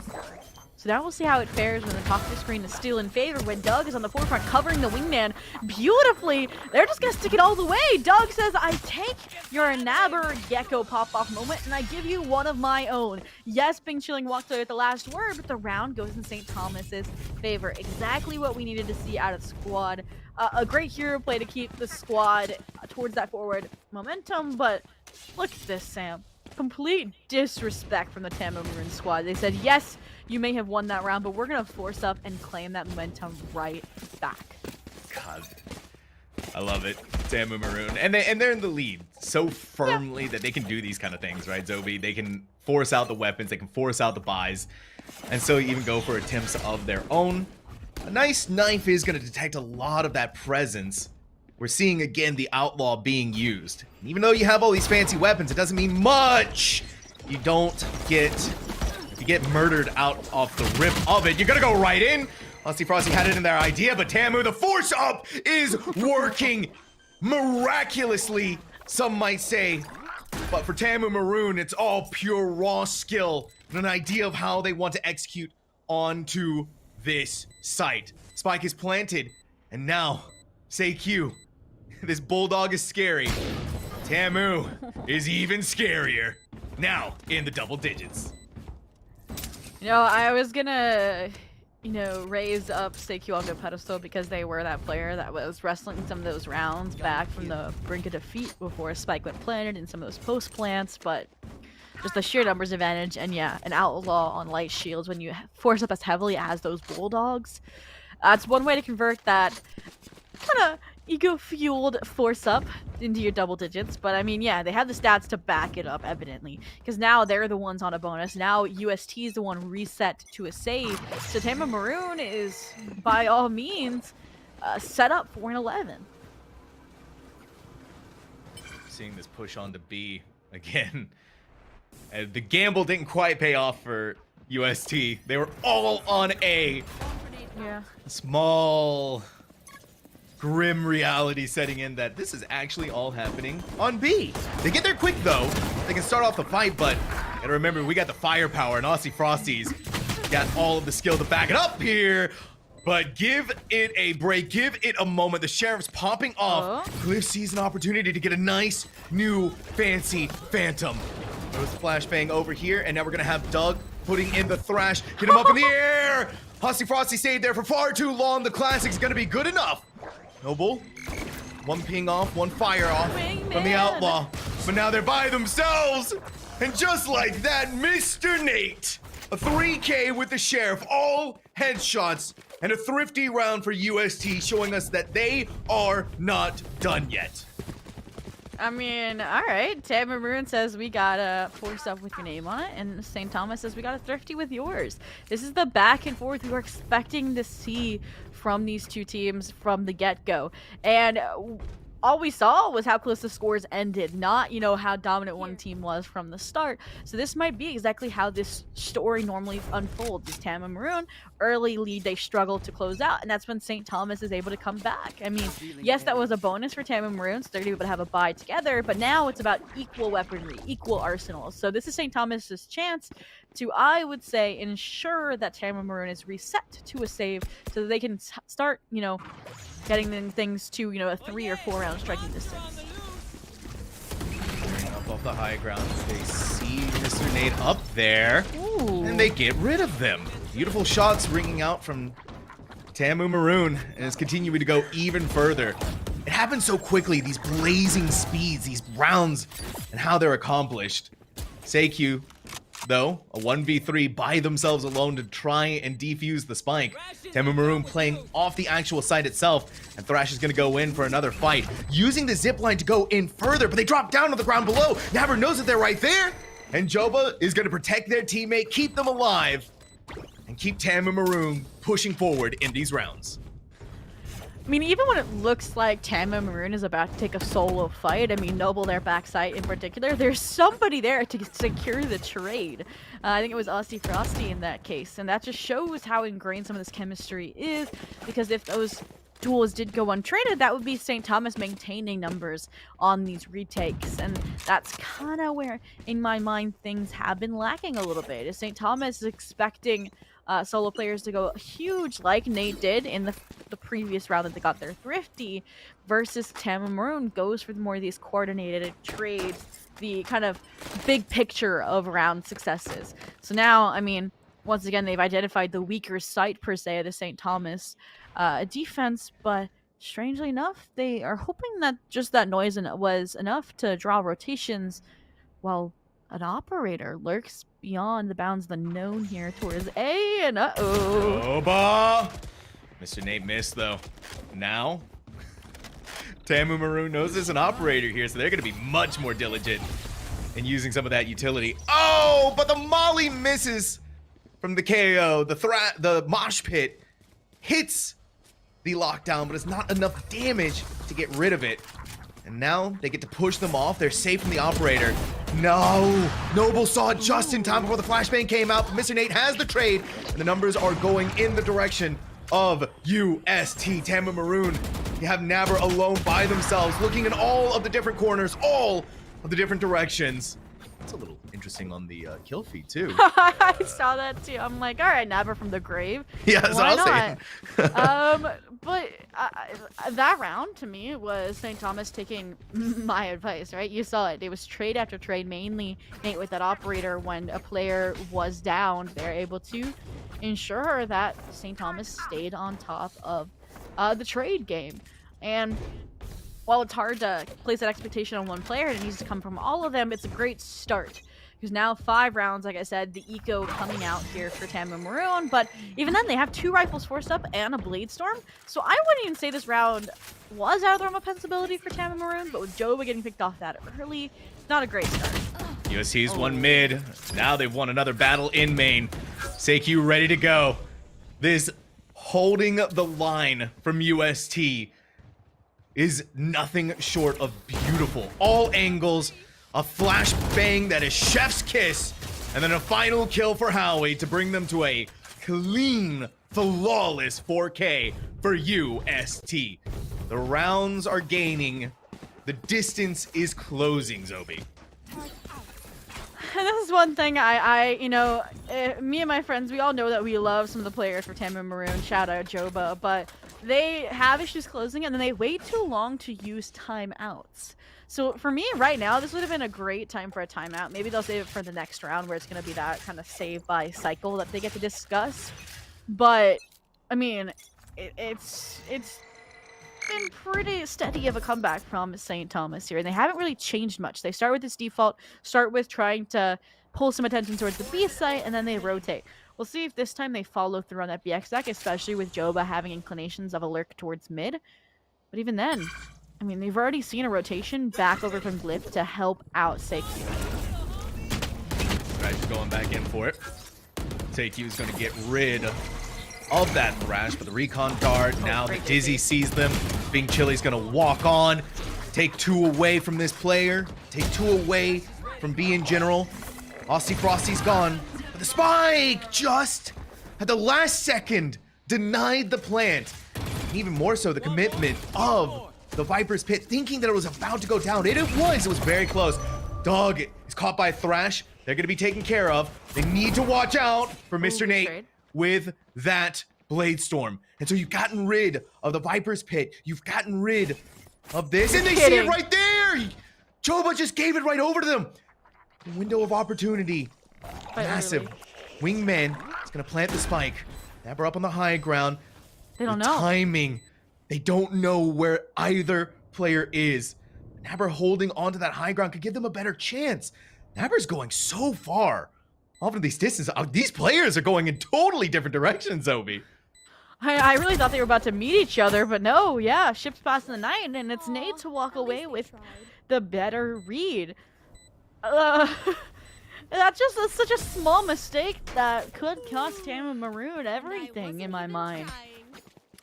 Like, Joba, if they were literally a few inches over, they would have been in safety, would have had the 2v1, and thank you, Nabber. Finally, the timeout that I asked for coming into fruition. So in my mind, this is either going to be Tamu Maroon wins the next 2 rounds outright. Oh, I mean, it's a save, actually. Do I want to change my opinion, Sam? I'm gonna say they either win their next 2 rifle rounds in a row, so it'll be the saves they lose in the rifle, or it's gonna be St. Thomas tying things up here, completely shutting out the momentum of this timeout. So I want to get your thoughts, your predictions, and what you think Tamu Maroon is trying to talk about here. I think my thought process would be, right, this team's been loving to force up, but I think at this stage of the game, you played a little bit more reserved. Right, you get everything fixed with the economy going into the next couple of rounds. You're only 2 from victory, right? University of St. Thomas still needs to win 3 more rounds to meet you. You sacrifice this round, you buy sheriffs, you buy light shields, and then you have the opportunity to be able to buy more rifles going into the next couple of rounds. Yeah. But for Tamu, they're not going to do that, obviously, because this is a team that is just going to force it up. No, okay. That was also something that I was feeling that they could do. They've done it before, right? They did it in the second round of this half, and they're going to continue to do it for as long as they think that they can get away with it. Now the real question is, we see 3 going on this B main, 2 in mid. Hasn't worked out so well for them. We haven't seen them do anything on A for what feels like forever. I think they're more concerned with Nate and that proactivity alongside the double initiator, so they don't want to mess with that. But what's curious to me here is the last time we saw this force up, not the second round when you spoke of, Sam, but when they had the Blade Storm in hand to complement a force up from Joba, that was the strategy. So without a Blade Storm here, it's interesting because I don't think Joba will be able to afford a bot, while the rest of the team that has the Deagles will. So if they don't win this round, I'm curious to see what exactly is going to happen. And with St. Thomas having these ultimates on board as well, it's another cause for concern. But look at this. Look at Glyph's positioning here. Jail. Aussie Frosty has to be careful. The Dizzy is perfect. Dizzy is perfect. Glyph almost got away with their life. They know where the operator is. Nate using a cloud burst to secure their escape. But they have a weapon upgrade. They have a lockdown being used, and we have the operator out of here. But here's the big but, is that spike, the gecko fell. And so now they need to actually go and get it before they can even put it in there. Now they're pushed away. And even with that detainment, you think the team will be less inclined to rotate. And that's the correct call from St. Thomas. So I was expecting this. As soon as they have information, noise made with 15 seconds left, yeah, you invest that thrash. You ensure that a plant cannot even come through. And with Howie getting as many frags as they have and a 3K to boot, that is how St. Thomas will shut out that forced buy from Tamo Maroon. Put themselves now 2 rounds within a tied game. And there it is, the light shield repercussions for Bing Chilling and Jova coming out of that force up. The rest of the team, yes, has rifles, but at this point, it's either win this round or USC tie things up, Sam. That's what I've been thinking as well, right? You would have sacrificed the previous round, get some more layering of the utility, maybe get away with some crazy sheriff shots here, but no. Tamu Maroon thinking that they could do it here, right now. Might be possible, might have been right there, but CECC's Viper's Pit is going to add an interesting wrinkle into the plans of Tamu Maroon, completely denying B. And this is actually going to cause the shift over onto A, right back into the waiting hands of Mr. Nate. But if Howie is going to get rid of Aussie Frosty, oh, you have what to can hit Mr. those. Nate expect for it? Yeah, but Mr. Nate's just not landing these first shots from the operator, and this gives Tamu Maroon so much space to work with. And I love this Hunter Tree. It was trying to spot out Glyph specifically, but since they have the null command for the retake, and you can see St. Thomas respecting the site take, respecting the plant so that they can retake with these tools. There it is. Null command popped in conjunction with Dizzy and a 0 point. So they have so much utility invested here to try and just pave their way back on the site. But look at the Nabber. They've slipped through. Slip through. They get their one, traded out by Mr. Nate. The operator blasting away. It's a 2v2. Now, it's all Mr. Nate alone. The operator, the perfect crouch, and the perfect moment, the perfect headshot from Noble. Tamu Maroon, match point. The force worked, and it breaks UST here for just a moment, but they still have enough money to be able to try and save themselves. All right, I've taken my deep breath. I've collected myself because, yeah, that was a little close for comfort. Like I said, St. Thomas, great util investment to pave the way back into the site, and it was just the hero play from Nabber there to get those extra few frags to set Noble and Jova up for the clutch. Now, like you mentioned, Tamarin in a position to steal away St. Thomas's map pick here on Icebox. You said it, they haven't gone towards A at round start this time though. Beautiful utility showing how deep their playbook is. Gonna deny any kind of proactivity from St. Thomas there around pipes. But they still don't know that the operator has been forced back up by Nate, so that's why Thrash now gets invested. Information collection, but it doesn't matter. A 1-for-1 trade, Aussie Frosty losing their life, and now that your duels is gone, you have to cash in on some alternative options. And they may be able to. Look how free B is. Oh, and it now gets now even it's free. better. Now it's free. Nabber just shoots through the smoke, an inkling.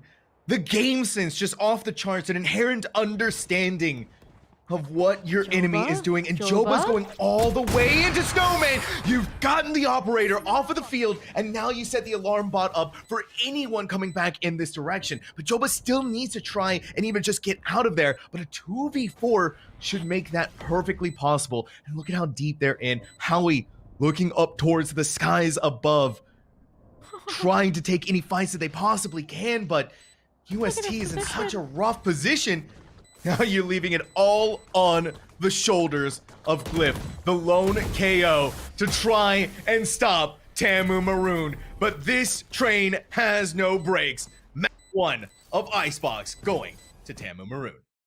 Insanely coordinated there on that last round. Great calls from Joba saying, hey, I have pretty much all of B-site at the moment. I don't know where CQ is. And the Nabber says, hey, I found them. So you know that in the past, St. Thomas has been stacking towards A. So now that Seiki is out of the picture, you can forward pressure in the B site, which is what they were failing to do in previous B site executes. So regardless, 13-9, yes, a little messy towards the end once the sides had swapped for Tamu Maroon, but regardless, a huge victory. They stole away St. Thomas's map pick. They're headed into a map that they are very confident in on Breeze, and we're gonna have to see what St. Thomas has prepared against them. Well, it's going to have to be something impressive here, Zobi, because we are now on series point. Yeah. This is the bid for the CECC LAN event happening in May on the line. So we're going to go to a short break, but don't go anywhere because it is either Texas A&M Maroon ending things here right now, or University of St. Thomas sending us to a third map. All happening after this break.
It took a little bit to get there, but we did get there eventually. Tamu Maroon closing out Icebox 13-9, now setting their sights on Breeze, where they are hoping to close it out and getting the ticket into the CECC LAN event happening in May. But for UST Zobi, University of St. Thomas, this is all on the line for them. It is all Breeze or it is all nothing.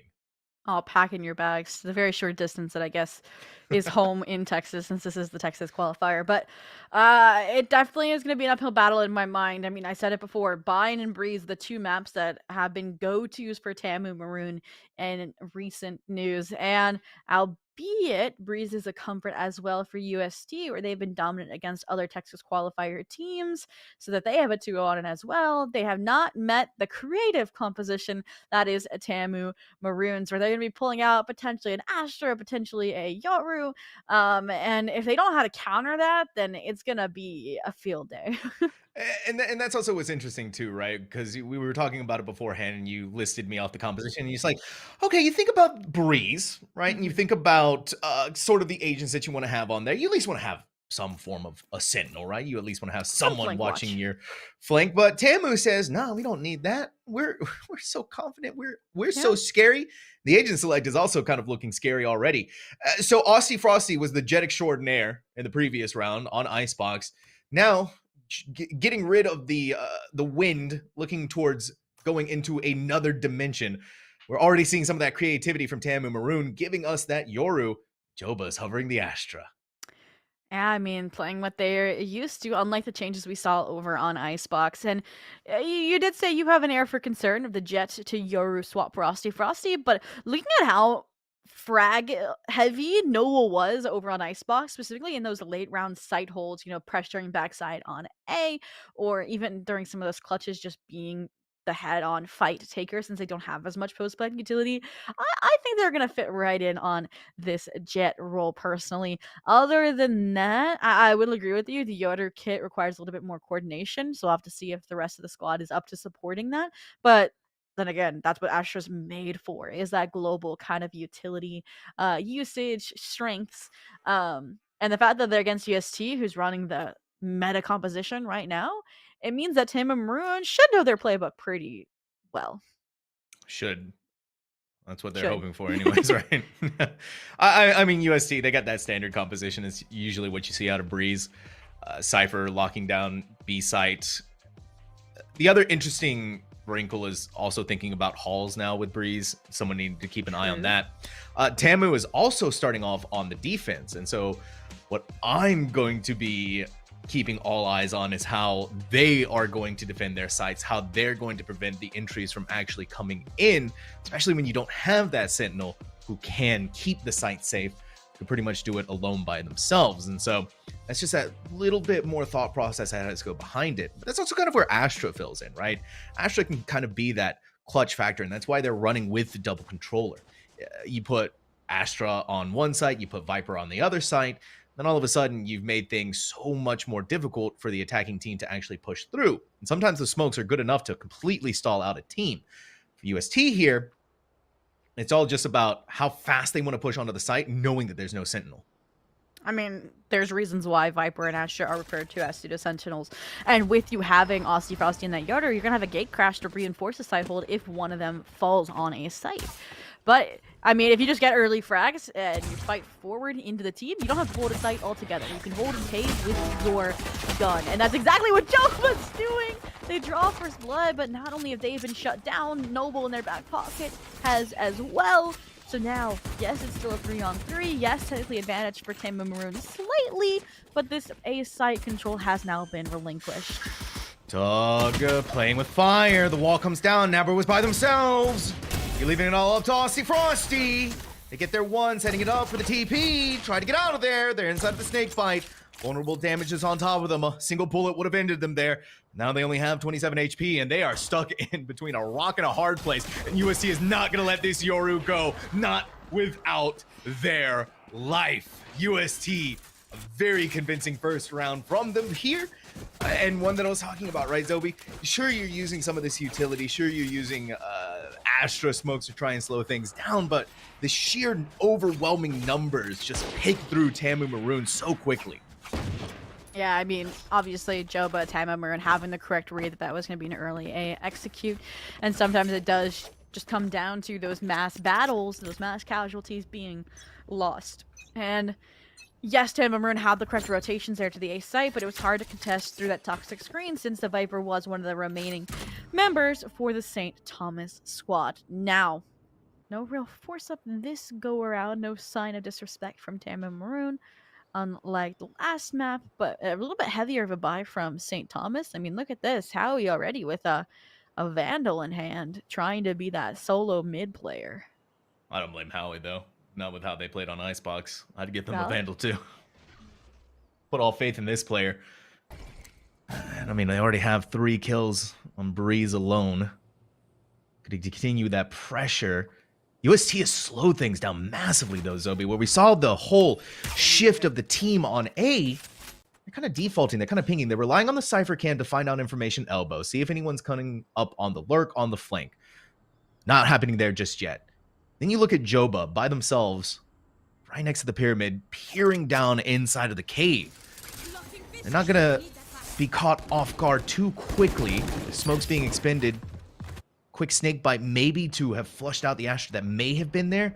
It's not going to happen just yet. They are going to be seen, but Mr. Nate loses their life in a disastrous brawl. It may give Tamu Maroon a leg up. Not much of a one, but it is a small leg up. I can't tell if that was like visibility of the toxic screen or not, but regardless, that's a frag, a first blood, and now time not in their favor. Joba can just play spoiler of the spike plant all alone.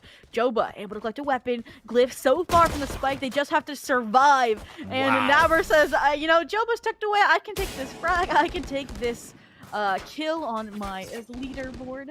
And Tamu Maroon says we don't need to force up to get a converted Thrifty. We can just get one outright. And I mean, Sam, you said it. St. Thomas was a little bit slower to the punch, and I think they were a bit far too slow. Yeah. Way too slow. It gave Tamu Maroon so much control of the map, and they were never really forced off of too many positions.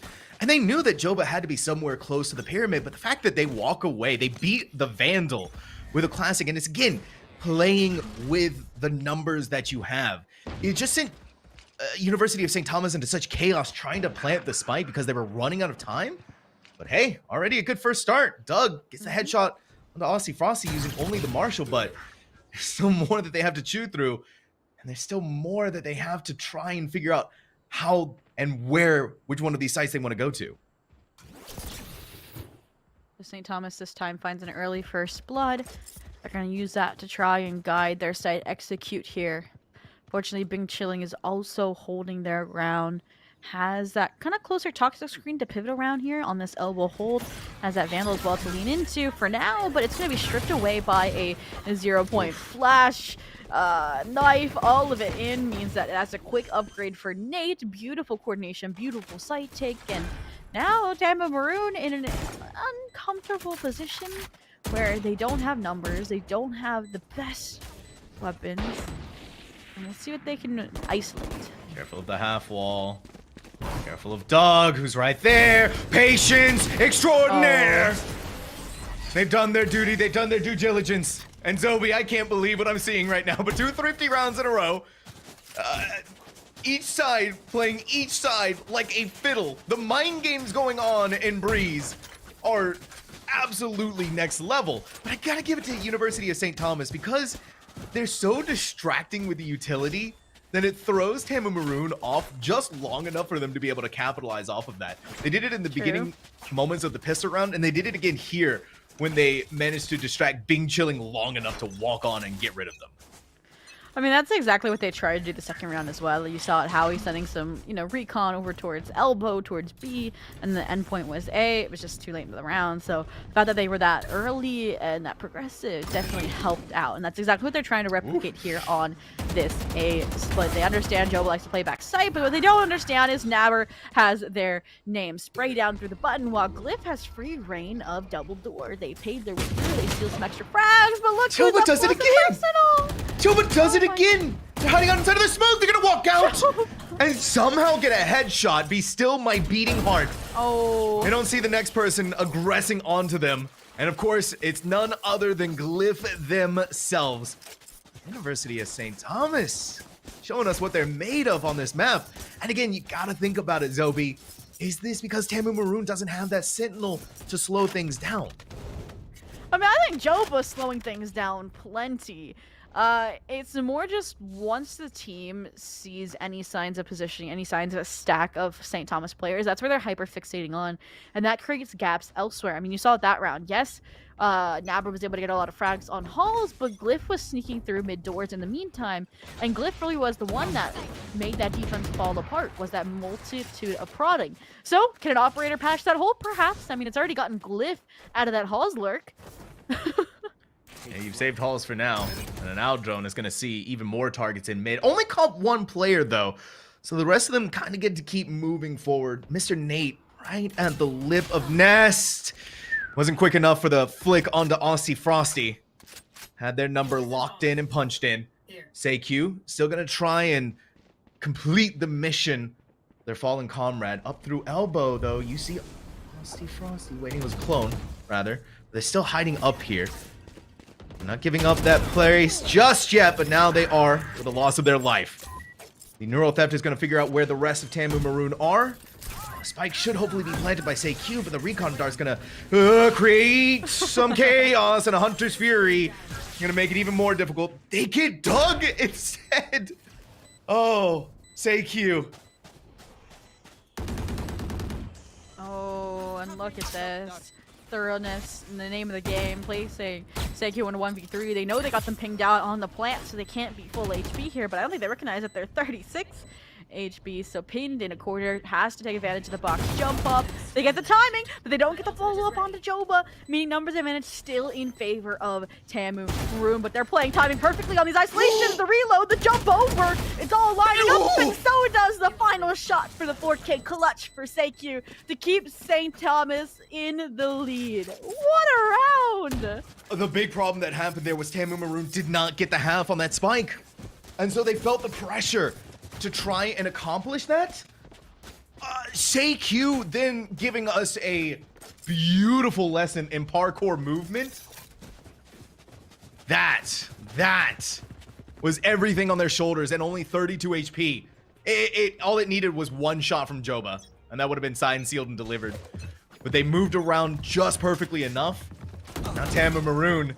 Okay, they're not done yet, though. You gotta remember, this team may be down, but they are not out. And I mean, I feel like those small breakdowns in communication, if they add up, we might just be looking at a third map. Yes, we already see a lot of information Tamu Maroon can use to rotate over. Cosmic Divide invested as well to try and facilitate this post-plant, facilitate this retake, but it's getting challenged tooth and nail by St. Thomas. There's so much site control back site just being given back to the squad. So yes, Noble gets a weapon collected, could stick, but they decided to challenge through the Cosmic Divide. But there's no information, Sam. There's no information. Just right over there. All right. Noble has to right the wrongs of the previous round. Up in the air. CECC does it again. It had to have been CECC. It had to have been them to see UST through the 5th round one. Twice in a row now, resting on their shoulders. And so now, this is again where I would like to say that sometimes early timeouts are not a terrible thing. They're not a sign of shortcomings, because when it's 5-1 on your map pick, that's going to be a rough start. So, Tamu Maroon looking like they want to try things differently. They want to take care of the Doug Lurk early on. Aussie Frosty challenges, Gate crashes out once they realize that there's more than one player in the playing field. But look at how many ultimates there are for St. Thomas. No command to pave the way into a site, Pit to protect the site, even a Hunted Fury to propel themselves forward, to kind of put Ping Chilling on the crossroads, but Aussie Frosty disrespects all of it. I like the cage to lift back up Glyph, but the timing, the vulnerability is perfect for a 1-for-1 trade.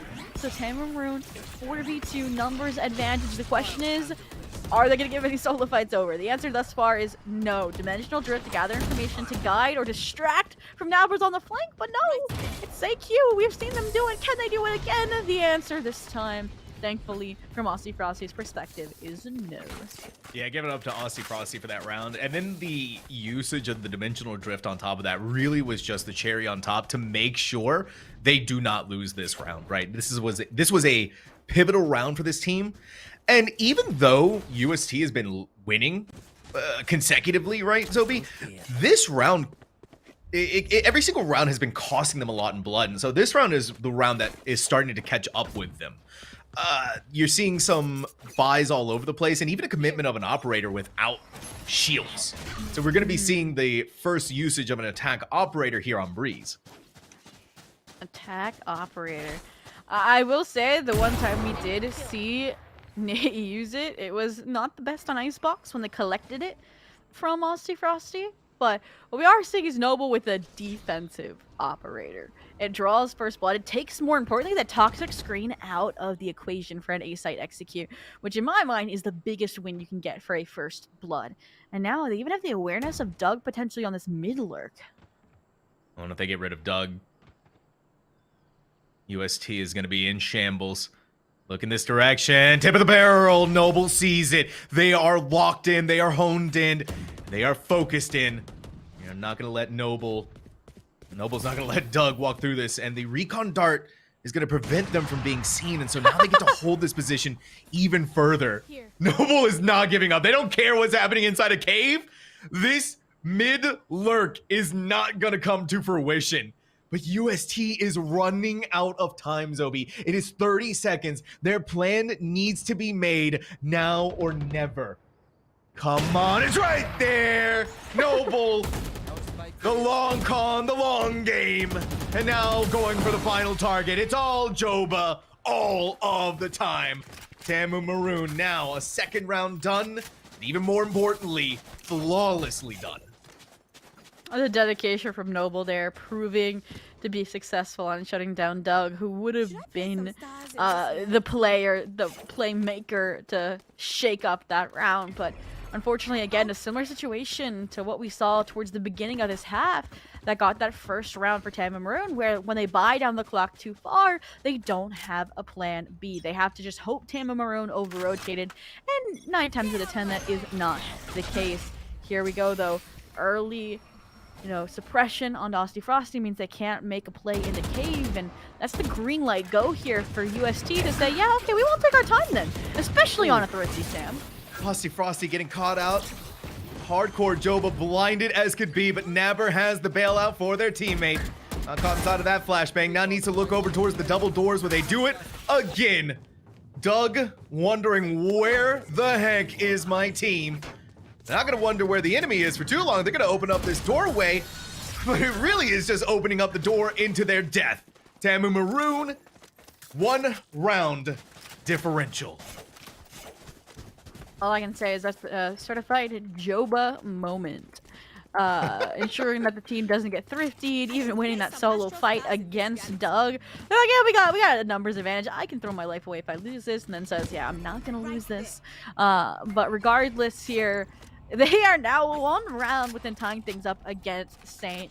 Thomas. So maybe both of these teams are kind of cursed if they get the early lead to close things out at the end of the half. This time it's just start from the first half instead of the second.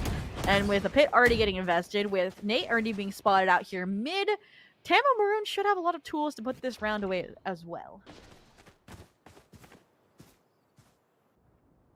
UST, let's gain more of this mid control.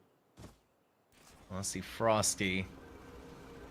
They're inside a cave, but not much pressure is going to be applied towards them. This Viper's Pit, it's actually going to force UST either to go inside of it or go through mid, and it looks like they want to take their chances. Nabber, some amazing foresight, some amazing idea of where the enemy was, but it's still Mr. Nate to rip the head off of Noble.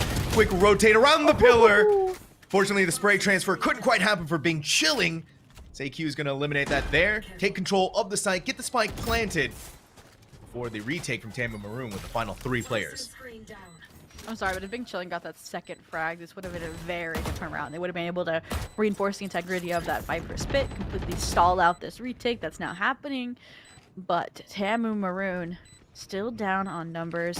Sova utility diminished, so no information about where these players are, and that gives favor to St. Thomas on all of these fights. Joba with some rare whiffs onto both players for St. Thomas, meaning they'll walk away with a 6th round, securing at least a tied game at the half, but they still have No, 2 rounds left to work with here to extend that lead further, Sam.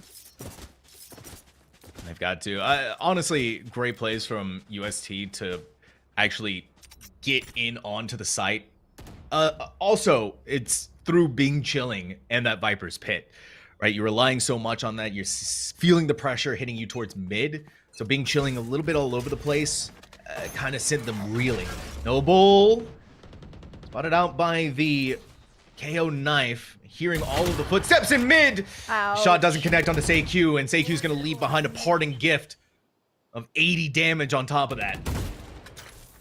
They're not really going to push their luck any further, nor do they want to try and press the issue against the operator. Instead, attack this weaker B site, where again, you're trying to see what Bing Chilling can do. The Snakebite needs to have gone down before the KO ultimate goes off.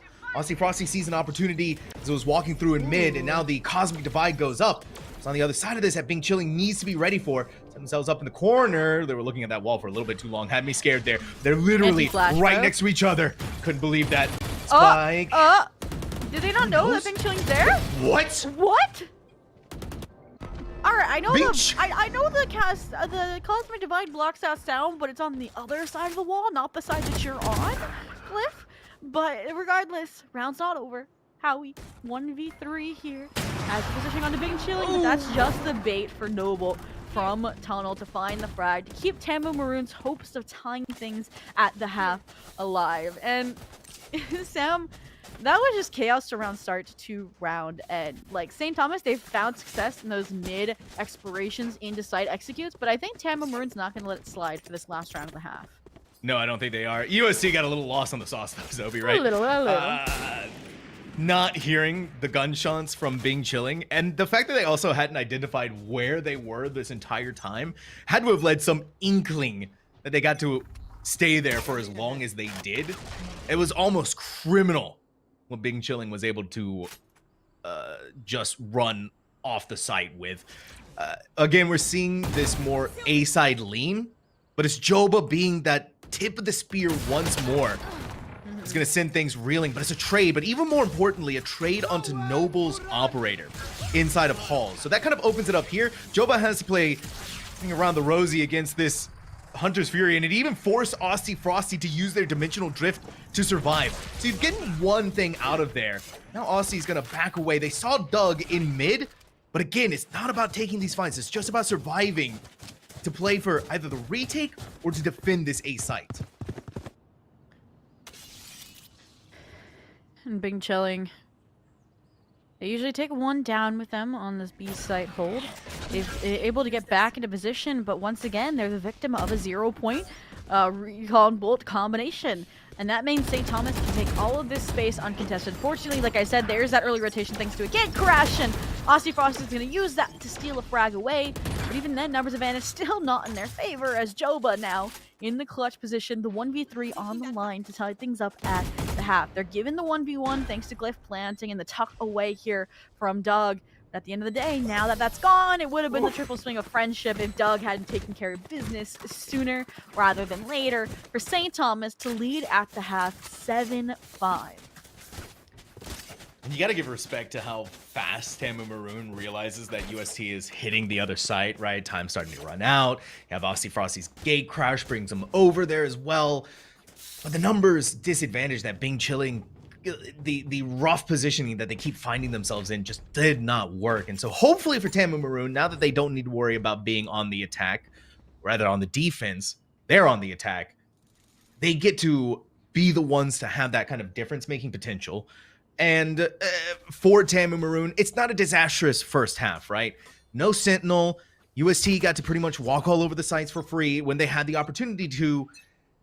It's all just about all eyes on them on how they're going to be able to use their Sentinel to get something here. And that's already a good start with the loss, the pickoff on Noble inside of Halls. No worry, they got a few duelists to spare. That just means Aussie Frosty has to go on a tear.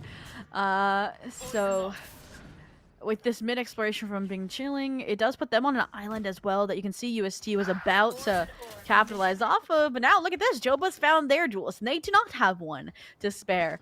So evening the playing field at 4-on-4, the group up coming into B site where the Cypher was not initially playing means this is a weaker site to hit into.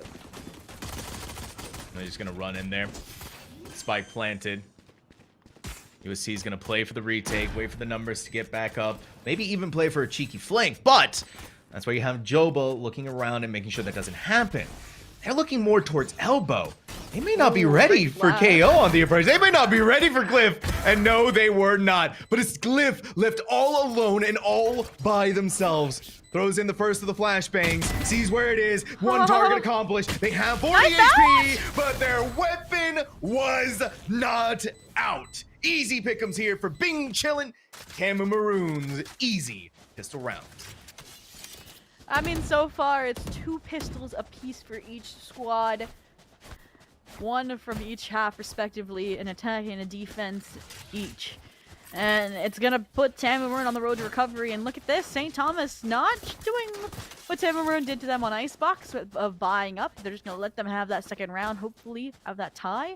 And with 2 Vandals, a Guardian and a Bulldog, in my mind, this round's gonna have to be as clean as possible so that they can potentially even have a chance at claiming the lead in that 3rd round conversion, Sam. I'm getting weird deja vu when UST bought a Vandal in the 2nd round. Tamu this time, though, has 2. Oh, but Nabber denied the Owl Drone from the KO knife. This is gonna add an interesting wrinkle once more, but again, you're not trying to sacrifice these Vandals. Howie is walking so far up through halls, but Bing Chilling's on the other side. Someone has to see them. He is not getting away with that, not with all the firepower bearing down in their face. CECC's gonna put up the wall, put down a snake bite. And it's gonna be good enough to stop it here, and just through the smoke, Mr. Nate has a headshot from the Sheriff. The spike gonna be planted, soon to be from Nabber. Tamu Maroon still has weapons. They have numbers. They're losing these battles. They cannot let them recover that Vandal, especially when Nate and CECC, yeah, we're getting frags with their own eco weapons, and Nabber is the hero that they need, but what did I say, Sam? That had to be as near perfect as possible, and they don't even get the second Vandal, as you just pointed out. So this round's gonna be a little bit rough. I kind of want to see Joba hand off their weapon, yeah, and I was gonna say them buy up another one, and that's exactly what I think is happening based on the economy. Yes, there it is. Noble picking up their Vandal, and now this buy looks feasible because there's no outlaws. It's gonna be the full rifles, full Vandal squad for St. Thomas. So this round, anybody's game.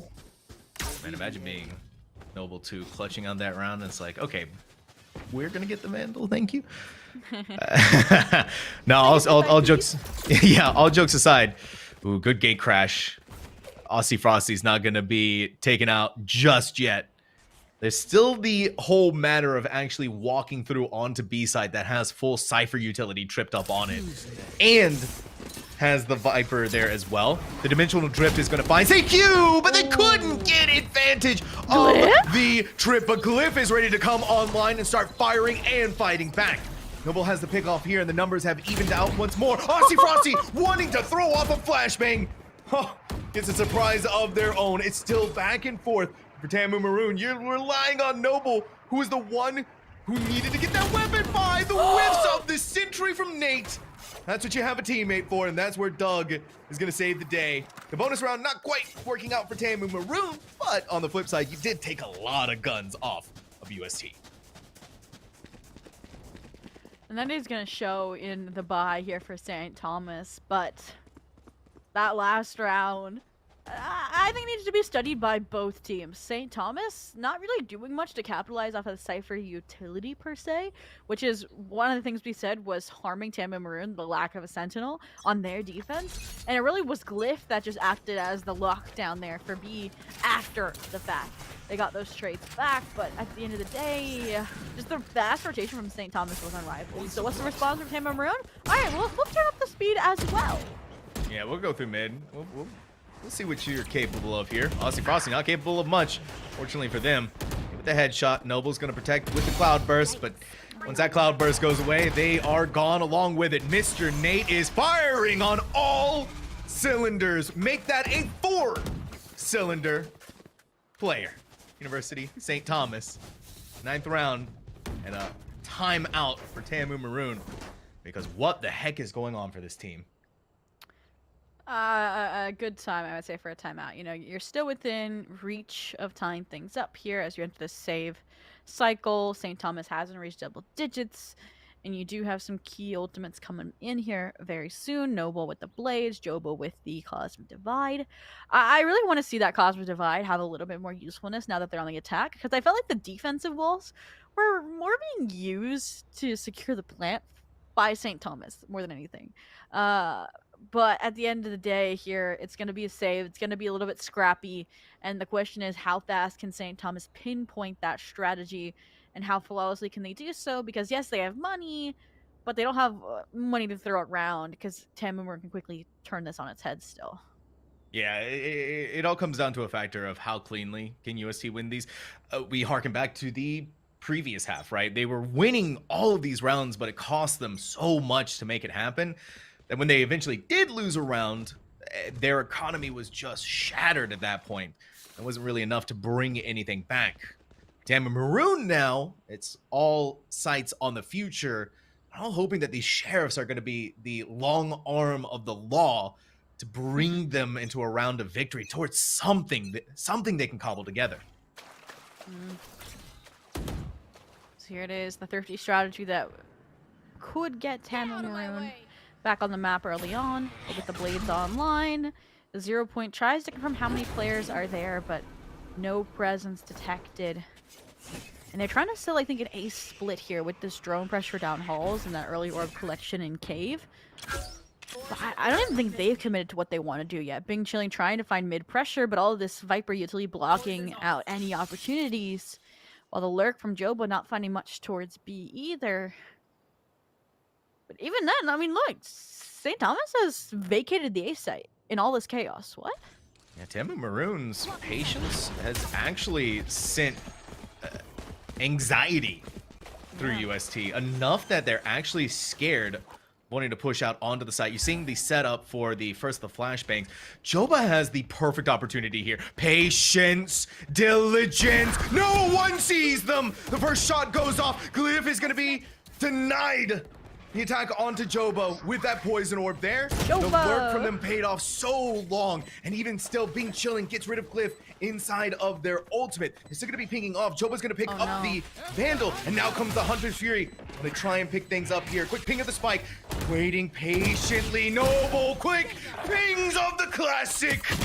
Putting it right back in their face. It's all Doug, all alone, all by themselves. The Snakebite sails and careens in through the site and never thrifties Tamu Maroon into a round one.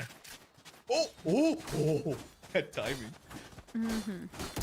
All right, Sam. Obviously, Noble, obviously Bing Chilling with their Deagle Collapse. It took the spotlight there.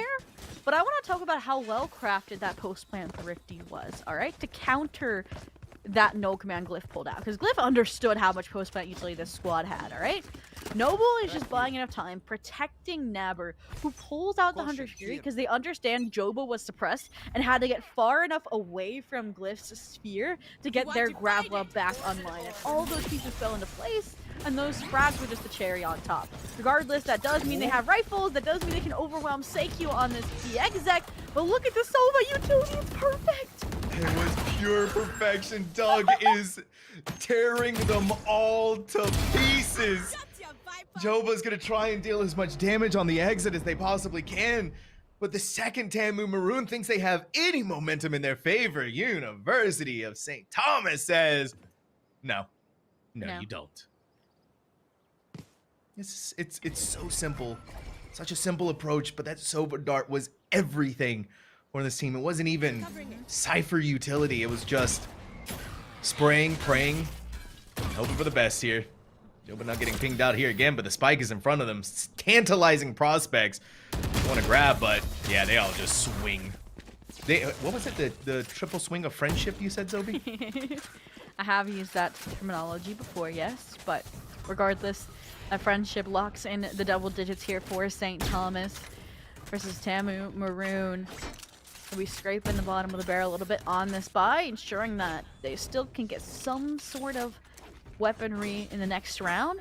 And that's the interesting thing with this kind of Franken buy Tamu Maroon lean towards, right? If you have a single player step up like Noble, like Joba, who has these Vandals the next round, you have a lot of money to work with. But if you lose and those players are worse for wear, while the rest of the team then has Vandals, and kind of cycle between these two half waypoints. And it might just be what led to this 10-8 scoreline. Frosty, please don't hit me with that fake, with that actual TP. Let it be a fake, but this is unreal coming through halls. You're opening the door, and so the realization should be there that someone might be pushing through. And up is going to come the Viper's Nest over at yellow, however. Howie's going to claim one of their own. Hunter's Fury expended maybe to try and find somebody. It did on the very last shot, but not enough follow through to actually get the pick off. Bing Chilling's going to be seen with the neural theft. And now in goes the recon dart even further to see this Viper is going to be found. And Bing Chilling's going to play on the outside of this, give up the Viper's pit, not be seen. Oh, playing with fire! And they are getting burned by Howie. Joba in through the double doors, only claims the life of one UST. 11th round done. All right, Sam. We said at the start this was going to go the distance. After map 1, we said, you know, maybe it's going to be a shorter night than we thought. And now St. Thomas says, all right, 11-8. We're looking towards our map 3 of Lotus. Both of these teams stealing away to the map picks respectively. Obviously, the game's not over till it's over. Still 3 rounds can go either way. But it feels like these rounds are just so coin flip about who's dominant over the other, who's like perfectly countering every piece on the chessboard. And the fact that Tamu Maroon's already used their timeout is my only cause for concern here. Because St. Thomas, as soon as this gets close, they're going to call their own timeout. Who's next? Dimensional Drift. Now use Mr. Nate. Gonna be seen. Take one off the rip here. Calling him out. Start firing. Start going for it all. Joba, the menace in mid again. Blind flashbang. Gate crashed. Almost got this pesky Yoru. The keyword is almost, but Joba's still holding in mid. Look at this lurk from the Cypher coming up. May be able to catch him. Dog sees it. Crystal clear. Caught in 4K. The numbers have evened out. The onus is on UST to get onto that spike for the defuse. The issue is not all the post-plant players are alive here for Tamu Maroon, so they just have to take these frags outright, and Doug has claimed all the frags, but not the important ones like Nabber, who will walk away with Tamu Maroon on top that round, putting themselves 2 rounds now behind St. Thomas, albeit doesn't have much impact on the buy here for St. Thomas. They just gotta start replicating that success. They gotta stack these up. And Sam, I really do like the Joba lurk through mid and these A executions. They have been the cleanest look for Tamu Maroon, but they also have been really close. Like I said, these coin flip opportunities. Because Joba, that post-plant utility is really strong, but if you can't keep track of players like Glyph and Dog, then it doesn't matter at the end of the day, because Joba dies too soon. Exactly. Joba is trying to be that difference maker through mid, and they've done it.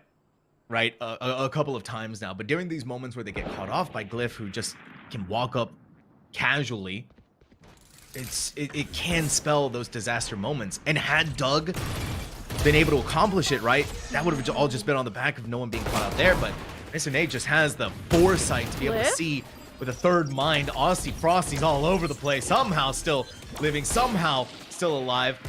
Quick KO. Molly's gonna once again slow things down as Doug eliminates Joba on their lurk once more. Spike is still going to be planted. The Neural Theft is going to see everything to go along with it. Joba's sacrifice in mid may cause that extra tension. Spike down. Players a little bit kind of closed off here on pyramid, and Doug coming through for the crunch as well. It does require Aussie, Frosty, and Nabber to win these pivotal fights like they have. Information gathered, they can just play down the clock. Again, it's a perfect bait there from the shock darts for being telling you to swing to secure the frag, and Tama Maroon now 1 round away from tying things up here against St. Thomas again. And now, my concern is look at the economy for St. Thomas. They're not taking a timeout this round just yet, which means that they're going to be going for that tied 11-11 if they have to save. That's bold, Zobi. That's bold. Especially when you think about, right, the only thing separating you and your enemy is 1 round. The only thing separating them from going into the Texas CECC land is 3. Right, this is the big ticket item. These are the moments where you don't want to take any chances. Look how far pushed up Nate is going to be. They want to be that aggressive starter, and it pays off. They even see Nabber catching them. They know that the Hunter's Fury is there. Quick cloud burst and all over the map. It's coming up UST. Noble? Noble. Are you it sure? was coming up UST. Until Tamu Maroon up through double doors, fights back. It's Howie! He sees it all. Crystal clear as can be. Now it's Nabber. And a 1v2 is not impossible, Zobi. This is still pretty decent. They are not good odds. Nabber would go from having quiet halves to 4K clutches. This would be a very fitting way for things to tie up. But look at St. Thomas and how aware they are at the weight this round will hold. They've completely withdrawn. They're going to wait till they know what this site is. And my guess is they're going to take every step of that retake hand in hand. My concern now lies that there's 35 seconds left and Nabber is gambling. They're the one pushing towards spawn, understanding as well that that's exactly what St. Thomas might be going for. It feels like 4D chess, but the timing might not align. Howie is just better in these one-on-one fights. The 3K on the round means St. Thomas will reach snap point. Nabber's idea of what they wanted to do there, I think, was the right call. They wanted to go in. They knew that someone had to be at the spawn position, and they had enough time to be able to take that fight. It really was that clutch situation where they needed to have won that, because then it would have made it a 1v1. They lost out on that, though, and by doing so, may have just solidified UST's chance of sending us into map 3. And I mean, Pitt already expended an anchor of stability, both literally and figuratively here. Allows them to focus on other parts of the map, but cautiously enough, St. Thomas is still hyper-focused in on this A-side challenge. They know Tim and Maroon likes these split XX, and the fact that Nabber's again challenging unconventional situations is... I'm gonna wait to see what happens to call if it was... Oh, this is perfect. I love the dimensional drift plays. Oh yeah, the dimensional drift is exactly what this team needed. That's actually going to force CECC out of the Viper's pit. Yeah. So you've either done one of two things. You've used the dimensional drift to have maybe gotten a pick, or you used it to flush out the Viper from the Viper's pit, and you've just gotten rid of it. Joba's work. They do it again! They do it again! They keep getting away with it, and then the battle, the usage of the Astra smoke, UST just funneled all into it, one after another, into the meat grinder. And they know at this point Doug usually goes from B to lurking or flanking back over towards A. So 1v4, as long as they don't give any solo fights over, this should be an 11th round. Why do you line up like that? You have no info on where Doug is. Why do you have that confidence just to walk back towards cave? Doug may have just saved the day. The Astra, the gravity well, it's gonna stop in a quick ping. They know what's gonna happen here. Cage comes up. They need to secure the half. Instead, they're just gonna ping it. Come out of the smoke. They're giving them the ones. It's all on the shoulder of Doug. But Joba is just built diff. One more round, Zobi. We're going into overtime, or we're going into map 3. Joba says it's not Joba. Oh my goodness. Thank you, Zobi. I had to. But oh my goodness. Production, can I Look get at the double buy. overtime pay for that? What? Look at the buy for St. Thomas. Yeah, this looks like it's gonna be overtime. But then again, look at all the light shields for Tamu Maroon and Howie has the Outlaw. So in my mind, it's gonna be Howie goes nuclear or we go to OT. Could I be proven wrong here in any seconds? Yes. Do I think I'm going to be? We'll have to see. It's all just about funneling into Howie, who's at Nest, though. And again, you're relying on Cypher with all of these trips on the site. But can Cypher do it? They're denying vision of Nest. The Astra smoke. And now the march begins. Howie's still here. Howie could just jump out and do it for free. They see through the smoke, Zobi. What did I say? Howie goes nuclear or this goes to OT. And the fact that there are 2 bullets in that magazine and both are headshots for Howie and they're still on a tear. They've found the third on par for an ace now that the Vandal has been collected. No information, but perfect timing. You've been killing, you know they're flanking. Howie's ace. Howie has 4. Howie knows where Napper is. Howie's hungry for it. What better way to go into map number 3 than with a Howie ace? UST has accomplished it. They have done it. And they are sending us to Lotus. 13-11. Whew, okay, Sam. I think we might need to like do some tests on me to see if I'm like psychic or something. Because I what did I say? I said Howie goes nuclear or it's overtime. And there are so many other players that could have had star moments, yet it ended up being Howie, even though Time and Maroon had all the perfect counters, like you said. The Astra smoke there on to Nest so that they could provide this B pinch play. And ultimately, at the end of the day, it did feel like Tam and Maroon was making a lot more simple mistakes there on Breeze than they did over on Icebox, which is a cause for concern. I mean, yes, it's getting late. It's now, what, 10:25 Central Time. You had a long break before getting back in the game. So now that we're heading on to Lotus, I'm hoping we see similar kind of development from St. Thomas in terms of making some mistakes. If not, I could see a St. Thomas upset here. I'm starting to feel that too. I'm just thinking about that Nest play, right? The Tam and Maroon were so confident that no one would dare peek out of there, but the fact that 3 players were all pushing on the site, but no one was watching that Nest, Yeah. I am floored that actually happened. And I was expecting the one, but the second one as it was happening was just pure cinema, to steal a quote from the VCTs. Anyways, Gosh, of course. Regardless, though, we are going to go on to our final map of Lotus, where both of these teams, one of them is going home and one of them is going to the CECC LAN event happening in Arlington, Texas. We're going to find out who that team is going to be after this break.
One more map.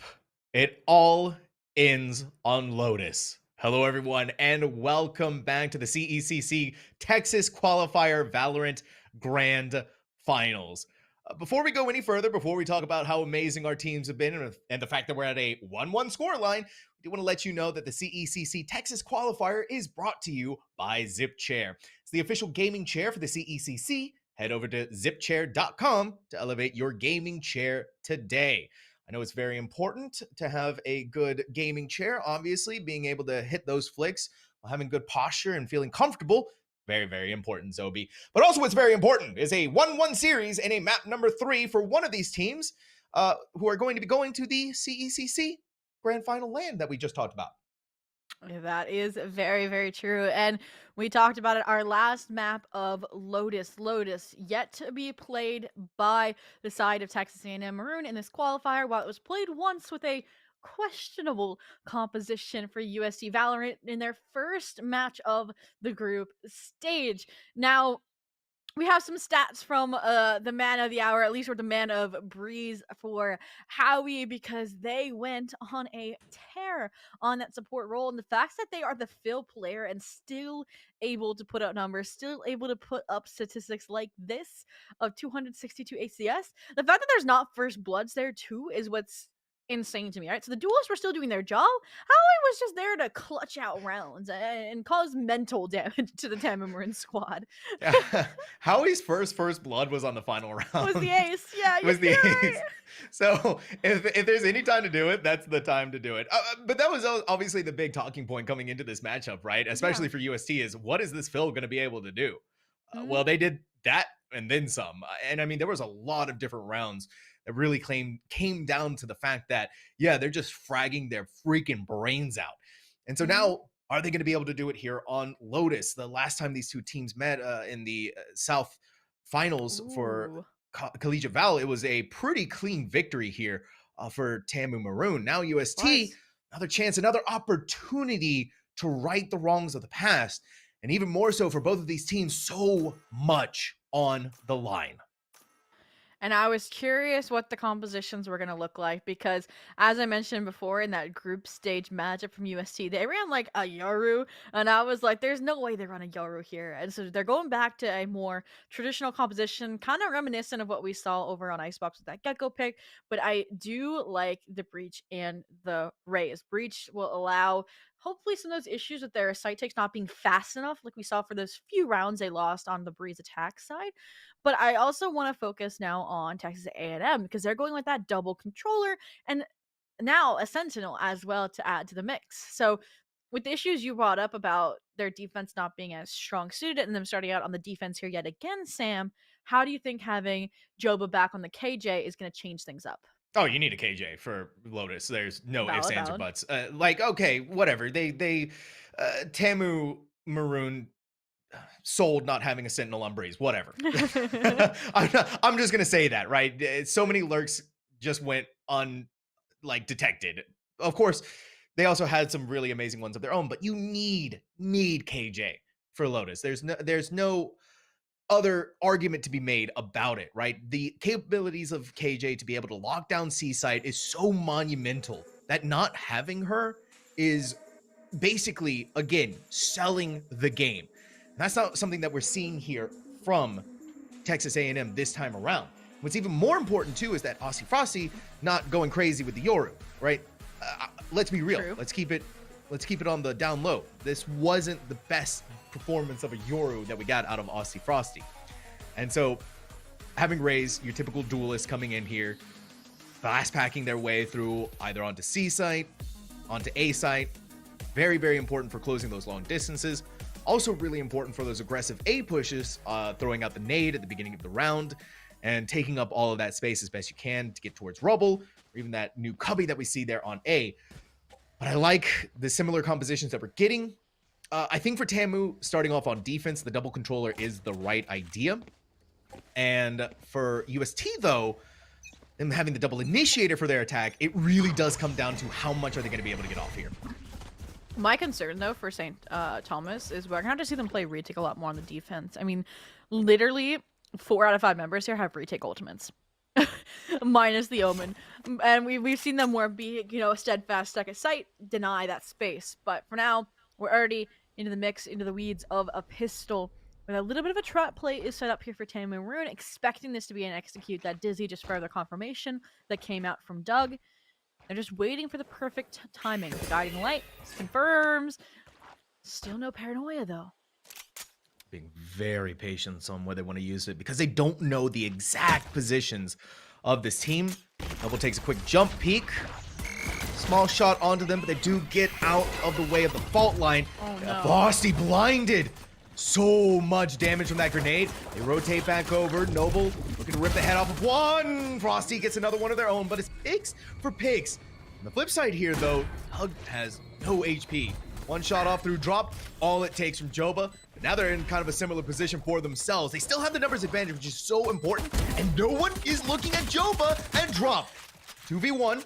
Howie, 45 HP, jumps inside of the smoke. Quick ping of it on the other side of it. Being chillin'. Just a good idea of where this player is. Saves the day and gets Tamer Maroon the first round. I've seen many a collegiate players get scarred by RNG right clicks through smokes, and I really thought we were about to have that delivered by Howie here for that first round pistol. But at the end of the day, beautiful navigation around that dark cover in that 2v1 scenario.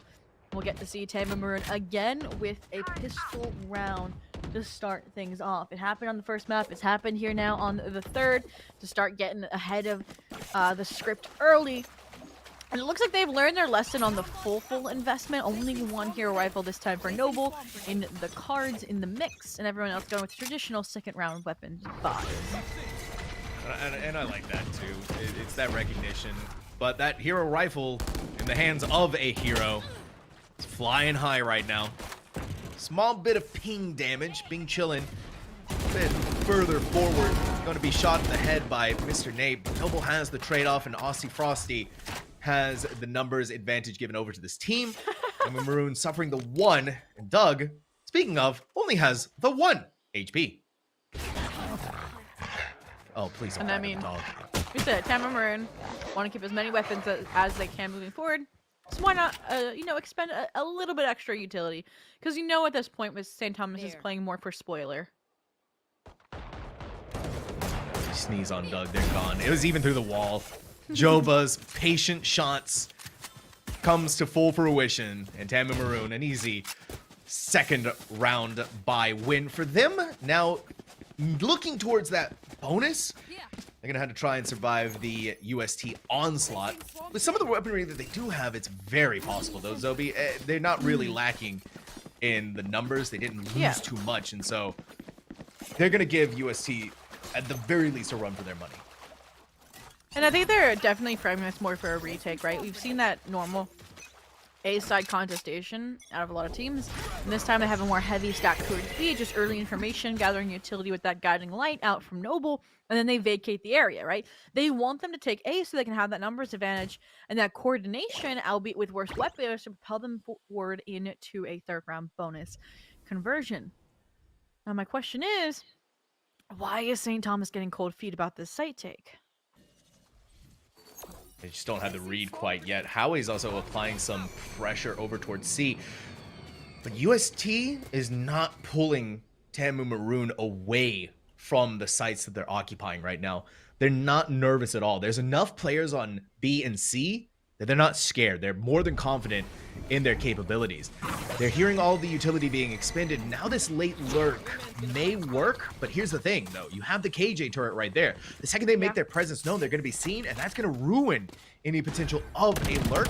Oh, but the KJ may have gotten out of the range of the turret just in time. Ooh. And Howie, the late lurk paid off in dividends. They're not going to go any further inside of B, rather regrouping with the team, where they're doing just what they needed to be doing. And this is exactly what St. Thomas needed. The perfect counter to the Tamer Maroon strategy of framing themselves for a retake attempt, right? They wanted 5 members going to that retake, and what did they do? They position Howie for a lurk that takes out Bing Chilling, and they have Nate push forward into drop. So while the numbers were still kind of gathering, the forces were pooling, they're also able to find one. And as soon as they find those frags, what do? They completely fall off. They don't give any one-on-one fights where they weren't favored over to Tam and Maroon. So with that, they keep the weapons strong, albeit now Tam and Maroon's back in the 5C, and with Odin at that for Odin. They're trying to turn this wall into Swiss cheese. A disastrous moment for Tamu Maroon.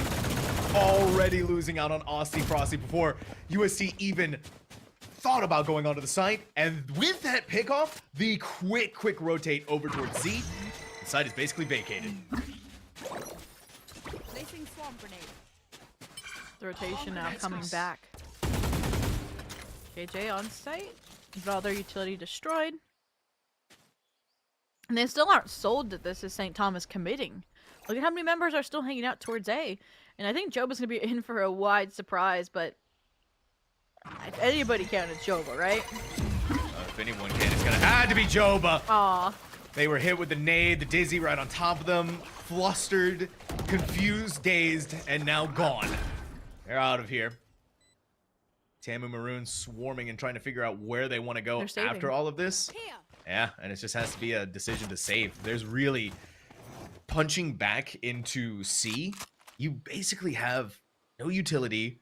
There's no flashes anymore, I don't think, from Noble to bring them onto the site.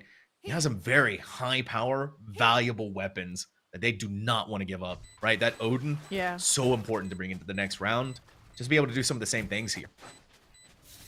I think one of the biggest issues for Tampa Maroon in this round, and you know, some of the closer rounds as well, has been that compared to Icebox defense, they were kind of fueled by first bloods once an operator came online. Now, does that mean Aussie Frosty is going to be saving out for an operator? Not necessarily, but the first blood mentality still stands. They haven't been able to shut down some of these site executions, and they're also having a hard time pinpointing, maybe because it's a 3-site map, exactly where St. Thomas is headed, so they can then set up for either these steadfast site holds or these flood style retakes. So I really want to see some more forward aggression, you know, take Robo control. You have a Raze, you have a Sky that can kind of propel Aussie Frosty forward off of a Guiding Light, or more, and instead this more passive approach of an Odin spray through tree so far hasn't hit its mark. Yeah, Tamu Maroon is feeling so timid. And look at UST. They don't even, they're just like, whatever, we'll get out of here. KJ set up on A this time, and you're leaving Bing chilling behind to protect C. Instead, Thrash is going to go inside of B, clear all the way through it, and get a quick plant of the spike down onto the site. Howie sees Bing chilling too. Them holding off on this lurk for so long. Out goes the showstopper for the snipe. Noble sees the opportunity with the Odin, takes it, but pays for it with their life. UST has the spike planted, and it feels like they are in control of their destiny. And Howie, are they gonna do it again? Give me a break. Oh my goodness, they are. There's no way, there's no indication for Tampa Maroon, and now the follow-up is just utility bucket down the clock, and perfect coordination there with Glyph means St. Thomas has claimed the lead here. Yes, Tamu gets the pistol in the follow-up, but once rifles were in their hands, yeah, St. Thomas took so much of a forward momentum, a forward leap, that we finally get a Texas A&M Maroon early time out, Sam.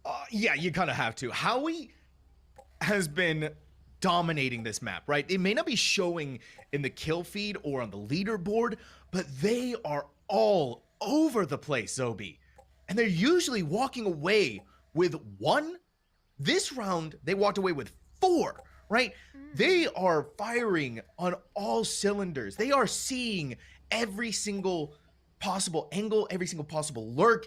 It's just all been because of them, because no one is catching them out, right? They fight on C, and then what do? No, they don't regroup with the team. Instead, they go up towards A and catch off on another lurk.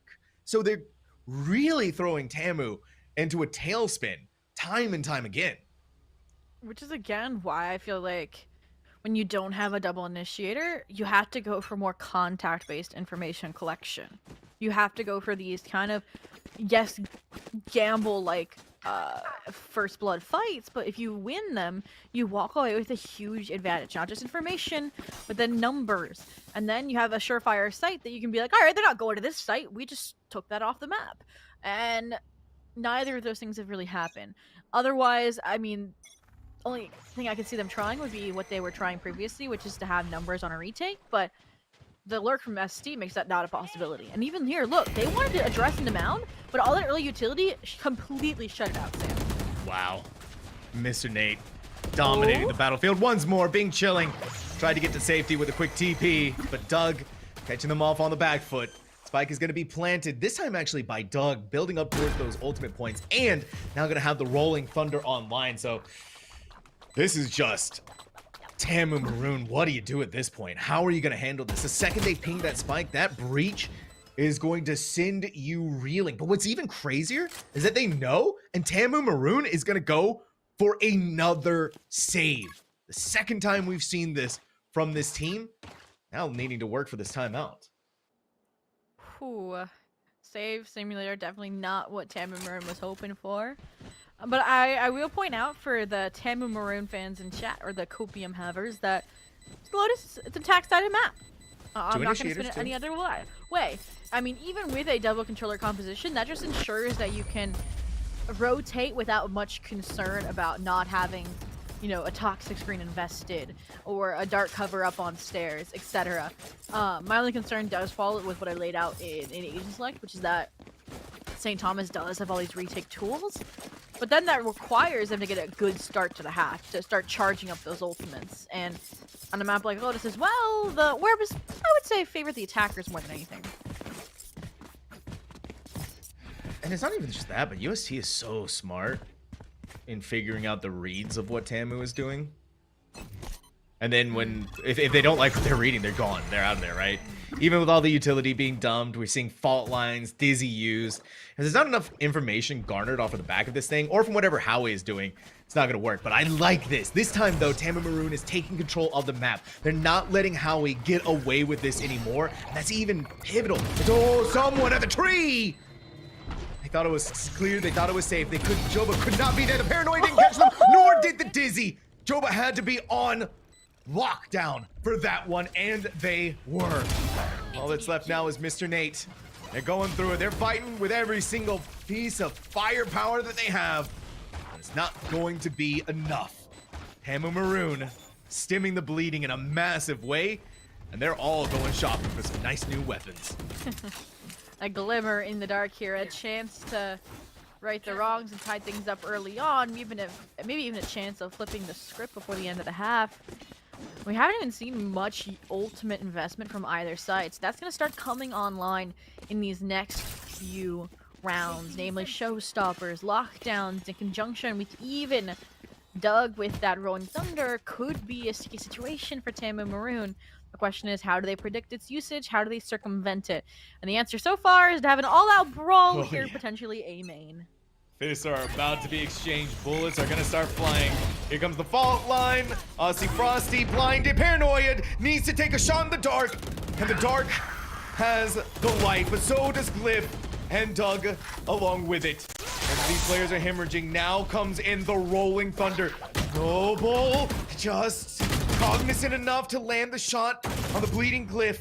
They sacrificed their life to make it happen, but Doug is also in a world of pain for themselves, and Howie now needs to come for the safety. The double swing, not leaving anything to chance, not leaving anything to their doom. UST pulls forward again.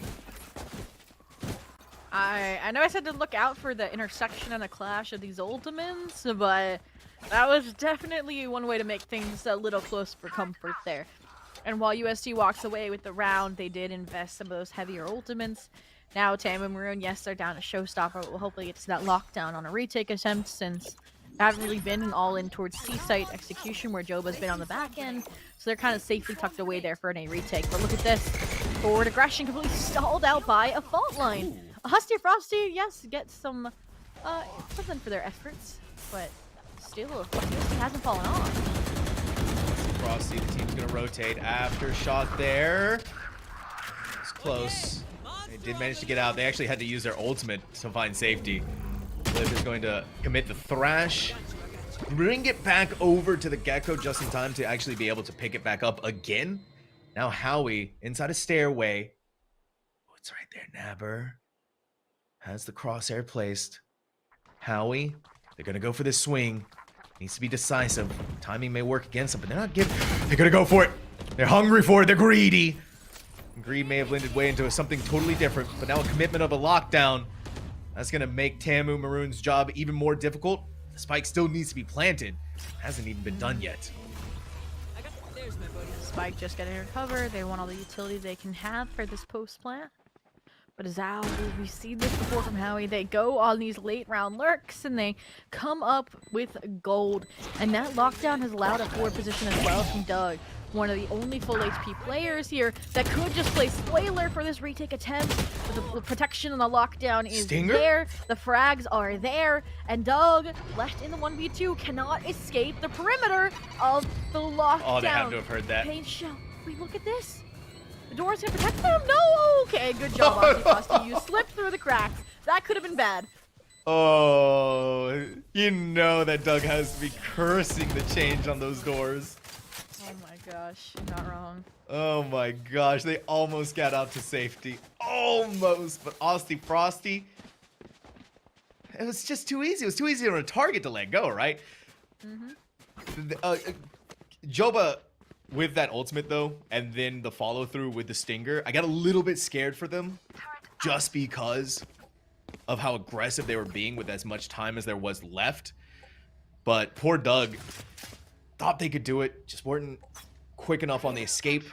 Things are starting to evening out once more. It's just one more round for Tamu Maroon. Yeah. And so for now, if it ain't broke, don't fix it. We've seen these forward challenges. And again, they're coming up in Tamu Maroon's favor, the showstopper. Trying to bring back a slimmer of hope, but that chip damage alone from Nabber, I think, is a worthy trade to keep numbers advantage. They now have a significant amount of HP off of that top pool as Joba has the timing just barely correct. So a 4v2 here for the retake. Yes, Plant goes down. So he's going to ask Net again for a hero player safety, trying to beat that from drop. But the quick pivot from Aussie Frosty. But it's a 1v4 where there's too many angles to clear for Doug. We are tied, Sam. And again, Doug was the last one standing, but again, inopportune moments. This team threw in the utility at just the perfect moments, at just the right times. Tamu Maroon it's doing what feels like the impossible right now when you think of Lotus and the attack-sided nature of it. Seeming like that timeout actually did do a world of good for them. University of St. Thomas still has enough money to purchase up something, anything at this point. But it is looking dangerously grim. So a little bit slower than from St. Thomas, right? They didn't have that substantial lead to try out new methods. They want to instead look for some Tamu Maroon mistakes, which is why Nate is posted up on a close angle like this, while the rest of the team maybe explores towards Mound. What's interesting here was this 3-stack right outside of Steve from Tamu Maroon. They waited for any ounce of utility investment, any sound cue, and that's when they pop. Now that they know that pressure's been relinquished, they revisit towards A site, and that is a beautiful and correct call from the IGL Joba. Utility to stall to buy time for the rest of the team, but look how much utility. That was 3-4 pieces invested just to try and pin them down, and none of it stuck. Fortunately, CECC able to snipe Austin Frosty through the dark cover, so they have an early numbers advantage, but still haven't been able to address this back site control. Oh, Okay. What? They all just run down into mosh pit? Give me a break, Tamu Maroon. You just gave that over to them just like that. UST securing the first half, has the potential to go 7-5. All eyes are on this round. Tamu Maroon broken in their bye though. But just because they're broken, we have seen it many times tonight so far, Zobi, that really does not matter. It does not matter. I mean, a 9-3 curse ending in a 13-9. 7-5 to 13-11. Any outcome is possible, and if this is a 6-6, it means it's going to be even closer in contention than before. Showstopper in the mix. The bomb bot gets destroyed. Interestingly enough, does not trigger its investment just yet, because they don't know if it was just one lurking player or if the entire squad is about to pull up. But even if they do breach that threshold, look at the trap play again set up here. But look, they fall off just at the wrong time. That would have been beautiful. The guiding light from Noble in conjunction with the Showstopper. And now they realize that they're too late, that they have to go for something. And all they're good for is a 1-for-1 trade, Sam. Noble was kind of the sacrificial lamb at rubble. They got hit with a fault line, paranoia, dizzy, everything in the kitchen sink. But they still got blasted away by the Showstopper. University of St. Thomas doesn't like those odds, and maybe being able to find greener pastures over on C. They may be able to. There's not much in the form of KJ utility to stop them here. And now, there's also going to be a rolling thunder once this ult orb is picked up. They just got to make sure everyone is here to protect this breach to actually make that happen. And it's about to happen. It's all about to go down, but they need to be ready for this. They need to make sure that everything is safe before they actually commit it. But now with the loss of their player, the Showstopper is going to go out. Only one is going to get caught in it.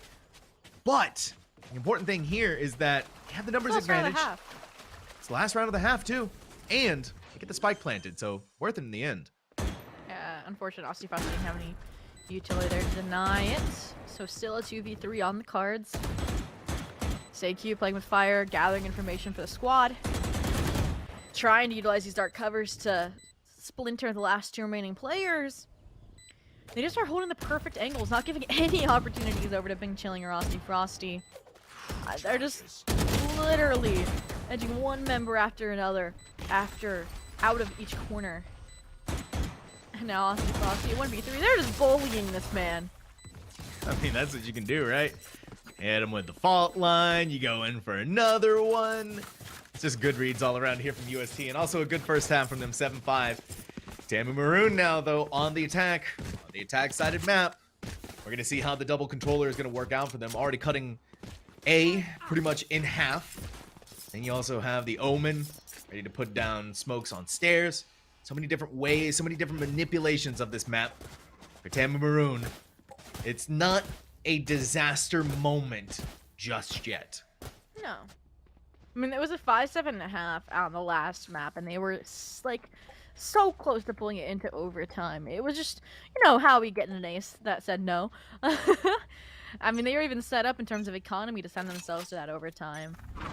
Regardless here, we said it. St. Thomas, how do they use this composition with the double initiator? The answer is they propel Nate forward instead of go for more of these retake bases. And then I like the rotation as well after that initial play comes through for the breach to go help out Howie on the C site. You're really wondering what's going to happen here on B. The alarm bot's going to catch them out. Sitting right there. Going to ping that. Is it going to be enough? You should be hearing the smokes go down. Spike still needs to go along with it. Noble's going to dog inside a breakable. Doesn't see anyone there. Now over towards CT. Saw one over at Waterfall. Paranoia is going to flush them out. Aussie Frosty's going to push. What are you doing, Frosty? You were damaged. You're holding on by a thread of health, just being healed by Noble while you're running and gunning. And now finishing up the rest of the job. The doctor's going to come in. Don't get mosh pit again, please. Howie inside a breakable. Double kills them down into the ground. Now a 1v1. Doug on their shoulders. The snake bite vulnerables them. It's going to deny the plan. Doug is going to meet Never over here. But instead, it's a meeting of their doom. Tamu Maroon wins out in the pistol. Round once more. Twice in this map. This is the first map that both pistols have gone to one team or another. This time they've both gone to Tamu Maroon. Could that be an indication of how this map is going to go? We'll have to see. No counter force from St. Thomas just yet, so there should be a 7-7 on the horizon. Then again, we've seen St. Thomas pull out some interesting thrifties before. So we'll have to see if the stars align, Sam. Stars are going to have to align. Fault line up there. Glyph. Little too close for comfort. Really desperate to pick up that ult orb. They're now going to go back. Continue to test their luck again. Throw out Dizzy. Heard all of the shots being fired and wants to throw a classic shot of their own. I think they may have seen a small pixel of Nabber. But yeah, for Tamu, C is where it's going to be. Cover going out. Ironically. Right? And now, Aoi at the receiving end of a lot of pressure. Doesn't want to pull a Joba, instead gets out to play retake with their team. Understandable when they don't have the best weapon, but Aussie Frosty with the forward prod and a perfect guiding light as well. They're not overheating, they're waiting for their team. The fault line does connect here from Doug. Glyph had the Vandal! Glyph? How did you get that Vandal? It was from the Viper! They're gonna go with Thrash! Joba! What? It was right there!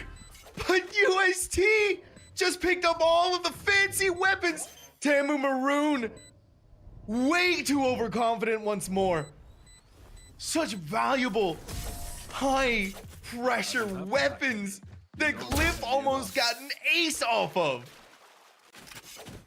Sam, can we just talk about how Glyph had the, not just the heroics, but the mindset to throw the Vandal to Doug in order to lock down the round with the Thrash, instead of take the glory and take the ace for their team? That's beautiful. That's like heroics to ensure your team gets to the CECC LAN in Arlington, Texas.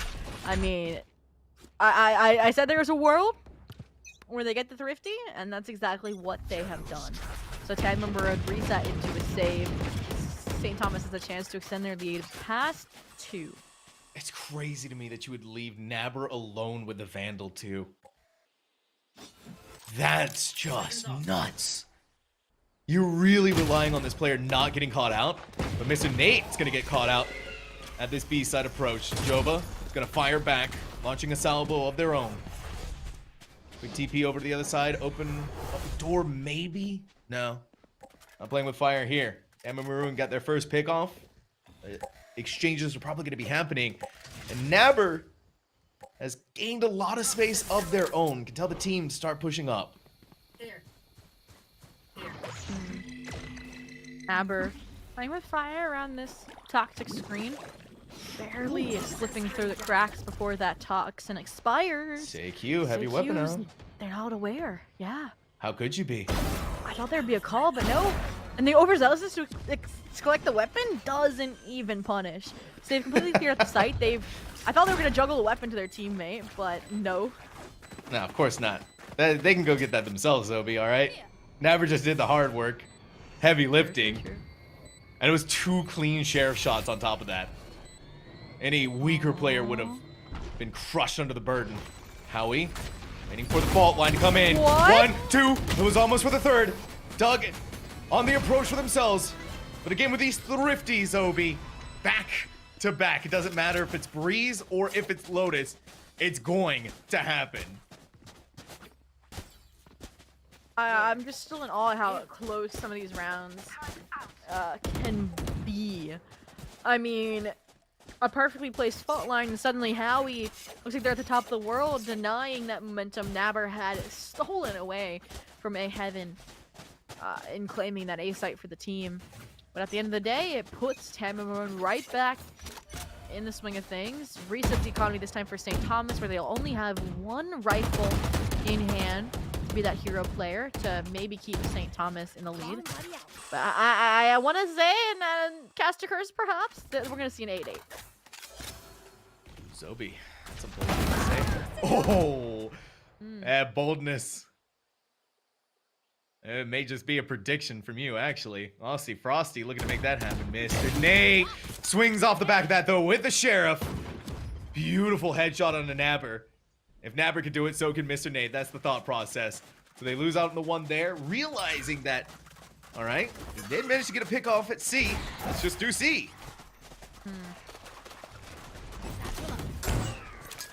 Yeah, I mean, No. try something new. It's early into the half, right? And only the breach is here, but there is support from Waterfall as well. So all of this utility very, very well placed to deny any space claim. Aussie Frosty has not had a second without utility in their face. This is what I see in my nightmares when I have a breach in the team. And Aussie Frosty has still come away with frags. Still has come away with support from Bing chilling for the round. Okay. And Caster Curse has turned into the Caster Prediction. It's now 8-8.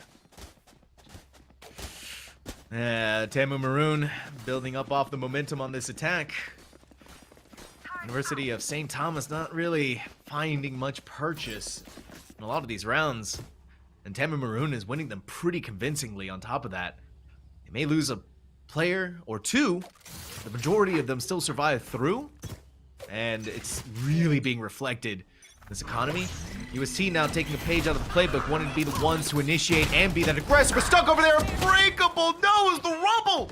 CECC sacrifices their life. Mr. Nate, you still gotta go for more. And even with the small amount of health that they had, Thrash is available. Thrash is ready, and they are hungry. Wingman's gonna be the one to gather some more of that little bit of information. Just over there on the other end, Noble's not caught out. They still have to have some form of an idea that this player is here, right? Surely. I mean, Doug's in position as soon as the sound cue comes through. But who's going to make that contact point? It has to be Glyph in the situation. They contact the trade, Fault goes out, they get the trade. Yeah, exactly. There it is. St. Thomas stay in the forefront. It feels like, yeah, Tamu Maroon might just breach that threshold, but then the ceiling is raised by St. Thomas the following round. I made the joke in production chat because there was a recent matchup against UCF Gold for Tamu Maroon that went to 21-19. Stop. 40 rounds. Stop. I hope I didn't just do that to a Sam. Stop. You just stop. Stop. Yeah, our producer. If I randomly disappear, it's totally not because of our producer. Oh no, what have we done? Oh, this is it for us. Okay. Hey, if it worked once before though, UST is gonna try and make it work again. This time the paranoia is gonna blind them. Here comes the showstopper. Sees their target, but they're up in the air. Mr. Nate far too forward. Just went right into a firing squad. Mosh Pit is gonna slow things down, and the wall from the Viper is going to protect their escape inside of Breakable. Rotate over towards Stairway. But from what they've seen out of Tamu Maroon, they may not even push this. They may go for the rotate. Guess who's there waiting for them? Howie. Pushed so far forward. They were seen by the turret. And that's going to stop that lurk and instead regroup with the team. Nabber is peeking inside of Breakable, seeing how many players are inside of there, recognizing none. At this point, a command decision has to be made that you do not go on A. Surely. Then again, the fact that they have that double controller comp means only the Sky can get information that there's 3 players tucked away here. And so without that, they had no other reason then to commit onto this A site, which is exactly why they're following through. A little bit of spray down, gives some information, but even then, they pushed into this, they're going to be pinched immediately because of this tree player. It's invested, but I don't think they realize that it's not going to go deep into the A site, which is exactly where that control is taken by St. Thomas, and yeah, that's spiked down. I'm gonna commit here. Been chilling. Why do you keep trying? They're so desperate. Nabber, you have 15 HP, my friend. You are gonna drop your nest right in front of Glyph. Okay. This couldn't have been done any better by University of St. Thomas. They are capitalizing on every single last mistake of Tamu Maroon. I cannot believe what we just witnessed. Oh, I mean, I said before we jumped into this map, some of those small mistakes for Breeze were adding up that led to that shortcoming, that 13-11. And it feels like they've just taken root here for Tamu Maroon this half in particular. I mean, yes, the innovation that comes from an IGL, from a mind like Joba, has been giving them these piece rounds here and there. But at this point, when St. Thomas has been in control of the momentum, in control of the lead, you need more than that. You need consistency, you need rounds tied together, and they have yet to discover that gemstone in the ore. No one here on C, though. True. You get to blaze a trail onto here. Oh, that's this is why there's no one on C. The paint shell is going to break the lockdown. Yeah, that's perfect. This is a free site. Only costs 1 piece of utility. And now they get to play for Mound on top of that. But Rolling Thunder. Yeah, exactly. And look at where the hungry players are coming through. The Rolling Thunder set up for this. A Paranoia is going to go out. Traded in kind. Wingman's going to make themselves known. But CECC goes for another. They're eating it all. Anyone who is left on site is now gone. Now what's left is these Mound players. Nobody. Until Howie and Doug said, no. This is UST destroying the competition. They remembered what happened They're in the CVal South Winter Grand Finals, and they are not making the same mistake. I mean, just how well concocted that retake was. Sometimes, like, collegiate teams will, like, oversimplify and be like, all right, we invest a Rolling Thunder, we take the site, we contest bound directly while someone tries to stick the spike. No, what this team does is they have 2 players set up for a pinch play. They have a lot of that utility from the Sky and Omen in, from the Gecko and the Omen in conjunction to neutralize the mound players. They even have a fault line from Doug to support. Then the Rolling Thunder comes out on site to force them into, you know, pick your poison mentality. So UST walks away with an 11th. Tamu Maroon now 3 rounds trailing here on map 3. And there still is no kind of signs of life thus far.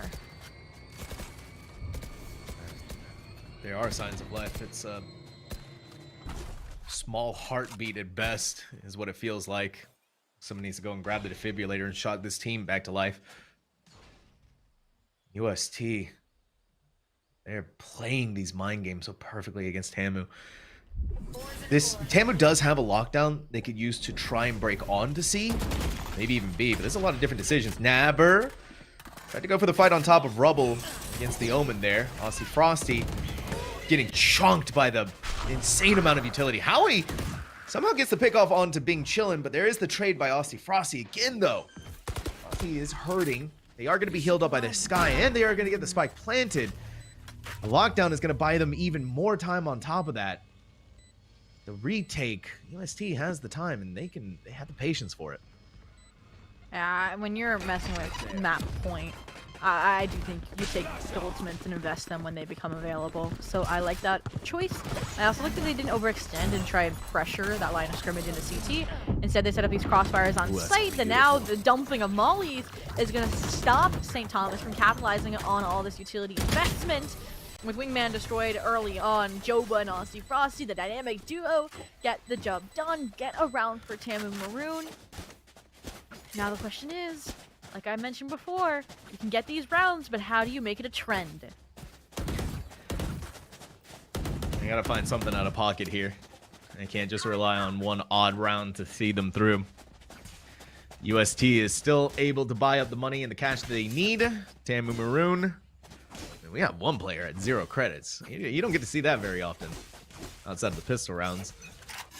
So hopefully for them, and what they're obviously hoping for, is to be able to capitalize and win out on this round. 1-1. Map 3 on the line. 2 rounds trailing, and that first blood from Nate on the Nabber makes things a little bit more dicey. You don't have the post-plant utility, you don't have that fluidity of a second controller. Now that the showstopper, well, it should have been shut down by... Shot in the dark. Yeah, the paranoia. The fact that it doesn't is insane here. It makes it a 4-on-4, gives away the C site. The C site might be the trend Tamu Maroon's been looking for. It's actually working out really well for them. CECC is fighting CT. Waterfall completely decimated, by the way. Anyone who was walking through there got met with a hailstorm of bullets. And now Bing Chilling's on the high ground. The rest of the players are in water itself. One in main. And the second someone walks into this, they hopefully will be looking up. Spade's been taken out! Up on the high ground. The second that CECC jumps down below, Joba has their number punched and locked in. It's one more round to go for these teams. Before we see a tie. One more round for Tamu Maroon, rather. Before we get tied up 11-11. I mean, I'm trying to look at this series, alright? It was 2-4, 3-4. So there was a chance to tie it up. Missed. Then it was 4-5. It was 5-5, and then the end with 7-5. And then there was a chance to tie things up 7-7. Tamu missed that opportunity as well. So it definitely feels like this is the chance for Tamu Maroon to finally break that record, to get a tie that's desperately needed right before the precipice of map point. They've done a good job of clearing out a main, nullifying the pressure St. Thomas was building up. This even leaves Glyph solo on the A site. This is the most fight we've gotten out of Tamu Maroon in quite some time, Musty Frosty. So, but they walk into their own utility. No way does that happen, Sophie. No way does a Raze let that happen to themselves, but Never is saving the day for the team. them one Ace, more ace, for the ace, ace. ace. Instead, they're going to go for the spike plant. They have it in hand. They're going to do it with a classic. No better way to shut your enemy down. Tamu Maroon, all tied up neatly in a bow. Naber does it again, Zobi. You said it earlier, but this matchup has been absolute cinema. You literally cannot make that more. The only way to go when you're at like ground zero is up, then Aussie Frosty killing themselves with a nade, and to Naber acing to tie things up at 11-11. Like, that is just the perfect success arc, the perfect final crossing of what has felt like no grounds for return for this squad. Now the question is, do they finally take the lead back when they're about to reach the finish line? There's got to be some fight back from the University of St. Thomas. They can't be denied when they were so close to the victory. But Naber is not letting this land slip through their fingers. More importantly, they're not letting Texas Roadhouse slip through their fingers. Oh, it's right there, Zobi. It's delicious. It tastes so good, yeah. And UST down in the numbers, everything falling apart at the scenes where they looked so good, where they looked so confident.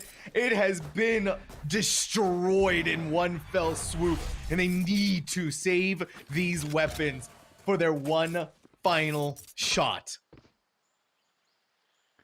I just want to say right now, Sam, that if Tamu Maroon gets Texas Roadhouse, they better take us to Texas Roadhouse when they're at the CEC land in Arlington. I will accept nothing less, okay?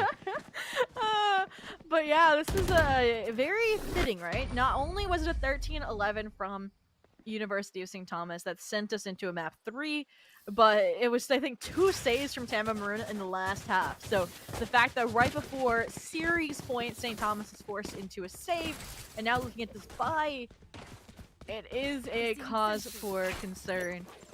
And I'm just trying to think about the number of thrifties St. Thomas has had, and what can Tamu Maroon do to ensure it does not happen in one of the most important rounds of tonight's match. And Tamu Maroon is going for the weak spot. They are going for the jugular on C once more. It's fallen time and time again. I don't think University of St. Thomas has had a successful go at defending C. Howie is gonna have this close approach. All of the util seen by the dog. You are just stuck there, CECC, with no exit strategy.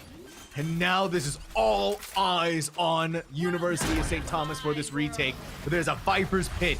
There's so much that they have to stop. I mean, what do? You don't even have any ultimates to work with.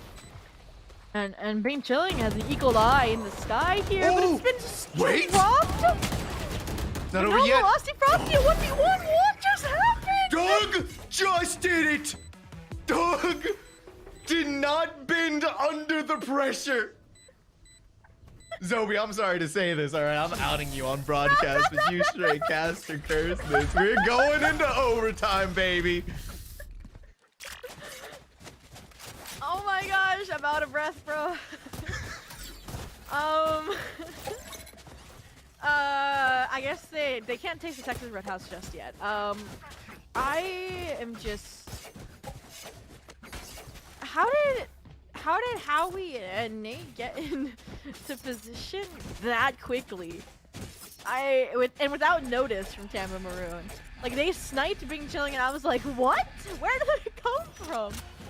I guess we're in the same boat as the Tamu Maroon squad on that C site. You said it. They haven't had a successful C site retake, and no better time than when qualifications on the line, sending you into overtime.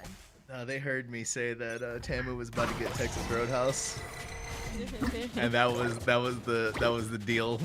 All right, St. Thomas. If you win, you also have to treat us to Texas Roadhouse. All right. Thanks. I just want Texas Roadhouse. All right. So one of you teams better give me some. A lot of that damage being taken by Aussie Frosty. Utility trying to clear out through the site, but instead of actually fighting on it, they're gonna go for the full 5-player retake on it. I think that's a much better idea this time around. Actually playing through your numbers and going off of these trades. What? This is so much better. And then Snakebite actually saw their way through. It is back and forth, and finally, for Tamu Maroon, baby, a glimmer, maybe a hope in the dark that they're going to Texas Roadhouse. Poison's off. I do not know what to say, although I think if St. Thomas had won that round, it would have been a slap in Tammy Maroon's face, since their C-side execs are what got them into OT, and St. Thomas was just like, yeah, we're going to take C this round. But what happened there was, like, even when Jobo was paranoid by CECC, they were still stealing away, frags and acting as a distraction for Noble from Waterfall. And then, you know, just beautiful cohesion as well, without Noble taking that solo fight, waiting for Nabra to jump up and over and grab the frag on Breach. That puts them again in the lead here. And ironically, I was about to say, are they actually going back C? I don't know what's happening anymore. I don't even think the teams know what's going on anymore, Zobi. What? All right, this is a B exec that Tamu Maroon is giving us. We haven't gotten this since their very first pistol round. They're gonna go for it again. Glyph is sacrificing little buddy, little pal. Oh, and a couple of shots through the smoke. They find relative safety and have dealt some chip damage of their own. They gotta back out. Tamu Maroon. All right, B didn't work, but you know what did work? C. And that's what we want to do this time. Why mess with success? But there's less than a minute left. Like, I don't know what they can do. It feels very reminiscent of the St. Thomas late round executions, where they were pressured so much that nothing came out of it. A difference this time might be Naber on this lurk. They open up the A site, but at this point they're just looking to draw numbers over, while C is still the goal. The issue is Howie. They've been spoiler before. They're going to be spoiler here potentially again. No, it's over. Tamu Maroon 2-0 in overtime for the 14-12 victory. Punch their ticket, maintain their Texas title from CVal South, and I dropped this little comment in chat saying, why does Tamu Maroon take us to OT just to 2-0? And that's exactly what they just did, Sam. You know what, Zobi? I'm okay with that. Seeing this kind of gameplay, though, we got absolute cinema at the end of the day. We did. For lack of a better term, for lack of a better word, it is true. Both of these teams were playing at their utmost efficiency. And I mean, we were getting some crazy outplays. We were getting some crazy clutch moments. We saw some hilarious mistakes. I think the Aussie Frosty paint shell suicide is like ingrained in my brain now. So at the still though, for Tamu Maroon, they get to go on into the actual CECC LAN event itself, happening in Arlington, Texas. Unfortunately for UST, University of St. Thomas, again, another bitter defeat, a tough pill to swallow. But at least one this time around was a lot closer than what we saw out of the CVal South Winter Grand Finals. True. I mean, it felt like, you know, Tamu Maroon was the one running out of steam instead of the other way around, where it was like St. Thomas that ran out of steam in that best of 5, which is understandable, you know? But regardless, you said it yourself, it was absolute cinema. It was blockbuster after blockbuster here. Double digits on every single map except for 13-9, so barely not. And it's just been a pleasure thus to cover this qualifier with you, Sam. Zoe, we've had a lot of great moments, and now since Texas A&M University Maroon has won, that means we get free Texas Roadhouse.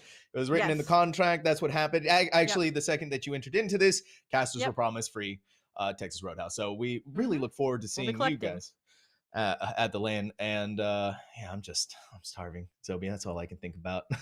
I mean, valid, and that is not all the action coming up either, you know, in the esports U realm. I know we'll be back on, I believe it's Tuesday, to bring you ECAC coverage, so that's something to look forward to if you are an esports U Valorant fan. But with that, that does bring our coverage of tonight's CECC Texas qualifier to a close. Thank you all so much for watching, and we will see you all next time. Have a good night.